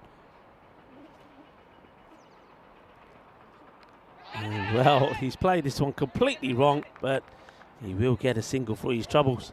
Yeah, there's that position as well. I like that. Nice, fine third man. Saves a boundary. Interesting looking shot, that one. Oh, Yeah, very interesting. What do you think about these numbers, by the way, on the bowler's bat? Have they not been put on upside down? Yeah, it's a different sort of yeah, it's a different sort of look, that one, isn't it? I reckon those twos are the wrong way around. I'm confident of it. I think if you're doing a handstand and looking at them, you've got a better look. Those numbers, they are upside down. I'm telling you, that's supposed to be 22. Those twos are the wrong way. Yeah, and those twos are the wrong way, and some of the fielding then was the wrong way. They get one overthrow there, they get 2 runs, and yeah, look at this. Cheeky, the ball got thrown in, hits the off the knee, and let's go again. Yeah. And then, let's If he hit, he was gone. Almost hit his teammate as well. Almost the double clanger. Singh gets a bit of luck to get back on strike. Look at him moving around here already. And, well, all the moving. You still can't get to that. It's going to be called a wide. Correctly so. But you just want to leave these alone. You get the wide, take wide. Yeah, the mindset is so focused on hitting the ball, isn't it? Big game for the Blasters, Rico. They got to make sure they get a win here. Starting to slip down near the bottom half of that table. Yeah, they are. And he gets enough of this to at least once again. He should be going back for 2. Should be a well, now that is crazy. I wonder if this is all about Singh saying, I'm going to give you 1 ball because I want to stay on strike. Well, if that's the case, they won't be taking a single here. That's the only thing I can think of, because that was considering how well they ran the 2 before, that was a genuine 2 this time. So Shiv Singh, he knows what he's got to do. He's got to get a boundary. And he has a go, and he might just get one, and he will. He gets it past the fielder who's looking to take a sharp catch on the boundary. He's not going to be able to do so. I think it might have been the captain himself, Dilshad, who's out there. And, well, Shiv Singh, he was told, you got 1 ball, 1 boundary, you don't want a single, and he does get that boundary. The big ballooning edge, 58 for 3 after 6. Obviously, Gautam Singh, he's the key, 32 of 20, joined by Shiv. Can this partnership get them up to that 110, which might play? Yeah, I was saying the same. I think 110, looking at the scores that the Red Stars have struggled with the bat and what they've chased down, 110 would be a good one for the Blasters to get to it. Currently, the expected score around about the 96, but shots like this will help, as that's going to go all the way. Bolle, manos arriba there from the umpire. Umpire Yash puts them up in the air. 6 runs. What a lovely shot that is. Just fetched it from outside off and pumped it straight. 6 to the total. And well, when you hit a boundary early in the over, Rico, now it's time to cash in and turn it into a magical one. Yeah, Mohanan. Oh, that's been really well hit, and that's 4 runs as well. 6 and 4 all together now. Hungry for more. So Mohanan, not a good start to the second over. Not a good start, no, but good batting. A 6 straight, and then he stays deep in the crease, gets the pull stroke away. That's 10 off 2. Yeah, looking to cash in and make this the big over now. Surely the Bajiba Blasters. I want to get the acceleration in, want to get to 100 and around that 115, 120. So that's hit well as well. This is going to test the fielder who gets a foot on it. But not your favourite type of fielding, Corey, but he's going to be run out here, Well, it's not my favourite type with the foot fielding, but he fired the throw in, and I think Gautam Singh, I think he could be gone here. I think he wasn't paying attention. He's so slow running and then takes an age to put the bat down. There's the foot fielding. In comes the throw, and I reckon he's going to be short. Oh, he's in trouble. Let's see this. I reckon he's a goner. Let's see. Oh, this is so close. Ooh, that's out. That is out. It's on the line, isn't it? Yeah, that is out. That is shocking running. And Gautam Singh is going to get a wake-up call here, because really there was no danger there. There was always 2, but he ran so casually. Then he tries to just ram the bat in at the end, but he's too slow. And that is a big wicket for the Red Stars. Well, I'll tell you what, I'm not the biggest fan of foot fielding, but the way he sort of ran to pick the ball up afterwards and fired the throw in, 10 out of 10, and it does affect a run out. We'll have another look at it. This is the running between the wickets. Just slow. You can see the way he sort of lunged in. He was just, I think he realised late, oh no, I'm a bit behind here. And yeah, good use of technology. Yeah, and good use of the feet from the captain, Dilshad, who gets the throw in and gets a good stump. Next batter comes out and had no idea where this was. He just swung hard. Unfortunately for him, He managed to get himself off the mark. So that's Sanjeev Panwar that's come out there to join Shiv Singh. Yeah, Panwar gets an opportunity to play a bit of a cameo role here. That one has really come off the seam well. So Mohanan, he was under the pump, wasn't he? The start of that over 6 and 4, and then out of nowhere, there's that run out, and now the over doesn't look so bad at all. No, he's got good figures, doesn't he, Rico? Another spinner today, that a little bit of a hybrid spinner, but being effective spin to win in Malta. Yeah.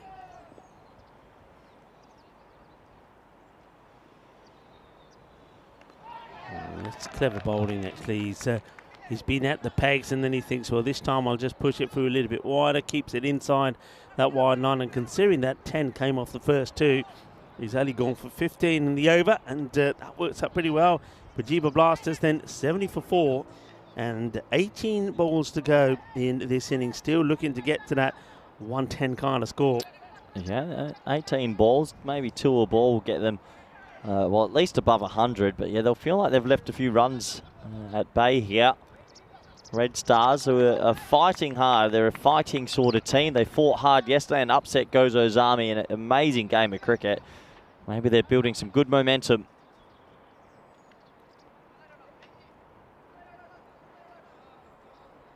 Well, it's time to see Tony Thomas in action. He's had a mixed time there on the boundary of third man. He made some stops, so there was a few that went through him. They're just taking the time to get this field sorted. There was in the 9 about the leg side field, but they decide that they don't want the mid wicket on the boundary. So only long on out there at the moment, and he should get a wicket straight away. He won't, because the catch gets put down, and that's disappointment.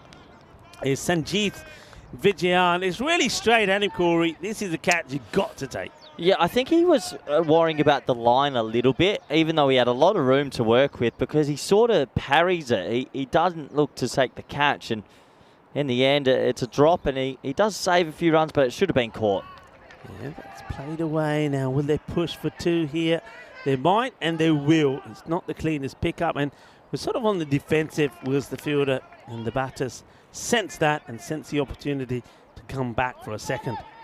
Yeah, definitely sense the opportunity to score as many as possible, because it's time to go. And the Blasters are a bit behind from where they'd want to be. Do have an opportunity here to blast some 6s, and they're going to need to. Anything under 100, I think Red Stars will feel pretty comfortable.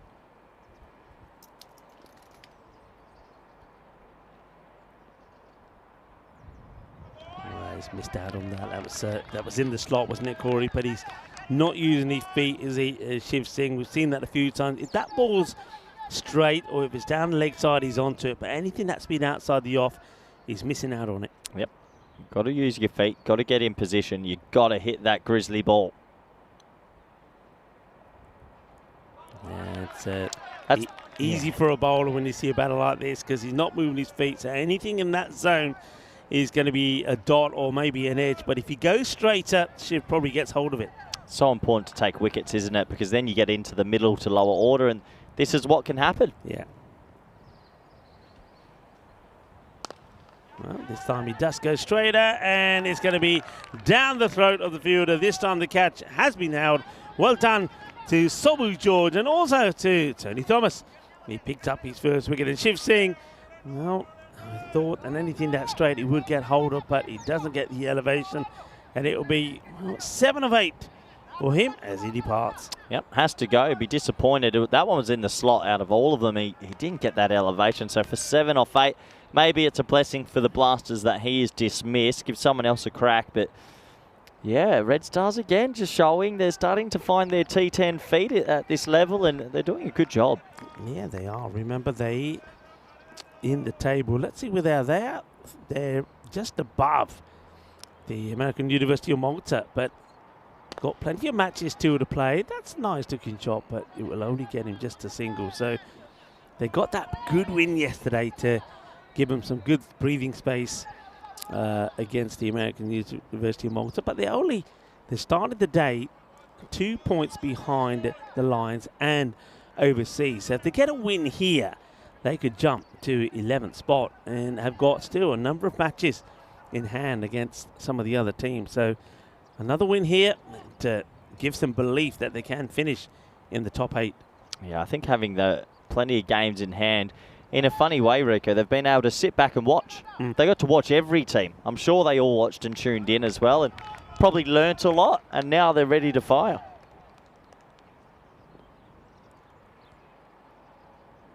It's going to be too wide. They'll take whatever you can get here on their quest to get to a 100+ score at the moment.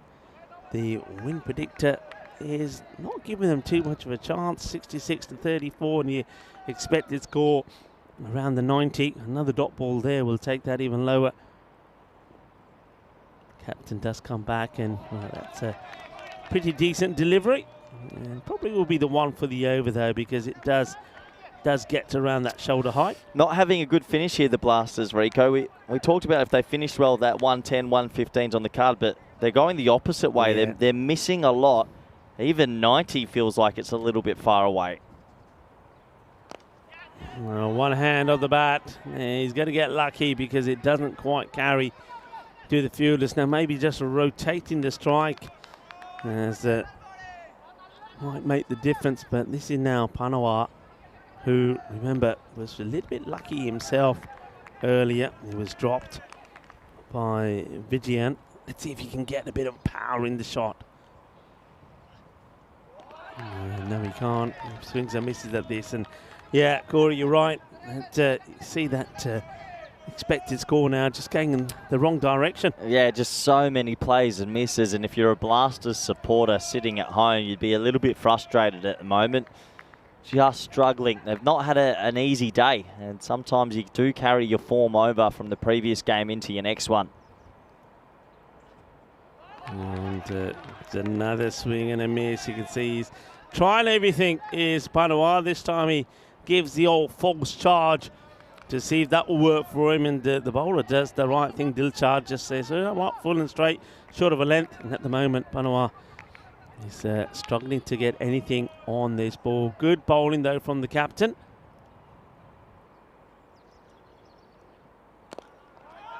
And that's that slower delivery, bat on ball, they'll take a single, but well, in fact they're going for 2 here, and because it's a wild throw, oh, Rico, they'll get him. Sorry to interrupt you. The bowler, I think, could be in serious trouble. He actually dived for the catch, and he's landed extremely hard on his shoulder, I believe, and I hope he's okay. I think it's his shoulder. We'll have a close look. It's one of those ones where you hyperextend when you're reaching, and he's going to be in a bit of trouble here.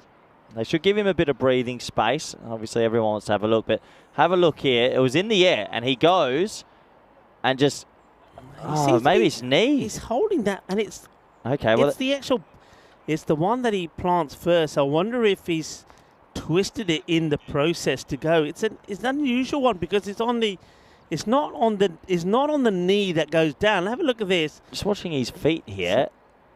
Yeah, okay, his knee gets caught under his body, and the knee's a funny thing, isn't it? It actually doesn't take much for all of a sudden. But he's holding the other knee. It's not the knee. It's not the right knee, which is the weird one. I mean, maybe we can see it just one more time. Maybe have a look at what he's doing here. So if you watch, he bowls there. So it's his left knee. Yeah, so watch what happens here. So he goes down, so that leg is fine, and then when he goes down, he holds that. Well, that actually worries me more because it's probably something internal that's just not gone right. So let's hope he's okay. Well, he's going to get some. I don't think he's done something nasty there, muscular, I reckon, and the way he's not able to get up himself, I mean, the player's going to help him off the field, and that's your captain, Dilshad Ali. I mean, you don't want to see anybody badly injured, but that's not a good sign. Nice to see the ECN crew out there. It's Ravi Pancho out there, also with Joe Foster. So that's not a good sign for the Red Star. They need the captain to be at the best, but it gives us a chance to look more at the ECL draw. Yeah, let's hope he's okay. Let's chat about this. There'll be a bit of a delay here while they try and get him off the field, which he is in a lot of pain. So focusing on this, look, Dre will come back and they will want to make a statement. They were a bit under par last year. Look, Hornchurch. So you see the 2 names we're very familiar with in Group A and Group B. And hey, it wouldn't surprise me. They could run into each other in Championship Week. Yeah, it could do. I mean, Group A there, you've also got the likes of Darmstadt. Now, they'll be good. We don't know too much about, do you know much about Peel and St. John's? A little bit, because I don't know, I can't confirm it, but I did hear a whisper, Eddie Beard and Ollie Webster. So then all of a sudden, yeah, that's a very dangerous team. it becomes very, and dangerous Group B there. We know that's going to be pretty exciting. Probably you'd feel the battle there between the two teams from the UK. And as you said, we know that Grange are going to be very strong in Group C. So this is going to be one ball to finish this over. Yeah. And this will be Sobel George, the bowler. So this will go down as an over for him. And then no doubt they'll finish off with Vinay. Well, yeah, it's a shame, but he'll have to finish it. I'm not too sure who's the captain now. They'll have 7 deliveries, though. They'll just have to help each other through. Yeah, they will. Okay. On strike is Panawal once again. Well, he hits this pretty well, actually, and that will be pretty close to a 6. And in fact, it has gone all the way. That one ends up trying to make its way into the clubhouse. Good hit. They've missed out on so many in this area, but this time Panawal, he gets his proper 6 runs to end that, the 9th over. The first boundary to come from it. Of course, thoughts and concerns at the moment for the captain Dilshad, who is off the field. It didn't look good. Looked like it was a muscular injury. But Bajiba Blasters 84 for 5 at the end of 9. Yeah, well, I have to wonder in the second innings, will he be able to bat? Highly unlikely from what we saw. So, yeah, plenty going on around the ground in this one. And we do get to the last over, 84. Can they get to sort of 3 figures? That should be their aim from here. And to finish it off, yep, it is going to be Sanjeev Vijayan. Really? And gets played away. Take the single. Just checking the stats here. My man Thomas took 1 for 4 in the previous over he bowled. 1 for 4. Surely he gets to finish. No, they haven't gone back to him. Yeah, fair enough. I mean, look, they've used 7 bowlers, so they had plenty of options. Yeah, go back to someone else who only gave just 4 away. But I suppose the advantage is he did take 2 wickets. So that's why they've gone back to Sanjeev here. And that one would just be a single. But yeah, you're right about Dilshad. And I remember that remarkable win yesterday that you witnessed for the Red Stars. Dilshad, the captain, 66 of 26. That's massive, because I don't mean to be disrespectful. Red Stars, they don't have that much batting. No. There was really 2 or 3 batters, and then the rest was... Yeah, well, it was this guy here, Vijayan, and Dilshad. So Dilshad, there's no way I can think he's going to bat. This one could also be a boundary, and it ends up being a wonderful stop. He gets a little bit lucky as he slides at this, gets a hand to it. It could have spun away from him and gone over the rope, but it doesn't. So well done. And I reckon that's his shoulder that comes in and barges that ball and keeps it in play. And so Ajmal Ali makes the stop, makes the save. All of a sudden, if the skipper can't bat in the second half, 88/90, they chased 120 odd yesterday and he made all the runs basically. Yeah. So this could be a low scoring thriller all of a sudden. High in the air. It's been called by the fielder and it's been taken. Good catch. And it's a good call, good early call. There's several fielders in the hunt for this one. But Jalu George says, leave it to me.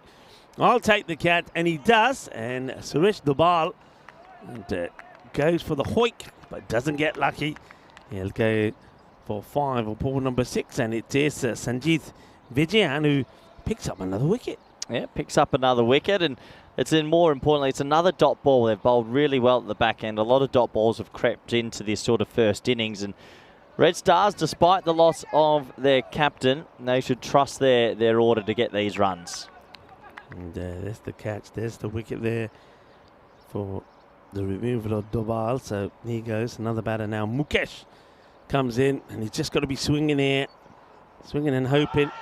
It's probably not. Oh, it's being given. I was going to say it's probably not going to be given because I thought it was going across him and maybe missing the stance. But the umpire, Ranga, believes this is going to make contact. It's going to hit. Doesn't have to hit middle. He believes it's going to hit something and gives this out. Here it is again here. So, it does hit him right on the back foot, but I think I was right with my first observation. I think that's going to go on a miss. Yeah, more than likely. He came quite wide on the crease, that ball as well. So probably just slipping down the leg side. Oh, no. Oh, that man's trying to get his pads on quickly, but there's one ball left. I thought someone was going to get timed out then. It's going to be hat-trick ball, Rico. Yeah, it is. We've seen 2 in 2. And Vijayan, 3 for 8. Last ball of the innings. Will we going to have a hat-trick or not? The batter is ready. It is the captain, Devendra Negi, to face the hat-trick ball. Just not bringing anybody in for it. He's keeping everybody as they are. And, well, it could be a team and will be a team hat-trick. Don't Negi, like that. That's very poor from the captain, isn't it? Oh, that's shocking.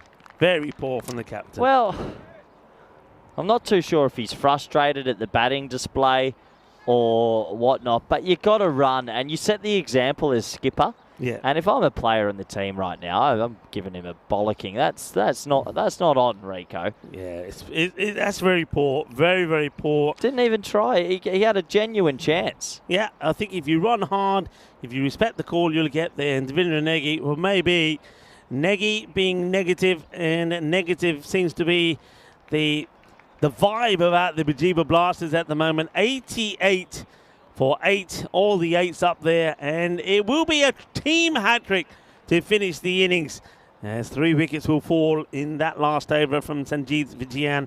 2 goes to him, but 1, well, he'll have a part to play. He'll get some more fantasy points because the last one being a run-out, and of course, there was a run-out in his first over, so if you like, 5 wickets would fall in his spell of 2 overs, but this is the highlights again. Once again, Azim Sathi just wasn't able to get going. And what made it worse for this time, there was another horrible run out. There was 3 run-outs in that innings, and that was that shocking one of Rawat. Then we saw a bit of a fight back really there as Gautam Singh and also of Matiani just played a few nice shots to get things moving in the right direction. But once again, once they lost the wicket of Gautam, who was the only one really who flew the flag really for the Bajiba Blaster, 42-23. After that, it was practically all done and dusted. It was a lot of dot balls started to come, some clever bowling. They changed it around. They were having a good time. But I guess the big thing that we're going to notice, this was a little bit of comical cricket, not too much in there, but the next round is the injury to the skipper, Rico. Yeah. We have to touch on it because with him being injured, if he doesn't bat, 89, it could be game on. Yeah, well, we'll have to wait and see, yeah. I mean, Dilshad, the way he got carried off there, it looks like he really has done a pretty nasty injury to, looks like his knee that he was holding. And we'll find out more, of course, I think, as this match progresses. But the chances are we won't see him out there. And then I feel that the man who took 3 wickets for 8, Sanjeev Vijayan, probably becomes pretty key in this contest. And when you look at the Red Stars yesterday, really, apart from Sanjeev Vijayan and Dilshad Ali, nobody else really scored runs for them in the day. So, yeah, this is a big loss, not having Dilshad. That's the last one there, and you know what we thought about that. I mean, the captain, Devendra Negi, no effort to try and get to the other end after missing the straight delivery. So, a good place for the Red Stars to be in here. But one thing to focus on, remember, batting first yesterday against the Masita Warriors, they only managed to get 84. So then you get a few quick wickets there. Who knows? This could be a close one. Who knows? This could be that golden ball match. 43 then to Gautam Singh, 43 off the 23 deliveries. But have a look at the rest of that innings. Nobody else really mucking in. Well done also, I would say, there to the fielding side and the Red Stars. Only the 6 extras as well. That was good from them. And here's the bowling. And Sanjeev Vijayan, 3 for 8. Dilshad couldn't finish his spell because of the injury came as he bowled that 5th ball of that his 2nd over. But he was bowling very tidily and very economically as well. And we saw a good spell there from Alok Monahan as well. 1 for 15 from him. So you would have to say that the Red Stars probably are firmly in control and the favourites, but with Dilshad, and we're suspecting that Dilshad Ali probably won't feature with the bat because of that injury when he was carried off. Obviously looked like something that was quite nasty and quite muscular. If that is the case, this becomes an interesting match because I think with him not present, that 88 probably seems a bit more like 128. So they're going to have to work hard, and Sandeep Vijayan is going to be pretty key. So join me, Rico Full, and the rest of the gang here at the Marseille International Cricket Ground when we return with Red Stars needing 89 for victory.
This European Cricket Network event is proudly brought to you by HCL Software, Paramatch, and Victorinox.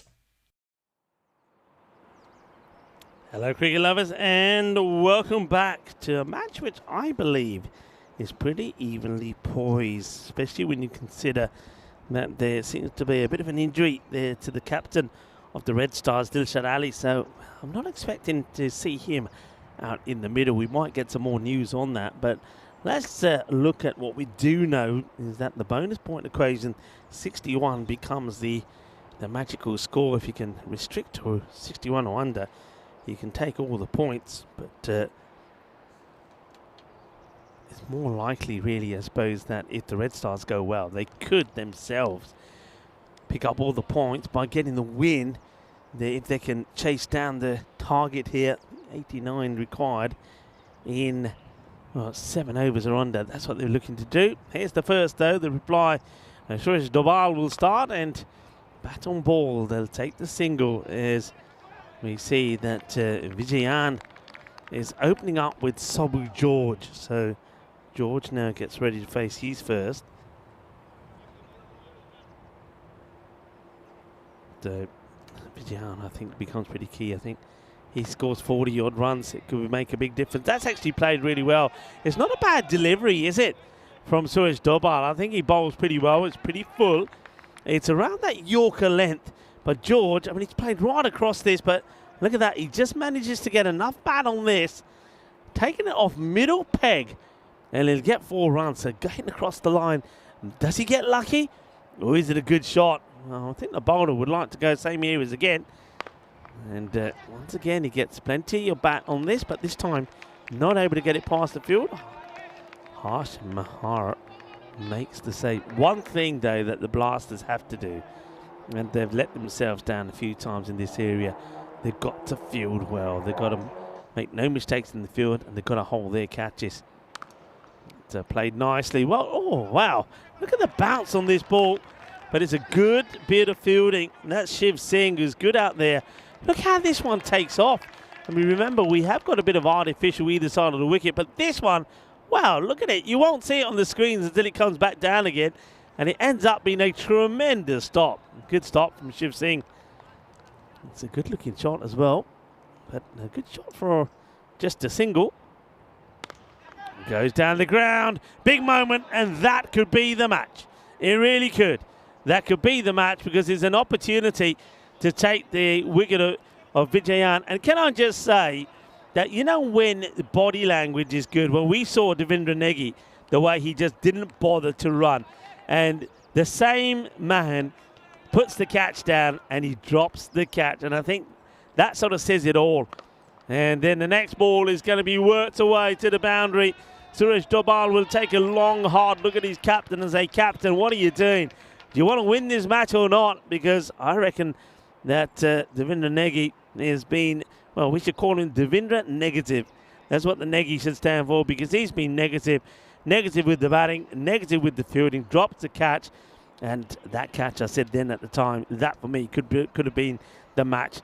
301, we're into the 300s now as Corey joins me with 13 coming off that first over. Yeah, 13 off the over for Red Stars, and they're on their way. 301 games since a golden ball. Quite remarkable. We're starting to get close to records, Rico. We're due a golden ball. In that little break where I went and did the toss in for the next game and quickly went into the dugout, unfortunately, the skipper, it seems quite serious. He's in a lot of pain. And it could potentially be some serious ligaments or an ACL, they think. Oh, dear. But in saying that, as that's been hit away for, wouldn't surprise me if they get the magic spray on it and we see him tomorrow. You know how these players just love playing. Yeah, certainly do. Vijayan, after being dropped on put it straight forward catch, now faces the man who dropped in, Devendra Negi, the captain, and he plays them away for 4. So Negi, let's just say that his morning getting worse, and certainly some questions about his leadership now will be raised as he tries to get that big breakthrough. And that's played nicely. Fielder's got to get down and does well. It's good from Dobal, who says to the captain, hey, Skip, that's the way to do it. Should have done it on my bowling as well. Well, they need Skip to do something here, to produce something. Let's have a closer look. No, it looked okay. Looked all right to me, yeah. Good work. That you feel, Rico, they are still, it sounds crazy, you look at the scores, 88's below par. They're 1 or 2 wickets away from making a game of this. We know it. We know it. But they have to take the first 2. I agree. And that's why that drop was so big, because that was Vijayan, who's the only other batter we know has made any contribution with the bat. Okay, goes for this, and that's going to be runs. 6 of them, you know. It's a little bit too much width, and Sabu George leans into this, gets a fair chunk of the middle of the bat.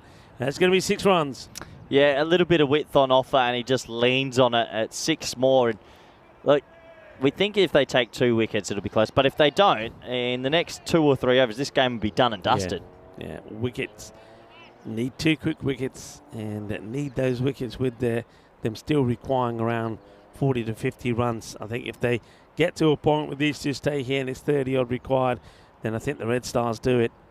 Devinder Negi composes himself, and yeah, I don't know, did you get a chance to tune in to the Gozo's Army chase when they won last no, night? I didn't. So they got ahead, miles ahead, huge partnership out of nowhere, and in the last 3 overs they needed 12 with about 8 wickets in hand, and they took it down to like the last 3 balls. They brought spin on, they couldn't hit a thing, and that's the thing, they're very reliant on 1 or 2 batsmen. I saw even Zishan picked up a couple of wickets. Bowling slow leg spin, so yeah, plenty going on. Looks like a small delay. We've had a few little technological issues today. Yeah, it looks like the last shot didn't seem to register the boundary for 6, so we're just waiting for that to come up on the scoring system. Hopefully it's not Russian interference. It sometimes happens in elections and also happens on the ACM. But yeah, obviously trying to stream so many games around the world, around Europe, I should say. These things can happen. They can happen. Well, that's one way to deal with it. Do a little bit of stretching, who knows. And that's Matian, who might be getting ready to bowl the next over. Why not? He bowled only the 1 over, and it ended up being a really good one in the last match. So I think we need to see him with the ball. I would like to see even likes of Azim Sathi. There he is, Azim.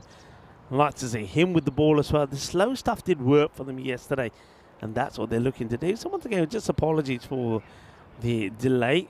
Hopefully we'll get that sorted out pretty quickly. Well, while we're waiting for that delay, let's have a look at it. See these teams. Who do you think in the Challenge Division goes in as favourite? I think Spain do. You do? Yeah, I agree with you. I think Spain would have been pretty much favourites beforehand, but with the big ins that they've had, that could make a big difference. But hey, look, they've got to get over Germany, who I feel will be pretty competitive, and of course a very good Jersey side. I think Jersey are slight favourites. Yeah. Just slight favourites because, yeah, just a gut feel. Slight favourites to them. It's up in the air. Moment. Big moment. And held on to. Well, that's an important catch, isn't it? Well, he's hurt himself in the process of taking it as Guru Matiani. I feel that's probably a long-standing injury that he's got from before, but he holds on to the catch. I like the way he hides that hand behind him so nobody gives him a high five to make it worth. But that's the wicket they wanted. To get 1 wicket. You can see he's hurt himself, and he's saying, look, everybody stay away from that hand. I don't want anybody touching it. But they get a wicket, and it's an important one because it's one man other than Dilshah that's been in the runs, Sangeet Vijayan, who goes for the unlucky 13. Yeah, and we have to assume the captain's injured, so it's probably, realistically, at a wicket on that scoreboard. It's 2 down, we think. I'm not too sure we'll see him bat, as that ball was just chopped into the offside for a dot. And if the Blasters did watch a bit of yesterday, if they've got any spinners, this is the day to bowl spin to these boys. That's 2 overs complete. The score is 25 for 1. Yeah, 25 for 1. So Devinder Negi, the captain, does pick up a big wicket. It's the big one, the one they would have wanted. As Shine Samuel comes out, who would love to shine, wouldn't he? And what an important role he could have to play here. He's out there with Sabu George. What a great name, Shine Samuel. Anyway, over number 3. Big over, you feel, in the context of this game. Yeah, and they are gonna go with back to Suresh Dobal to bowl his second. Just waiting here once again for the umpires to give the go ahead. We have got some really good names in this. I've got to admit, my favourite's got to be Jimmy James. I like that. Jimmy James is like the old spaghetti western name, isn't it? I like Shine Samuel. Shine Samuel's a good one as well. Tony Thomas, you got a couple double barrel almost. Yeah, liking that. Another delay, so it looks like technology just not agreeing with us at the moment. Yeah, all sorts of things happening. So the umpires are coming together to discuss something here. So I wonder what this could be about. The umpires having a chat now. Have they missed a ball? They might have missed the ball. There might be a ball still to go in that over from Nagy. It doesn't look like there was. Yeah, so umpires are going back because there's still a ball to go now. Devinder Nagy, well, he won't mind this. He'll have another ball. Hang on a minute. They're going back again now. Well, the umpires are going backwards and forwards. They're shaking it all about. Nagy, out of disgust, just throws the ball away, thinking, come on, make up your mind, men. Well, now they are calling over. So this is what happens when Trump gets the power. Everything goes bonkers. So it is over, and it is over number 3. A little bit of confusion, but everything's sorted now. Well, is it, though? I think so. Is it, though? As we can see now, umpire Yash is just saying, well, hang on a minute, until they give me the heads up. I'm not moving out of the way here. So Suresh Dobal has got the ball, is waiting to bowl it. But the umpire, well, obviously they are trying to sort it out. So it looks like they're going back and doing a little recount here of that over. So it gives us you mentioned Trump. He's got in again. Yeah. To the surprise of many, maybe. Yeah, it's a funny one. Not a surprise of the majority in America. The world's an interesting place, isn't it? It's a very interesting It gives place. people like me hope. Over number 3. And that's a good hit. It's going to clear the field on the boundary. Boom. Shakalagya. 6 runs. Sabu George goes big. Well, they picked up 1 wicket, so they started. But this is the other man. They need to get this missed. That's a juicy half volley. 6 runs. Yeah, it's in the slot. Gets played away. Yeah, not one who gets too involved in politics, but let's just say that I sometimes do wonder what people are thinking when they do certain things. Right. And out of the reach of Matiani. You can't get anything on this. Back-to-back 6s. Sabu George needs to see the end of him pretty quickly. Otherwise, he could single-handedly get this victory for the Red Stars. Oh, it's slot bowling. It really is. Another half volley put away for 6. And back-to-back 6s. George, they only have to chase 89. A cameo from him, it really kills the game. Yeah. Anyway. There we are. Well, Kroom is saying controversy in the count. I think that's in reply to mentioning. Oh, up in the air. Now, this is huge moment. And it's been held. Wow. Everything comes back to life as Harsh Mehra holds on to the catch. And that's Sabu George, 24 and out. And it's Suresh Dobal who gets the breakthrough, still needing 52 runs. The Red Stars lose another. Technically, you can say they're now 3 down for 37. Game on. You just feel like they've gotten a couple of big wickets. The captain's injured, which we spoke about. So there's still plenty to play for in this game. Yeah, well held there by Mehra. I said that one thing that the Blasters have to do, they've got to be 100% with the catching. Now, don't forget that Devinder Nagy did put Vijayan down on, I think it was only on 1 at the time, but that doesn't matter. They did get his wicket in the end. He only hurt them by another 12. All right, can they get a few other of these big wickets? Yes, this one is quarter wide. It's a tough call, actually, for me from the umpire. I thought this one was okay. Let's have a look at this again. I thought he kept this just about on the line. And maybe that's umpire's call. Umpire decides none of it catches the line. Jimmy James is the man who's in at number 4. Yeah, JJ and SS at the crease. 38 for 2, effectively 38 for 3 due to the injury. Oh, he's appealing for nothing here is the wicketkeeper. Yeah, look, if Trump can do it again and win, surely I could be president of ECN one day. If he can do that, I can do that. President, junior CEO of ECN. Yeah, well, I suppose a lot of it depends on how much funds you've got, and how many rich people you got backing you as well, buddy. Yeah, not many. Maybe I've got a couple of moderators that could throw in a penny or two. They must be retired, the amount they watch all day. Anything is possible, isn't it? This has got to be the third sort of big surprise, I think, for me, as that's out. Game on. No doubt about it. And this game is very much alive as we see Jimmy James. Well, he might be the fastest swinger in the West, but he gets done by a good one from Suresh Dobal, who ends the over with another wicket. And the Red Stars are now 3 down, or technically 4 down, with a score on 38. Oh boy, we know that they've got a soft underbelly. They really do. And 3 down now, which we feel like could be 4 down unless we see a Herculean effort from the skipper. Yeah. This game just feels alive.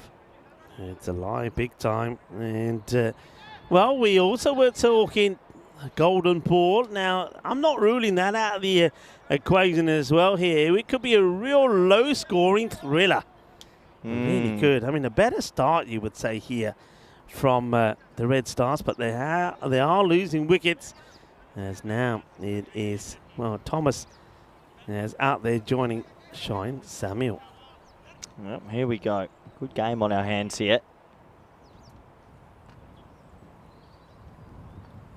Shiv Singh, it's hit down the ground. Should be stopped. It will be smothered by the fielder.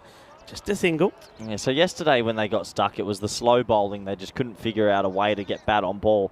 As long as they get bat on ball here consistently, the odd boundary, they'll still feel comfortable, but it does feel like this game's back open a bit.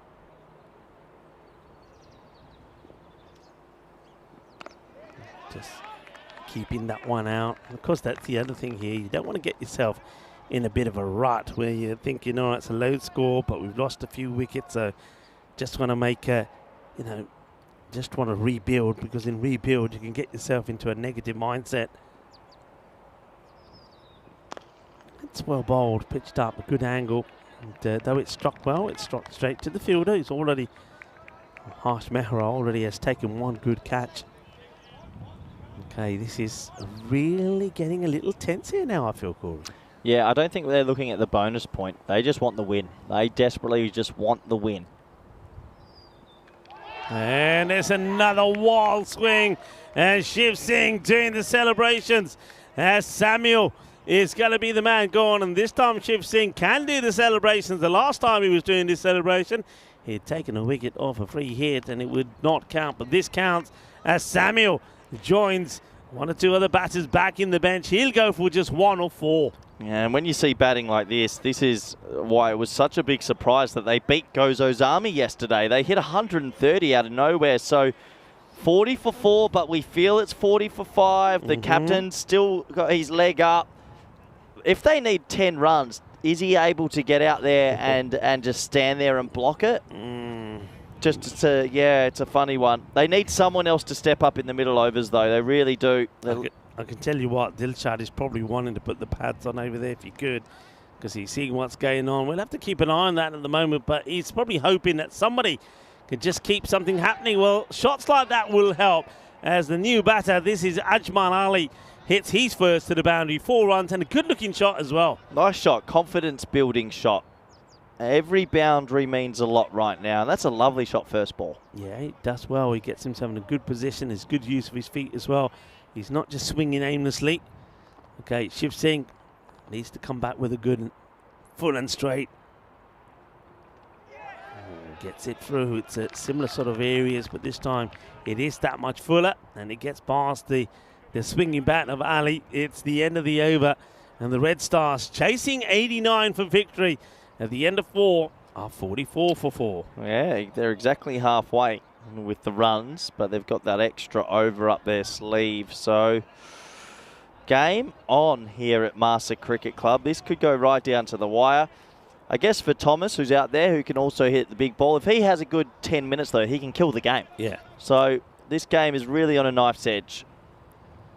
Let's see who they go to here. Looks like they're going to stick with the captain. I'm a bit surprised. Hamidegi is a wicket taker. I know he started the day with 11 wickets to his name. He's Has picked up another one here this time, but you've still got other bowlers there as well. But at the moment, the way things are, he's happy and feels that he can maybe get through the defences of one or two others. Starts with Tony Thomas on strike. Ooh, and well, Thomas seems to be playing this rather defensively, just happy to just drop the bat on that one. I think he knows there's a long tail to come, Thomas. He doesn't know if he should take the risk or not just yet.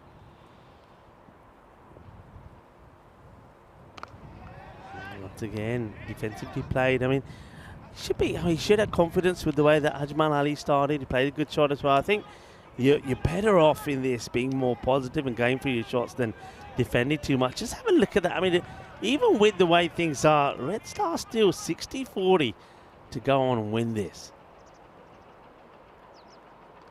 And, well, there seems to be some sound there. I'm not sure, 100% sure this was bat on ball, but there was a noise.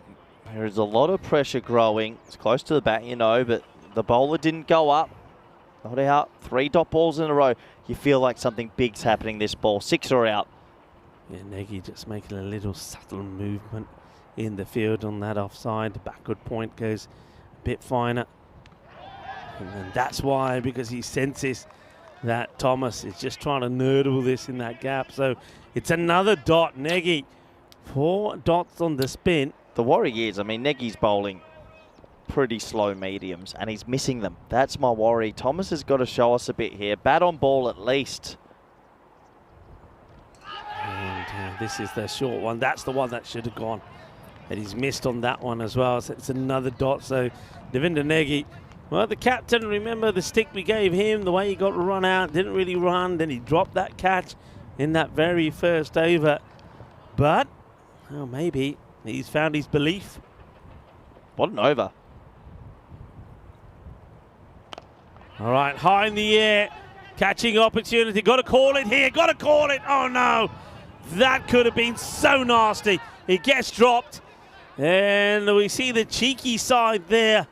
Also off the fielder, Azim Sathi. Sathi's a big guy. And I saw this being really nasty. Sathi getting involved there with Suresh Dobble. And it was double trouble. And, oh, that could have been so bad. And it's a good job that's blurry because, and like I said, that was a little bit cheeky, but some cracking. And replay there from Spring Media, end of the over, 46 for 4. 2 more runs to the total as well. So valuable runs after what could have been a wicket maiden. This is what's coming up tomorrow. AUM taking on Zero United. UM again then taking on Victoria Lions, Zero United versus Red Stars, and Red Stars Victoria Lions all tomorrow match 64-67. We're back to the action. That's a lovely shot. It's straight, it's flat, it's 6. A massive boundary for Red Stars. Yeah, and there's Ajmal Ali, who we saw him play a beautiful shot through and over the covers for 4 to start. Now this one, yeah, great hit. Trying to keep the pressure on the Bujiba Blasters. Goes again. Fielders should keep this though just to a single. Let's see how Thomas does here now. Thomas certainly looked very cagey. Didn't look very comfortable. Should already be back. And it was only the drop catch. And the issues between Dobal and Sathi that mean he's still there. And that one will be a wide. So yeah, just got to step inside of these ones. Doesn't want to spoil a wide. So another one to go on the board. Just needs to make sure he's scoring a runner ball. A runner ball's okay. 3 off 8's not okay. Just a runner ball.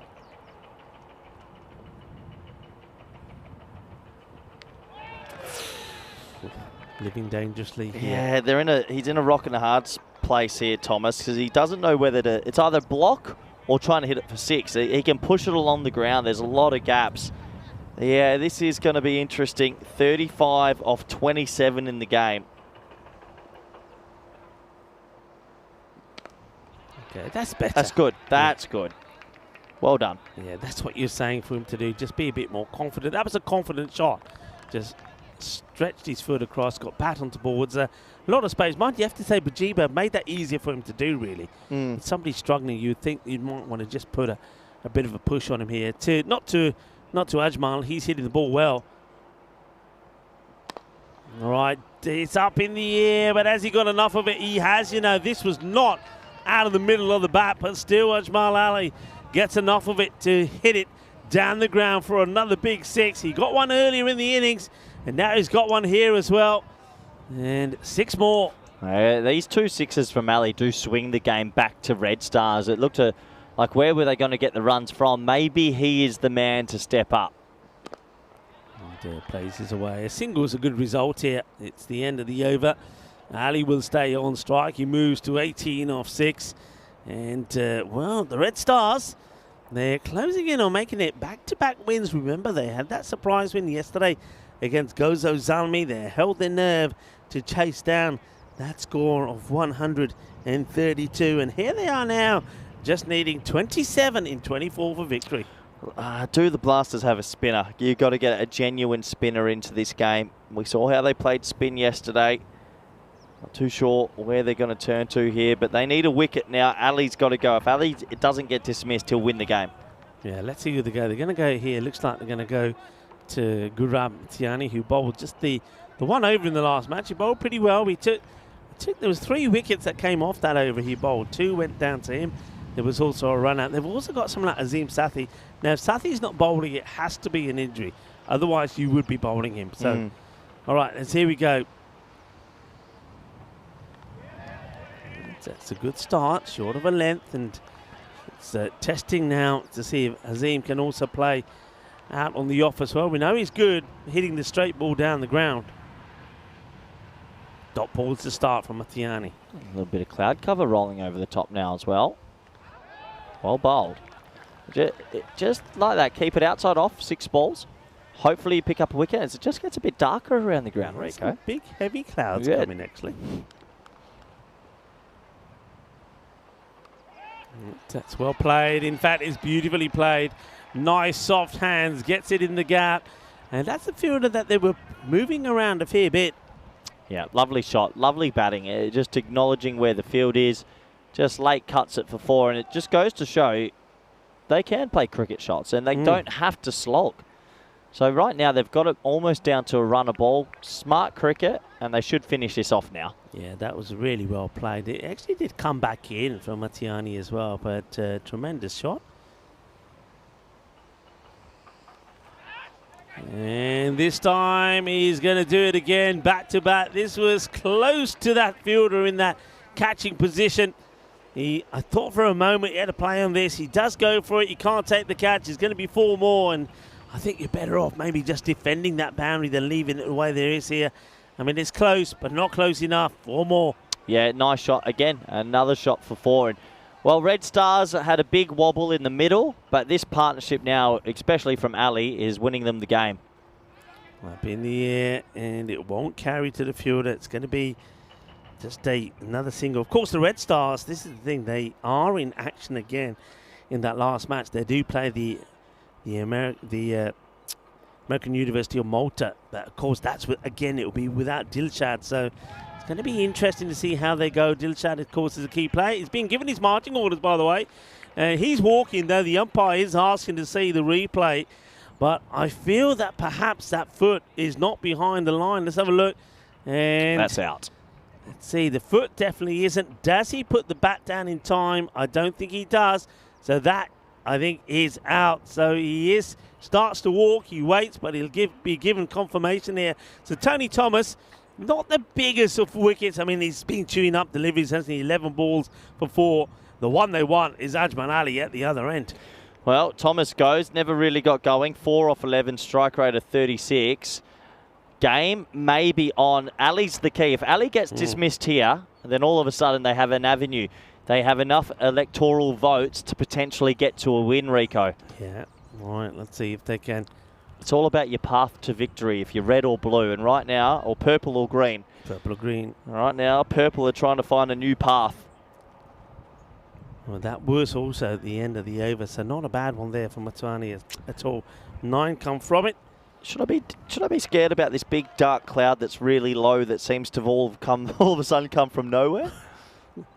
Well, we've had a lot of this here before. There was the last day that I did, I think it was that Sunday, we lost the sun literally for the last 2 matches. It was blue skies but no sun because the one cloud just blocked the sun. So we do get that here. So I'm going to say we're going to be all right. We might get a little pitter-patter, but I think we're going to be okay.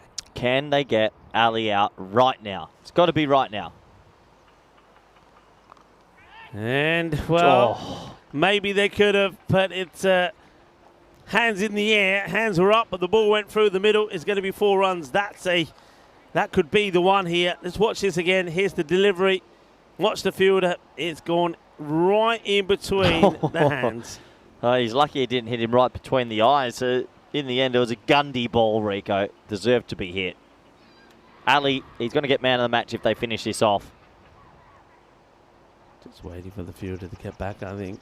So, almost there. 14 required. Is there going to be a twist here? And doesn't seem to be as that gets played away. And I think that's the important thing. Ali stays there, gets the boundary, takes the single.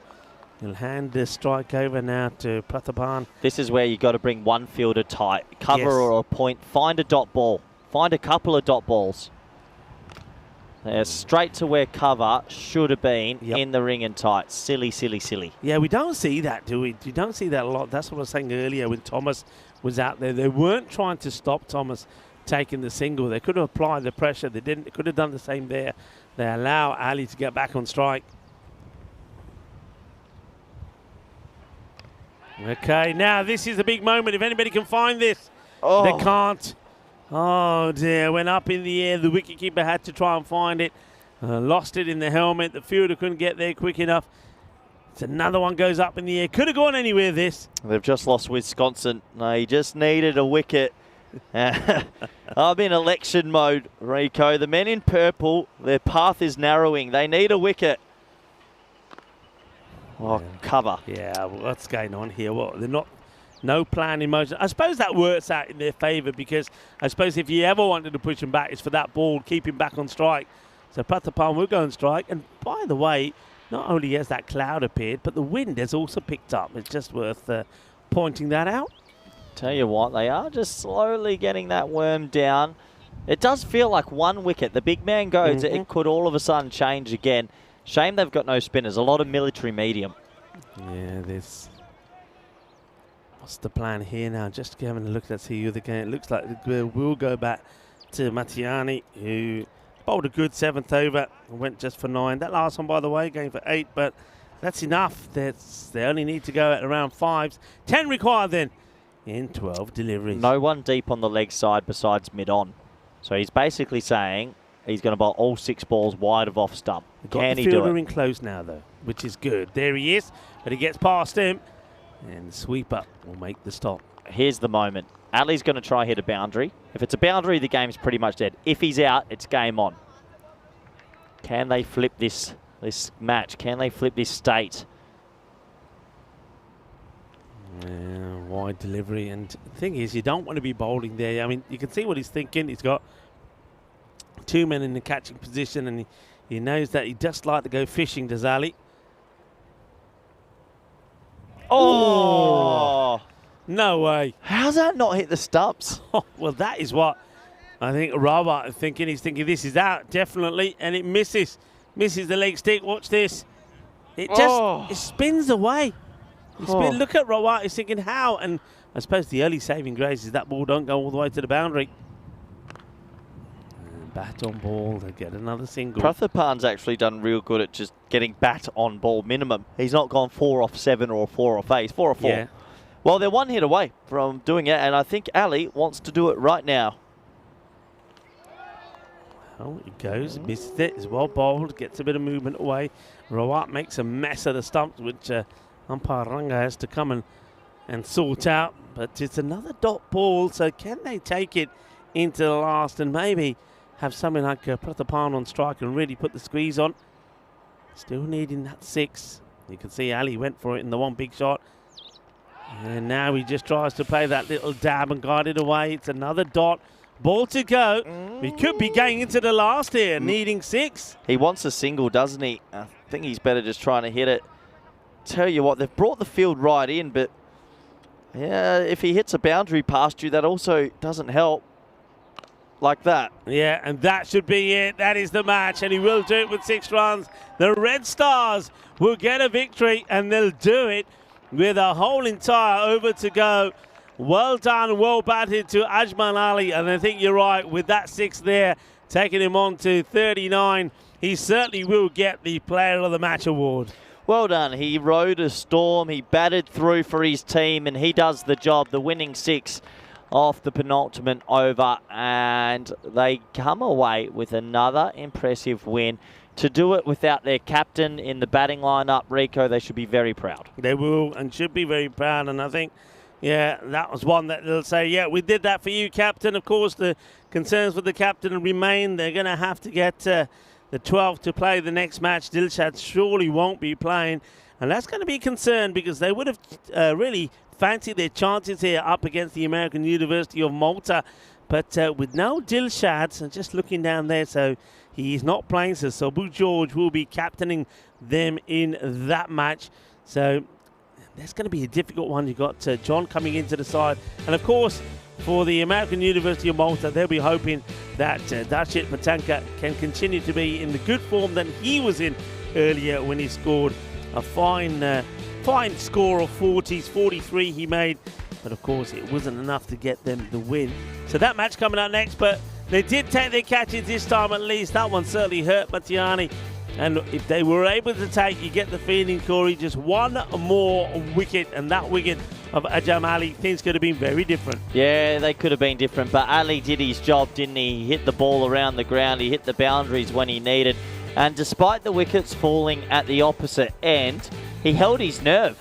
These were wickets, he was just watching it on, and yeah, I think Red Stars, they've got a lot of spirit, a lot of heart, and they need some work. We know they're not the most technical side ever, but when you play with heart, good things happen. Yeah, too right, and they did that. Whereas we could say with the Majiba Blasters, as we saw them almost, well, they blasted each other out of contention, didn't they? But they didn't show too much of that heart, and that is why they have gone down in the 2 matches that they played here today. So their poor form continues, as we see another boundary there, beautifully placed by Ali. This was the one that was given out. He never really got the foot or the bat back in time. So that was Thomas goes, but Thomas wasn't the man they wanted. The man they wanted was this man who found the middle of the bat to finish the match.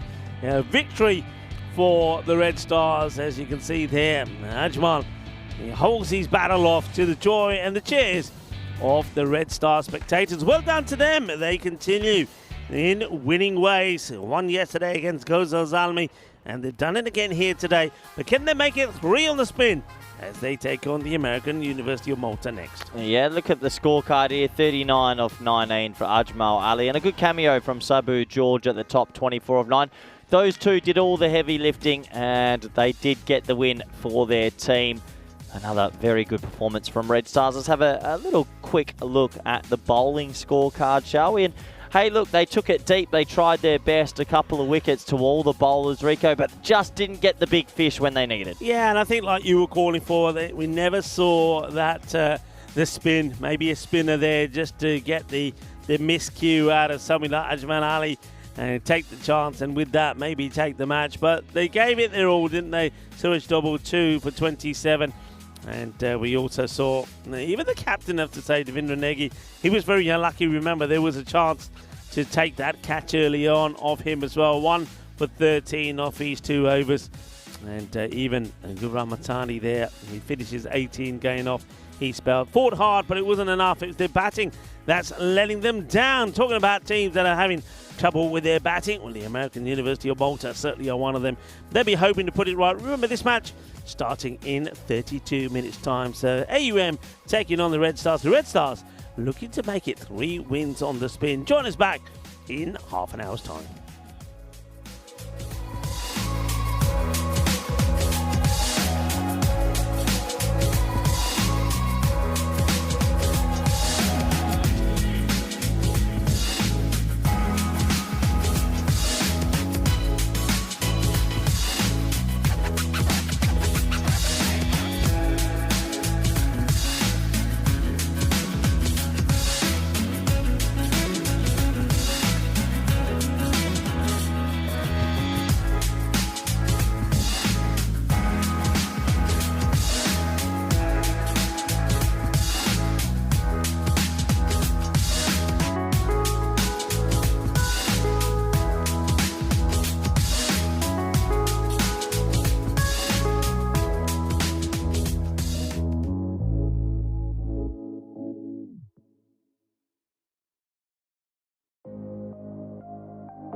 This European Cricket Network event is proudly brought to you by HCL Software, Paramatch, and Victorinox.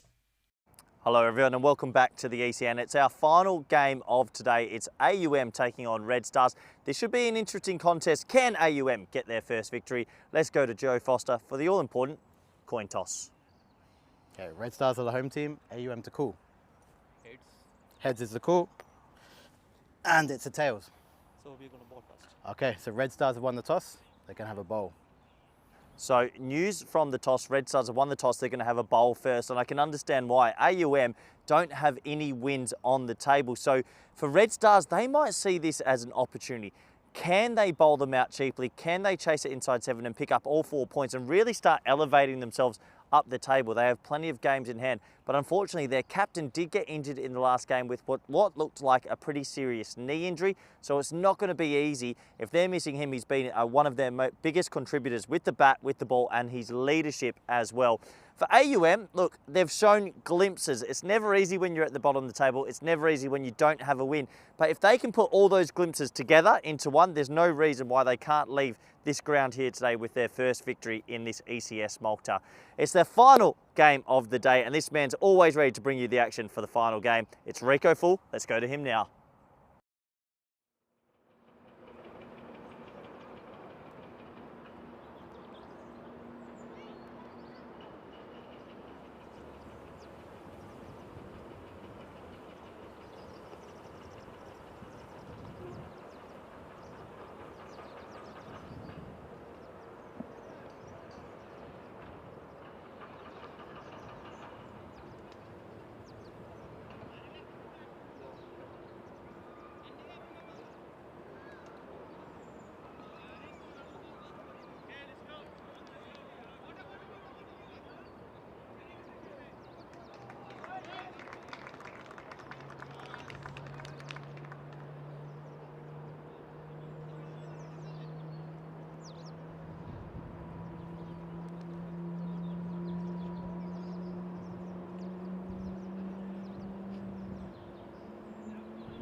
Thomas, the bowler, and bowling to Chauhan.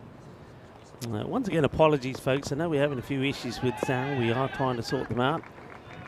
And, we don't know whether you can hear us or not, but as soon as you do hear something, just give us the old thumbs up. That Dennis is.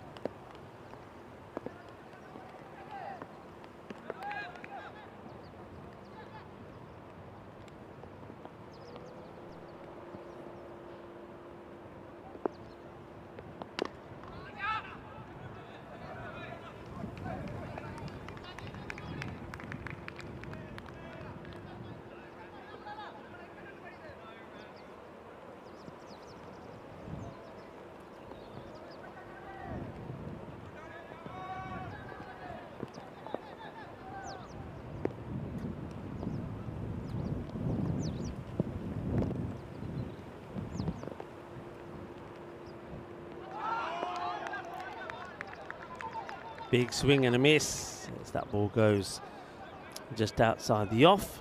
So we believe that you can hear us back now again. Apologies once again for the issues. We've definitely had the gremlins in the system here today. All sorts happening. But I join you back as we talk through the standings. Here's AUM at the foot of the tables. And see, they've only picked up the 3 points for their efforts in the 5 matches that they played. 18 for 1 then at the end of that second over. And, wickets to go. Paramjit Singh, unfortunately a pair for him today, 2 sets of goldens. And now you can see that is Chauhan and Batanka trying to get a good partnership going here. And that's what bowled, asking the question, and this time the umpire says not out. It's Jimmy James coming in to bowl over number 3. We've had you might have seen on your screens there as well, just a little bit of rain, that one dark cloud that's been hovering around, and decided that it's not going to go without give us a little flurry of rain. That's gone down the leg side, so the sun for the time being has disappeared. We're normally used to some nice afternoon sunshine, but it's not here at the moment.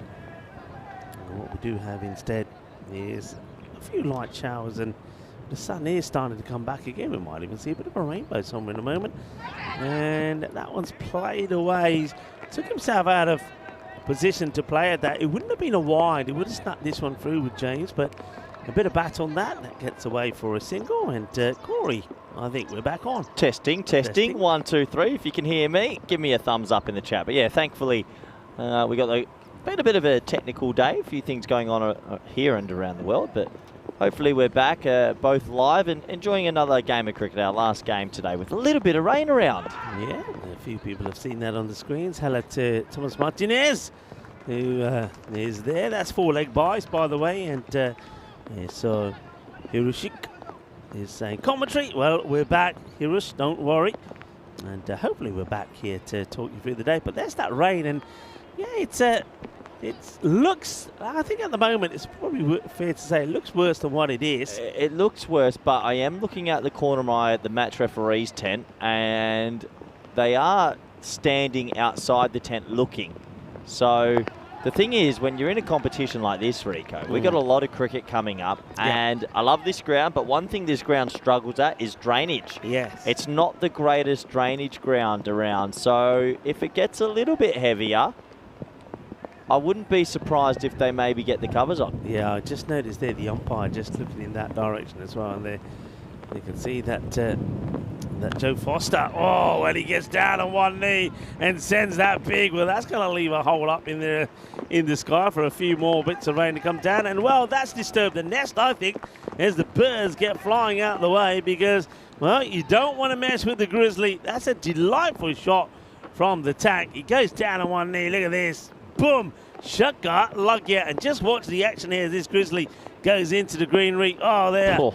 The birds go flying out of the nest. Yeah, it's dark clouds. I mean, they're moving pretty quick. I can see the rainbow. Let's see if we can capture the rainbow, Spring Media. It's a beautiful rainbow up there. I told you there'd be one. A rainbow up in the skies. Yeah, it's a beautiful rainbow. It is a bit of a sun shower. That one big cloud's just not coming perfectly overhead right now, which is good. So hopefully we get through this. And gets dug out. We'll take the single and Shy comes through. The batters do get there. Yeah, I mean, you've got to keep an eye. You're absolutely right. I mean, Joe Foster, obviously stepping in for Stephen Gooch here today. Well, there's that rainbow. You can just work it out in your screens, but it is there, I assure you. It's also the end of the over. They're going upwards, going in the right direction. 31 for 1 AUM. I was talking earlier, Corey, with Dilshad Ali not in the side because of that injury. Again, I would say that 100 will test him here.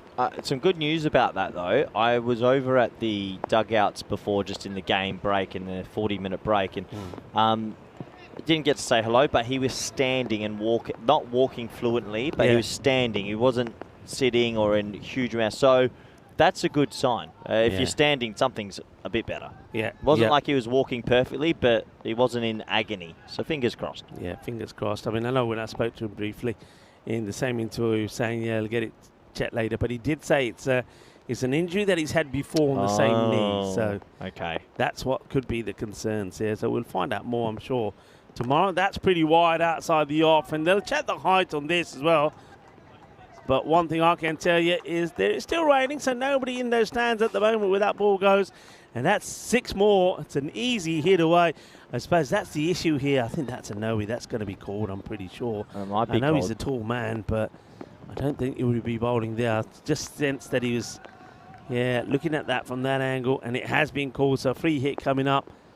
And the other thing, of course, this moisture dust. Well, that rain's getting heavier. It's getting heavier. You can see that from that side camera view. And I get the feeling here pretty soon that they may just get the covers on, because you're right, they won't want the pitch to get too wet. Let's wait and see here. I think Joe Foster is assessing the situation, but I think he's probably going to have to say, all right, gents, come off. Let's get the covers on, because we don't want to cause any damage in this final match. Yeah, I'm just watching now, and I think that is it. And look at it. It's heavier. Unbelievable, Rico. This is not on the radar. It says it's going to be a sunny day. We know we're going to get some rain later in the week. Yeah. And fingers crossed that they can get that pitch covered, and this game is a pitch. What is important, maybe they were clever. They got to 3 overs. Yeah. So that means even if we lost a lot, the other team only needs 3 overs to constitute a game, and maybe they've saved the game. But as you can see on your screens there, this has come out of nowhere. The forecast today said there was no rain today, so it's a bit of a shame. It's very odd, because the far side there, you can see the clouds. That's what's bringing the rain. But from behind, we're still getting some glorious sunshine that's also coming through, hence the rainbow that appeared. But yeah, here we go. Here comes the covers pretty quickly. They want to get those covers on and protect as much of the, not just the pitch, but the wicketkeeper and the bowler series. And they've timed this just right, because as we speak, it does start to get a little bit heavier. So we'll keep you up to date with what's happening there. I think what we will do, we'll probably take a little break here. We'll give you the highlights so far in the innings. Keep an eye on the bottom of your screens as well. But fingers crossed that it is just a passing shower, and within 5 or 10 minutes we can be back out there. And I just think good decision from the officials to get to 3 overs. We know we have a lot of weeks left to cricket here. I hope we can get this game finished, but I think they've all made the right decisions here, Rico. And look how quickly they got the covers on. So fingers crossed this game isn't cancelled. We'll update you with information once we find out ourselves. Yeah, we will. Let's have a look at what's happened so far. And of course, that was the displeasure for Parminder Singh. 2 golden ducks that he gets. And well, you couldn't hear us at the time. We can read what your comments were, but we had our own issues here. Maybe our systems knew that the rain was coming. But it's unfortunate, as just when Dashit Padanka was trying to find his form as well. We know that he's going to be pretty key. But that was launched. That was a biggie. Went a long, long way as he got that one wrong.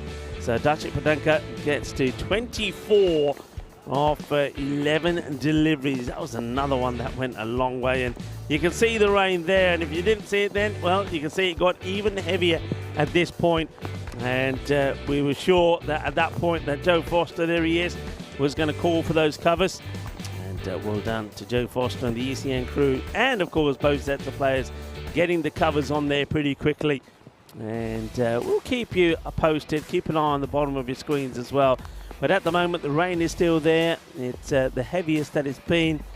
We're hopeful, though, that within 5 to 10 minutes, that rain will pass and we'll be back. So we'll leave you with the scorecard as it stands so far. Remember, we have gone past the 3 over. So worst case scenario, if this weather does hang around for a while, we could still get back on and maybe have a bit of a 3 over bash. But we should be hopeful to get some result in. So keep an eye on your screens. We're your commentators, myself, Rico Full and Corey Rutledge, will keep you updated as well. But for now, we'll take a short break and we'll be back as soon as the weather cheers up a little bit.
This European Cricket Network event is proudly brought to you by HCL Software, Paramatch, and Victorinox.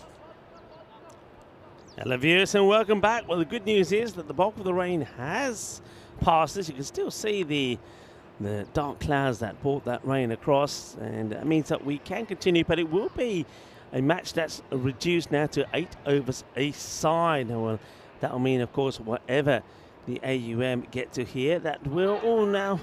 No one sort of thinks about having an appeal in here. I wonder if that's going to be out, by the way. I'd just like to see this one more time at the bowler's end. I want to make sure that he gets the ball in his hand here before he breaks the stumps. That's important to look at. So Alga Mahanahan is being congratulated. Just see here, so he's being sent back. Keep an eye on the stumps. I think that's okay. That is out. And you can see that he wedges his fingers between the ball and the stumps, but that's going to be a wicket straight away, as that's going to be the end of Chauhan, who wants to take the run. He doesn't. He's going to get run out. It's fine time to welcome back into the cage to Corey Ruckus. Poor old Chauhan. You go off for a rain break, you're sitting around, you've got your pads on, you're dying to get back out there, and then you get run out without facing a ball again. So cricket's a funny game. Tell you what, Rico, yes. The rain, AUM, the opposite team captain missing. Yeah. This is their chance. A shortened game favours them, and Patanka is still there. They're going to get a boost after their 8 overs, and because they had a good start, this is AUM's chance. This is their game. This is their game. Can they get? They've had 5 matches. They've lost all 5. Only got through 3 matches, 3 points on the board. Can they get a win here in match number 6? Patanka going well. Remember, made 43 in the loss earlier to the Southern Crusaders. Can he go big here when it matters? He's certainly going for it, and well, he's going to be caught. So he's not going to be able to go on too much further. That's a good catch taken there. And it's the key player again, Sanjeev Vijayan, holds on to the catch while he feels the sting on his fingers. Of course, when that sun goes in, it gets a little bit cooler. These do tend to hurt. Oh, Patanka. Oh, AUM. I just gave them the boom up, Rico. This is their chance. But that wicket, he plays a big part of this batting lineup. If he bats for 2 of the 4 remaining overs, they probably make 90 odd. But he's gone, 30 off 14, and well, a good comeback from Red Stars after the rain delay. Yeah, it is a good comeback. So Alga Mohanan, he does take a wicket. And still has got a ball to go here. So a new batter comes in. You can see that the rain, there's a little bit of drizzle that's left, but nothing that serious here. So Patanka will go for 30 on 14. It's Babu that comes in next, and he strokes this one away to get off the mark. Yeah, it was a quick passing. Well, it's not quick, but it was a heavy shower that passed us. So they had to get the covers on, and 47 for 3 after 4. So we lost 4 overs, usually about 16 minutes of play, 4 minutes and over, about 3.5 minutes and over. So, yeah, that is what it is. But an 8-over game, I think it helps AUM if they can cash in these 4 overs. Yeah, it does. Of course, the power play is, I think, stays now at, is it 2 overs? Well, it's funny. This is why there's going to be adjustments. They had a 3-over power play, so I don't know what the full ruling is. Traditionally it would go down to 2, but that's why there's going to be a boost and all the crazy Duckworth things. Sometimes it's never as much as you think, which is, of course, the number of wickets that go down is pretty key as well. As this one gets through. Now, they had at the time before the break, they'd lost the 1 wicket, hadn't they? So that will play a part in it. So we'll have to wait and see. So there will be adjustment. I'm not sure how much it will be, but now this is important. So it's got some of that Zohaib Malik who comes back into the side. Didn't play the last game. He's a big player, is Malik. A couple of wides here at the moment. He's somebody who can really crunch the ball. You've got Babu. Also on his day, Indrath Babu is fairly aggressive. So still got batting, but remember, it is now 8 overs. Once again, thanks for your patience during that weather break. Nice that everybody is back again here. Well, there you go. Bit of running repairs. The helmet just came a little bit loose. Yeah, hopefully we don't get too many weather breaks in the next few days, but it does look like it's going to get a bit precarious on this little island. Yeah, well, here's So will George, who is, of course, the captain now in the absence of Dilshad. That's a good delivery. Swing and a miss. Yeah, good delivery as AUM really try and get this total up to something respectful off 8 overs. As we mentioned, they'll get a little bit of an added sort of bonus at the end. Little perk. And, well, comes down, misses it, then really wants the non-striker to commit.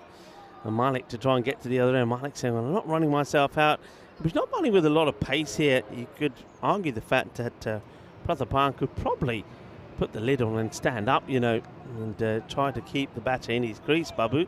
But at the moment, Babu's not really hurting him. He's swinging and missing at everything that's coming his way, and does get a bat onto this one and gets that single to the relief of Mike, who will now get ready to face his first ball. Yeah, it's good that he just got a little bit of bat on that. He was playing and missing wildly. Give someone else an opportunity.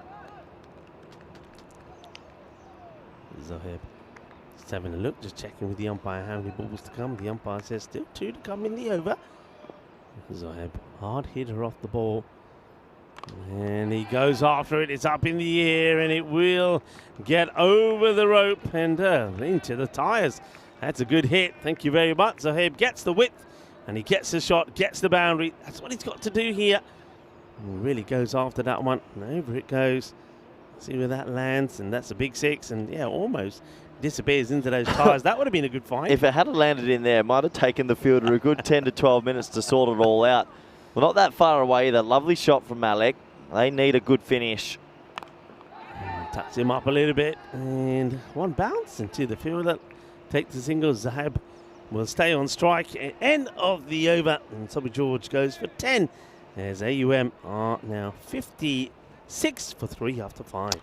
Yeah, it has turned into an 8-over fiesta of cricket. Fast 8, fast action.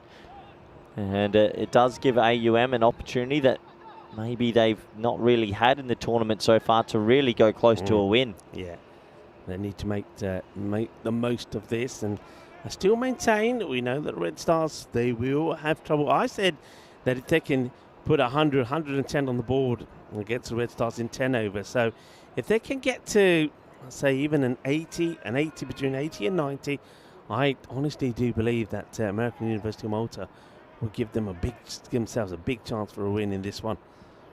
Okay, back to the action here. And that's hit pretty firmly over the head of the umpire, and the two fielders combine well together and just keep this to a single. Yeah, good fielding, saves 3. Every run vital at the moment. So that ball skidding on this outfield as well, which has quickened up.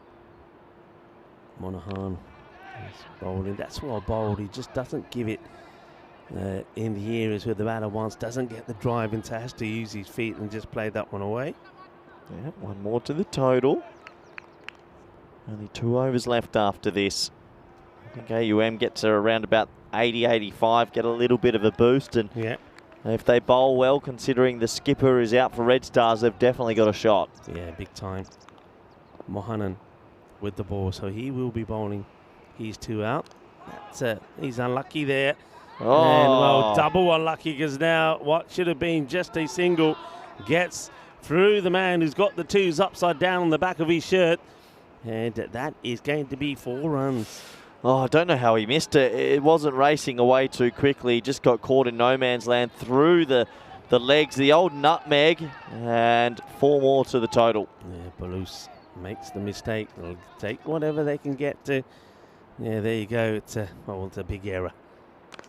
Well, that's well struck, and this one is going to be stopped. Well done. Yes, that was hit with a fair bit of power, but Joe John makes a stop. Yeah, 1 more to the total. Good bit of fielding there. So missed field, then a good bit of fielding. I like these 2 teams. Even though they've not had the easiest of tournaments at stages, they are always fighting. They're fighting teams. They want it. Once again, well bowled. You can see just not giving the length that the batters want. You can see that Babu is desperate to get one in the slot, but he's not getting it, so having to use his feet to get to the pit. So liking this from Mohanan.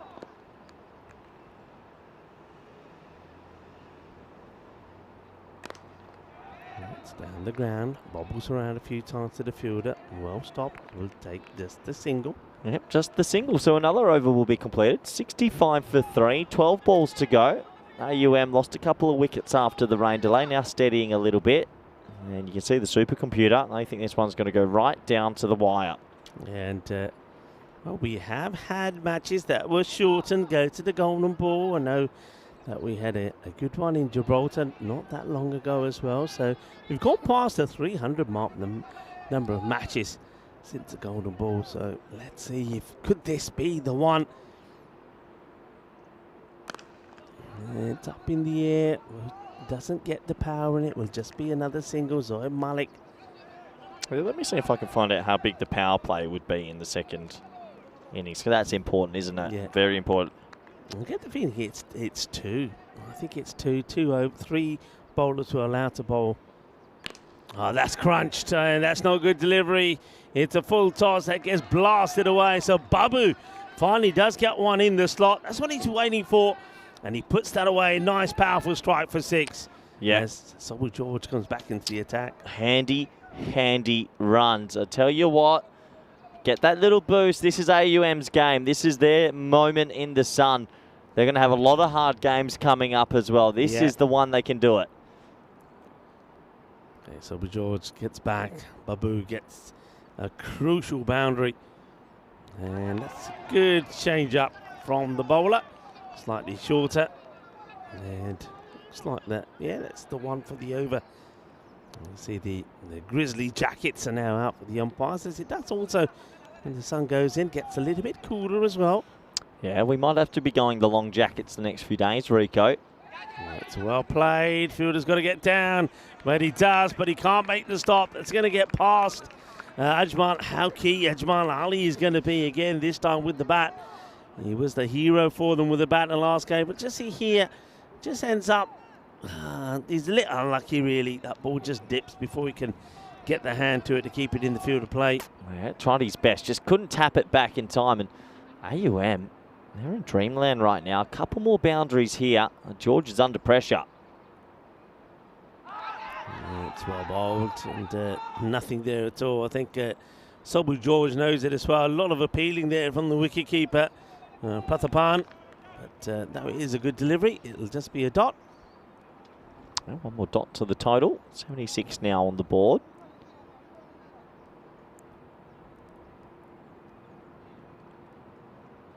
Just waiting for the wicketkeeper. Just helped out the batter. Now putting his gloves back on, Prathapan, as George looking to finish his spell without going for a boundary. And he won't, because he goes into the pads, and that's a very good shot. So, well, Indiraj Babu gets another boundary in the over, and it becomes an expensive one, as that one is played beautifully. He's looking to play that shot, isn't he? And as soon as he gets a sniff of this ball being down the leg side, he's onto it like a flash, and he gets it away. Thank you very much. And that one will be a big 6. That means that over goes for 17, and just like that, the AUM are in the 80s, and I said at the time, if they can get just score between 80 and 90, I think they'll put themselves in a good position. 82 for 3. Yeah, completely agree with you, Rico. It was a huge over for them now. Let's say they get 13 off it. Get to 95. I don't know, the Duckworth-Lewis is such a complicated thing to work out at the best of times, but let's say it's even a 10-run boost or 5-run. Then they've got 100, and then 8 overs to get 100 is never easy. Not easy, especially when you're missing one of your key batters as well. It's played into the ground, and they're not taking the run. Corey, that surprises me a little. Only have lost the 3. They need to be trying to take these. Both batters are in the runs. 15 to Malik and 20 to Babu. You've got to be going for those. Yeah, I think you want to force a throw, basically, and then you might get some overthrows as well. Every run's so vital in this pretty interesting encounter. Yes, Sanjeev Vijayan. Now he goes too wide. Called there by the umpires. Haldos and Yash are the 2 men out there for this match. The other thing to bear in mind, I know a few people were a little bit disappointed that we did lose some time in this match, but bearing in mind it gets very dark here very quickly, so it would have been tempted to say, yeah, we're not going to lose any time, but we've got to think about getting the match in with enough daylight. So, Well, yeah, I think it's the right move. Well, Rico, the bus picks us up at 4:30 p.m. sharp, so I'm not staying around to give the batters and pledge more time. If it rains, we lose overs. It's just the way it is. And also, thing is, doesn't the light go really quickly? We get picked up and you think, it's all right. By the time we get back, it is dark. By the time we get to the hotel, change the clothes, it's dark. It's pitch black. It goes down ridiculously quick here. Oh no, it's another bad delivery down the leg side. So this isn't good from Sanjeev Vijayan. He's one of the key players and he just needs to get legal deliveries in here. But all these extras are going to be cashed in by the American University of Malta. Remember, they will get some other runs added using the DLS system because of the loss of 2 overs. So it's going to be interesting to see what that is. But I think you're right. I think whatever it is here, and if this over 4 balls to go here, if they end up in the 90s, they could be assisted to a score in the hundreds. And that is going to be big here. Here comes Vijayan once again here to Babu, who high in the air. Wicketkeeper should call this and should want it. And will take the catch. So well done. Nicely held there by Prathapan. And it's another wicket to Vijayan, who continues to be one of the key players in the side of the Red Stars, certainly with the absence of Dilshad Ali. Yeah, pretty good catch considering he hit that straight up out the middle of the bat, but a bit of an interesting bat plane, and another wicket will go. So more importantly, a dot ball as he tries to explain to his teammates that he was looking to hit it to the moon. Well, he hit it pretty high, and yeah, it could have gone up to the moon, but Vijayan picks up another wicket. Remember, it was Sanjay Vijayan with 3 for 8 was the player of the match in the last contest. He's got 3 balls here now to try and keep things quiet. Anush Kumar Patel in, and I'm pretty surprised that they're not really trying to stop this single, because surely he should be looking to get Zoe Malik on strike for at least the last 2 balls of the innings. Some changes being made in the field to the left-hander. It's a very interesting field, especially with the extra cover and long off in play. That's going to be probably... Oh, okay, says the umps. I like that. I think going across the left-hander, that's probably as it passes him. See where his foot went? Yeah. I think that should be given to the bowler. So good bowling, dot ball. He's bowling a good last over, Rico. Yeah, he is, isn't he? A couple of wides in there, but they haven't been able to get him away. And that's another very good delivery, and you can see Zoe Malik trying to get him. I'm surprised that Zoe hasn't just gone over there, and well, it's probably a bit late now. I suppose you've got to swing everything at this, but when he came in, Zoe Malik should have been the first to say to him, hey, look, get something on it, and I'm coming your way, get ready to run. So, last ball, can they make it count? AUM, and they will make it count. That will go all the way. Bolle. Ginna Sona, Shaka Lagya, Patel goes big.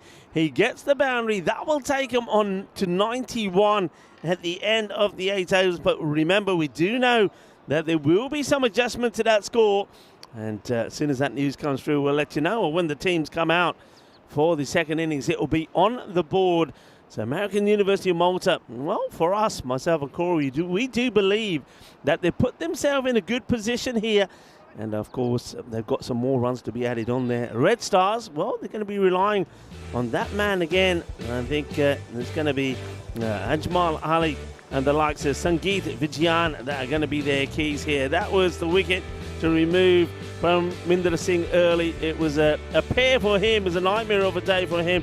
But while the tank was there and going strong, you knew they should go on to a big score. Rico, I have the revised score.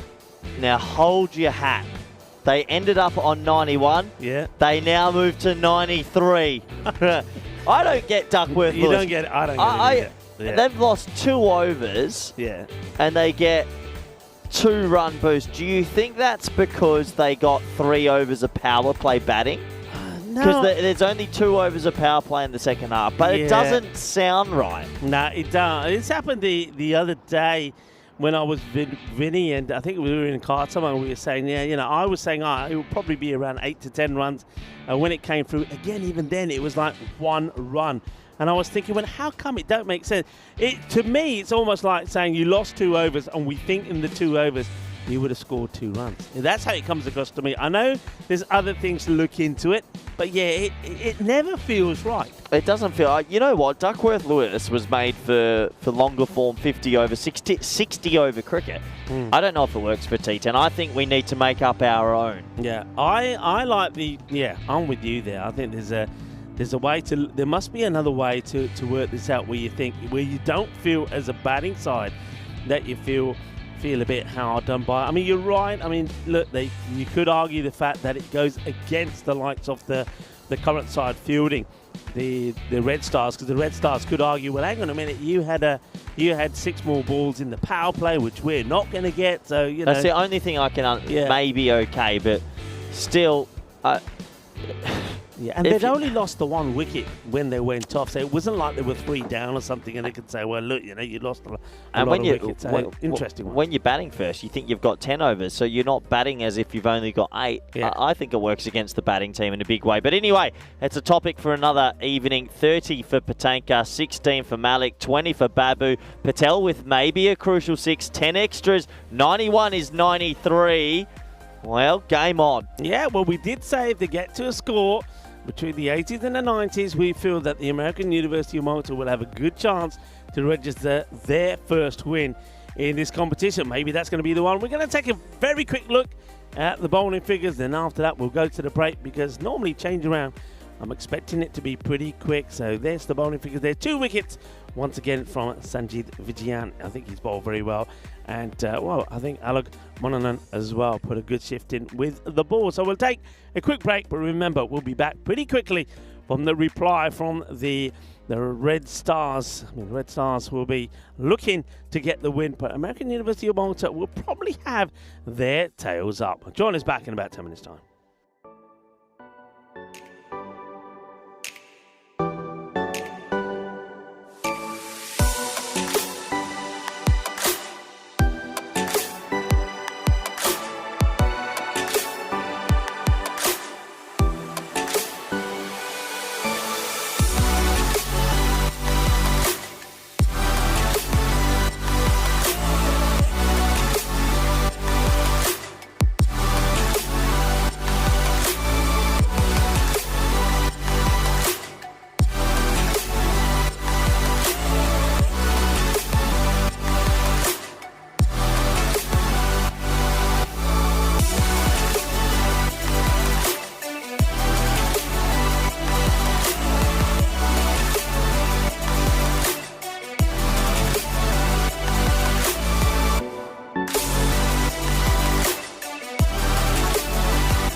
This European Cricket Network event is proudly brought to you by HCL Software, Paramatch, and Victorinox.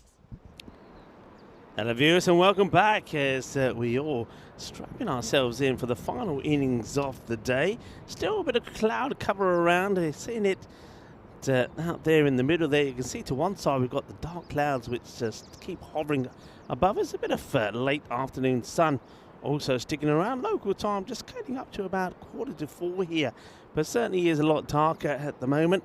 But well, can the Red Stars continue what's been a nice little patch for them? They've had a couple of wins on the spin. They got a win earlier on today, of course, against the Bujiba Blasters, where they were chasing just 89 for victory, and they got there. This time they are chasing 94 for victory, so the 91 with the use of the Douglas Lewis Stern system has moved to 93, 94 being the target. And AUM, they know they need to take a couple of big wickets here early on. If they can do that, they put themselves in a good position. It's an 8-over-a-side match. 2 overs will be the power play. And here we go. Here's the first. And that's played away out onto the onside. Just a single to start off with, as Ojo John gets himself off the mark. He's out there with Sobu George. Sobu probably is the more of the dangerous batter. He does like to open up. And, well, he gets a bit lucky here, does the bowler, because it wasn't the best of deliveries and probably needed to be sent to the boundary ropes. But Sobu George somehow manages to get the bottom of the bat onto it. So Babu gets a little bit of luck there. Babu, just another single. And that's guided away for another one. I must admit, it is getting a little bit dark out there pretty quickly as we start to see the clouds come over. And let's just hope that rain stays away. We don't want to see any further reductions in time, and the DLS system goes for it. But got the man patrolling, makes the stop. I quite like this field actually.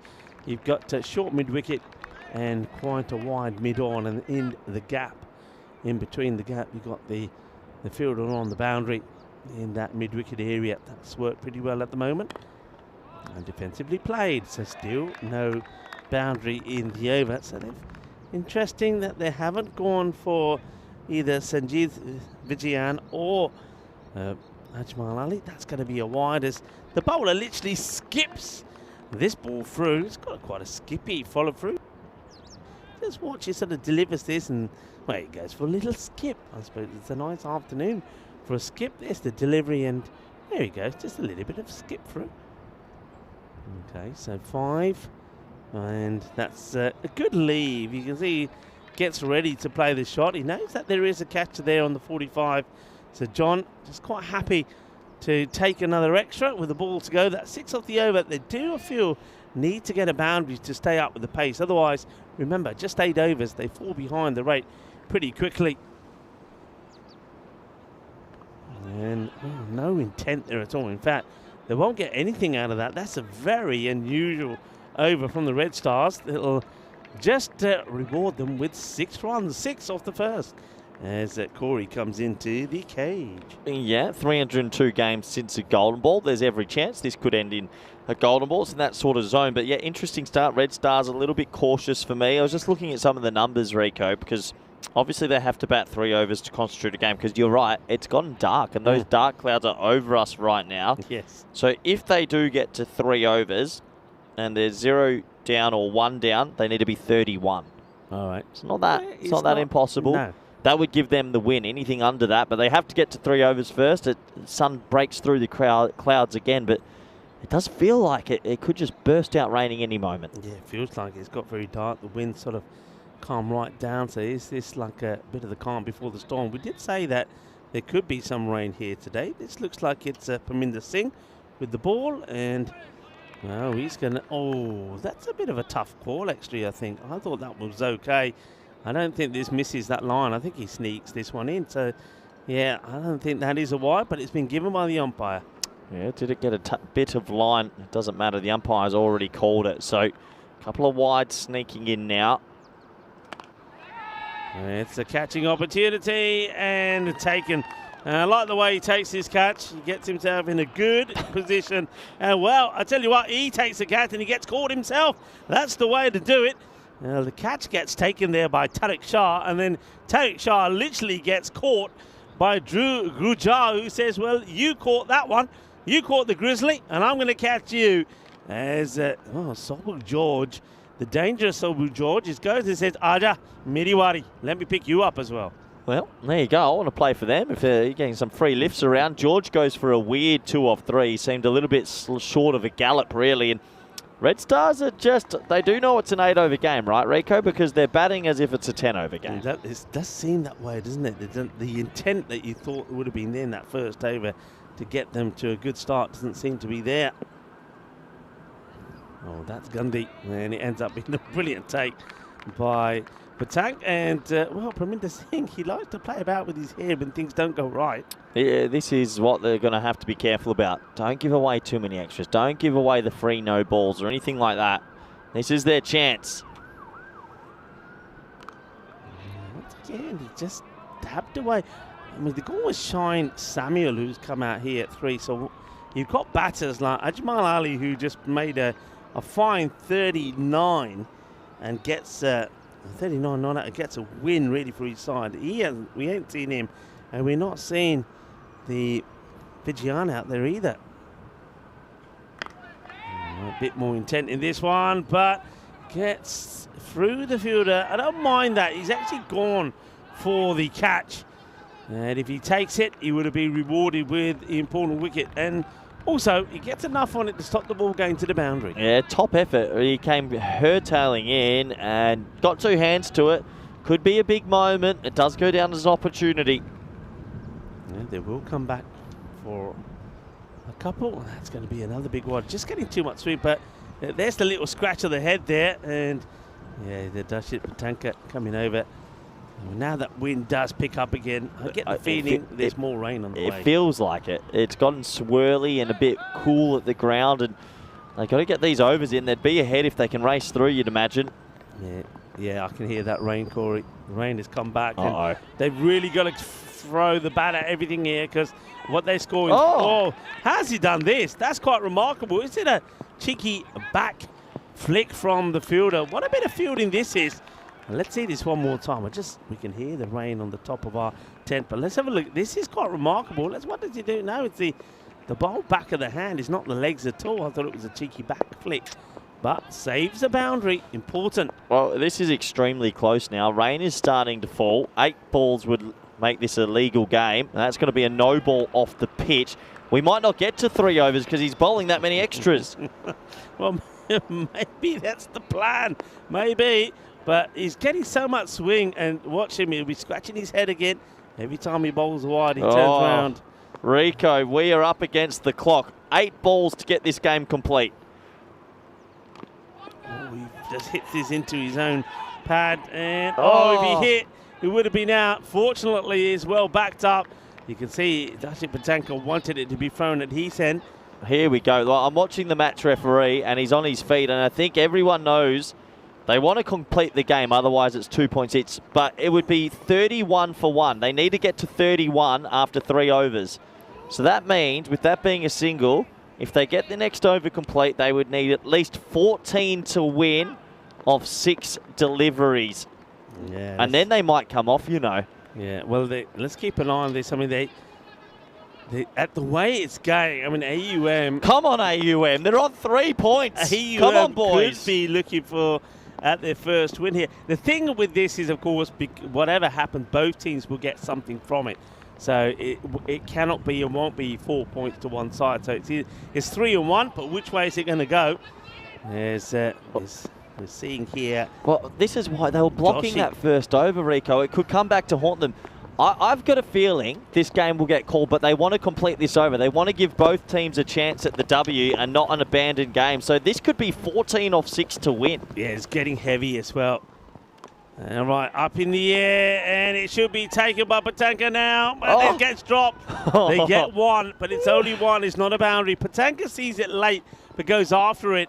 And then he might have just put off the fielder, but yeah, it's got dark now. The rain is falling heavier. Yeah, but at the moment, the way things are, AUM, as long as they don't concede, well, we reckon if the wicket situation stays as it is, but, that's been clobbered. And that will go for 6. 6 runs. Oh, it's all happening out here. The rain is getting heavier. Will we see out this over or not? You can see. Well, I don't know why AUM are having a look at the match officials. They want to stay out there. Well, they've got to. Maybe they don't want to now because they need 7 off 4. And if they came off and they're on 31 at the end of the over, they would lose. Yeah. So they've got 6 runs to... But you've got to get past the 3 overs, though, haven't they? Yeah, well, yeah, if they come off now... It's a tie. Yeah. Abandoned. Oh, no. He's hit this pretty well as well. Oh, no, are you kidding me? He just has to save the boundary. I don't know what he's trying to do here. He goes down on all 4s and tries to make the stop. It gets past him. It's going to be 4 more. Oh, this is... Now it's 28 for 1. Now, this is where AUM probably don't want to bowl the 3 balls now. They'd rather the 2 points. Look, hey, they might fight through it, you know. They might actually continue the game on, but it is heavy now. It's heavy now. It's heavy. I reckon. Oh, no. Yeah, look at actually, it. This might be game off. This could be game off. It could be it. What are they doing? They've got to call it. They're going to come off. It's too heavy. It's too heavy. They have to come off. It's too heavy. Yeah, no, what are they waiting for? Either bowl it or come off. Look at the umpire saying, I've had enough, I'm coming off. No way. The umpire said, I've had enough, I'm coming off. AUM are going to be saved on the bell. They needed 3 more runs. All those whites he bowled might have saved them. It could have saved them, you're right. And the way they started, also, the first over, so the Red Stars, they just needed, if they hit another ball, and the thing was but it wouldn't have counted still because they didn't bowl 3 overs. They've got to get past the 3 overs, yes. Actually, in a weird way, because AUM took so long to bowl, they might have saved 2 points. You're right, the wides, all those wides helped them because, I mean, there was all, in that first over, there was 3 wides and a no ball, you know, those 4 extra balls. Rico, I hate to interrupt, you and I are going to have to move some. Our equipment's getting very wet. Hang on a minute, let's sort this out. Ooh, well, we're going to leave you to have a look at the rain for a moment. We will probably go to the highlights as we see that the umpires and the players are getting the covers back on. We are talking to you and moving our equipment back a little bit because the electrics are starting to get wet. It's all happening. Hang on a minute, we got one of these here. This will do the trick. Oh, we need that. Yeah, it is absolutely pouring down. You know what? They might wait around. Oh, how does the director in Latvia know that we've got a blue tarp? He's telling us what to do at the moment. There you go. The blue top is there. Okay. Thank you, Alex. Got the blue top. Well, we done that. Why don't you run the highlights you got so far, Alex? And we'll then come back to you and talk to you about what's going on. But at the moment, let's have a look. This is what happened. It was a good catch there taken. And, well, he took the catch and he got lifted up himself, didn't he? That's the way it goes, really. But it was a strange start, you'd have to say. Very strange start from the likes of the Red Stars. You thought that they would really be game for it, but they weren't. It was a slow start, but the boundaries did start to come in that 3rd over. But it never got completed, and that's a good job that it never got completed, because if it had done, and the way things were going, it would have been a victory for Red Stars. Look at the umpire. That umpire, he never wanted to stay out there. He had decided already, no, I'm not staying. And I think all those delays actually, look at that one. I mean, it's proper heavy now. Yeah. Proper. Look, there's only 2 balls more would constitute a game. Yeah. So technically we can wait 30-odd minutes, but I have to say, this is torrential rain, and it's come from the other way. The wind's been swirling. I think, unfortunately, this game, I know there's only 2 balls left in it, but I think it's over. If you have a look at the amount, I mean, look just in front of us here, Corey. Already, I'm a bit, in 2 minutes, that water is sitting on top here already. Now, you touched on this before. One thing we know about this Malta International Cricket Ground is that when it rains heavy like this, the water does sit in certain areas, and I know that the ground staff will be here pretty quickly and be saying, guys, that's your lot for today. It's one of the better grounds we have in Europe. I love seeing the action out here. Great clubhouse, but when it rains here, the drainage is one of the worst, actually. Yeah. It really puddles, and it makes the game hard to play. So I dare say we don't have official word, but I reckon this one's going to be abandoned. And an amazing result, really, because Red Stars were 3 runs away off the last 2 balls from winning. Yeah, they were. So I think you can see the sights there not looking good. And I think the viewers, you can see for yourselves that certain areas, if you just have a look to the left, that patch of ground where a lot of the grass is being worn away, water starting to sit on that already. So I think it has to be said, with myself and Corey putting our cricketing hats on, we think that this match is done and both teams will share the points. So AUM, I suppose, is it good news for them? Is it bad news? Well, you have to make up your own mind, but they certainly would have liked to go into this with all the points. And is that a bit of lightning I saw there as well, by the way? I'm a little bit scared, Rico. How are we going to get to the car? Because it is hammering down now. This game's gone. There's no way. We'll keep you updated in the meantime once we get official news. But, boy, when it rains, it pours in Malta. Yeah, it certainly does. Well, look, folks, keep an eye on the bottom of your screens. And, of course, once there's any further updates with this match, whether we continue or not, which seems doubtful, or we are calling the day, we will come back to you and say our goodbyes. So stay tuned. But I get the feeling that you'll hear from myself and Corey pretty soon to talk you through the highlights of the day. Stay tuned. Keep an eye on the bottom of your screens. And once again, thank you for your patience. But there's not much we can do when the conditions are against us in this way. We'll be back shortly to give you further updates.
This European Cricket Network event is proudly brought to you by HCL Software, Paramatch, and Victorinox. Hello, cricket lovers, and welcome back. Well, if you are a cricket lover, one thing you don't like, especially during the cricket season or when the cricket's on, is the rain. And unfortunately here, rain has come, and we weren't expecting it at all. It surprised us a little bit in that first innings when we had about a 10-minute delay with that shower. But this is more than a shower. The heavens have opened. It's come down strong, and it is still raining now. And you can see already from some of the shots of the ground, certain parts of the ground are very wet and far too wet for cricket now to continue. And of course, concerns are for the ground and its condition tomorrow. And fingers crossed that the rain does stop and then the water can disappear, and we start off with a nice sunny day tomorrow. So not good news, unfortunately. A quick recap on the day then. We saw a good start for the Southern Crusaders, who had a win by 67 runs against the Bujiba Blasters. The Blasters, well, things just not getting any better for them. They didn't just lose that match, but they would lose a bit later. Crusaders, though, they scored the most runs, or the highest runs in a contest, with a win 175 to 119 against the American University of Malta. They were without a point. We thought maybe they would get a win in this next match, but that wasn't to be. The Bujiba Blasters went down to the Red Stars. The Red Stars getting a win. Red Stars will be pretty happy taking the 2 points here. I think better than the AUM. AUM thought they had a chance to get a win here, take 3 points, whereas the Red Stars were looking to stay unbeaten. And, well, that is the case. They will be unbeaten. They will pick up 2 points in this contest. So not a bad day for them, but AUM still searching for that victory. So once again, unfortunately, we come to the end of match day 16, not the way we would have liked to, with the rain playing its part. So, of course, understandably, that match being cancelled. I want to say a few thank yous, a big thank you to all of you, all of the viewers around the world that have been tuning in. Look, I want to thank you for your patience in not just this match. I know that we had a few teething problems a bit early on. Thank you for your patience and your understanding and your support for the European Cricket Network. You are simply the best. We know that we are blessed of having the best viewers that any sporting event can have. So thank you very much to all of our loyal viewers around the world.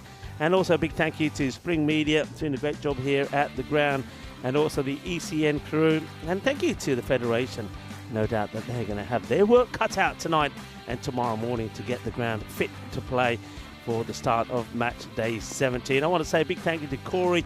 It's always great and always a pleasure to be commentating alongside Corey, using not just his commentating skills, but also his skills as a coach as well. And a big thank you, of course, to Charlie, who will be making these preparations to leave Malta tomorrow. I hope Charlie's had a good day seeing some of the sights, and wish Charlie well. And looking forward to working with him again soon. But for now, it's unfortunately time for us to say good night. We have got the highlights of the day, and remember that we will, myself and Corey and the rest of the gang, see you here tomorrow. So until tomorrow, be good, be kind, be safe, be happy. Look after yourself. Shukriya. Thank you for watching. Hasta mañana, mi familia. Buenas noches.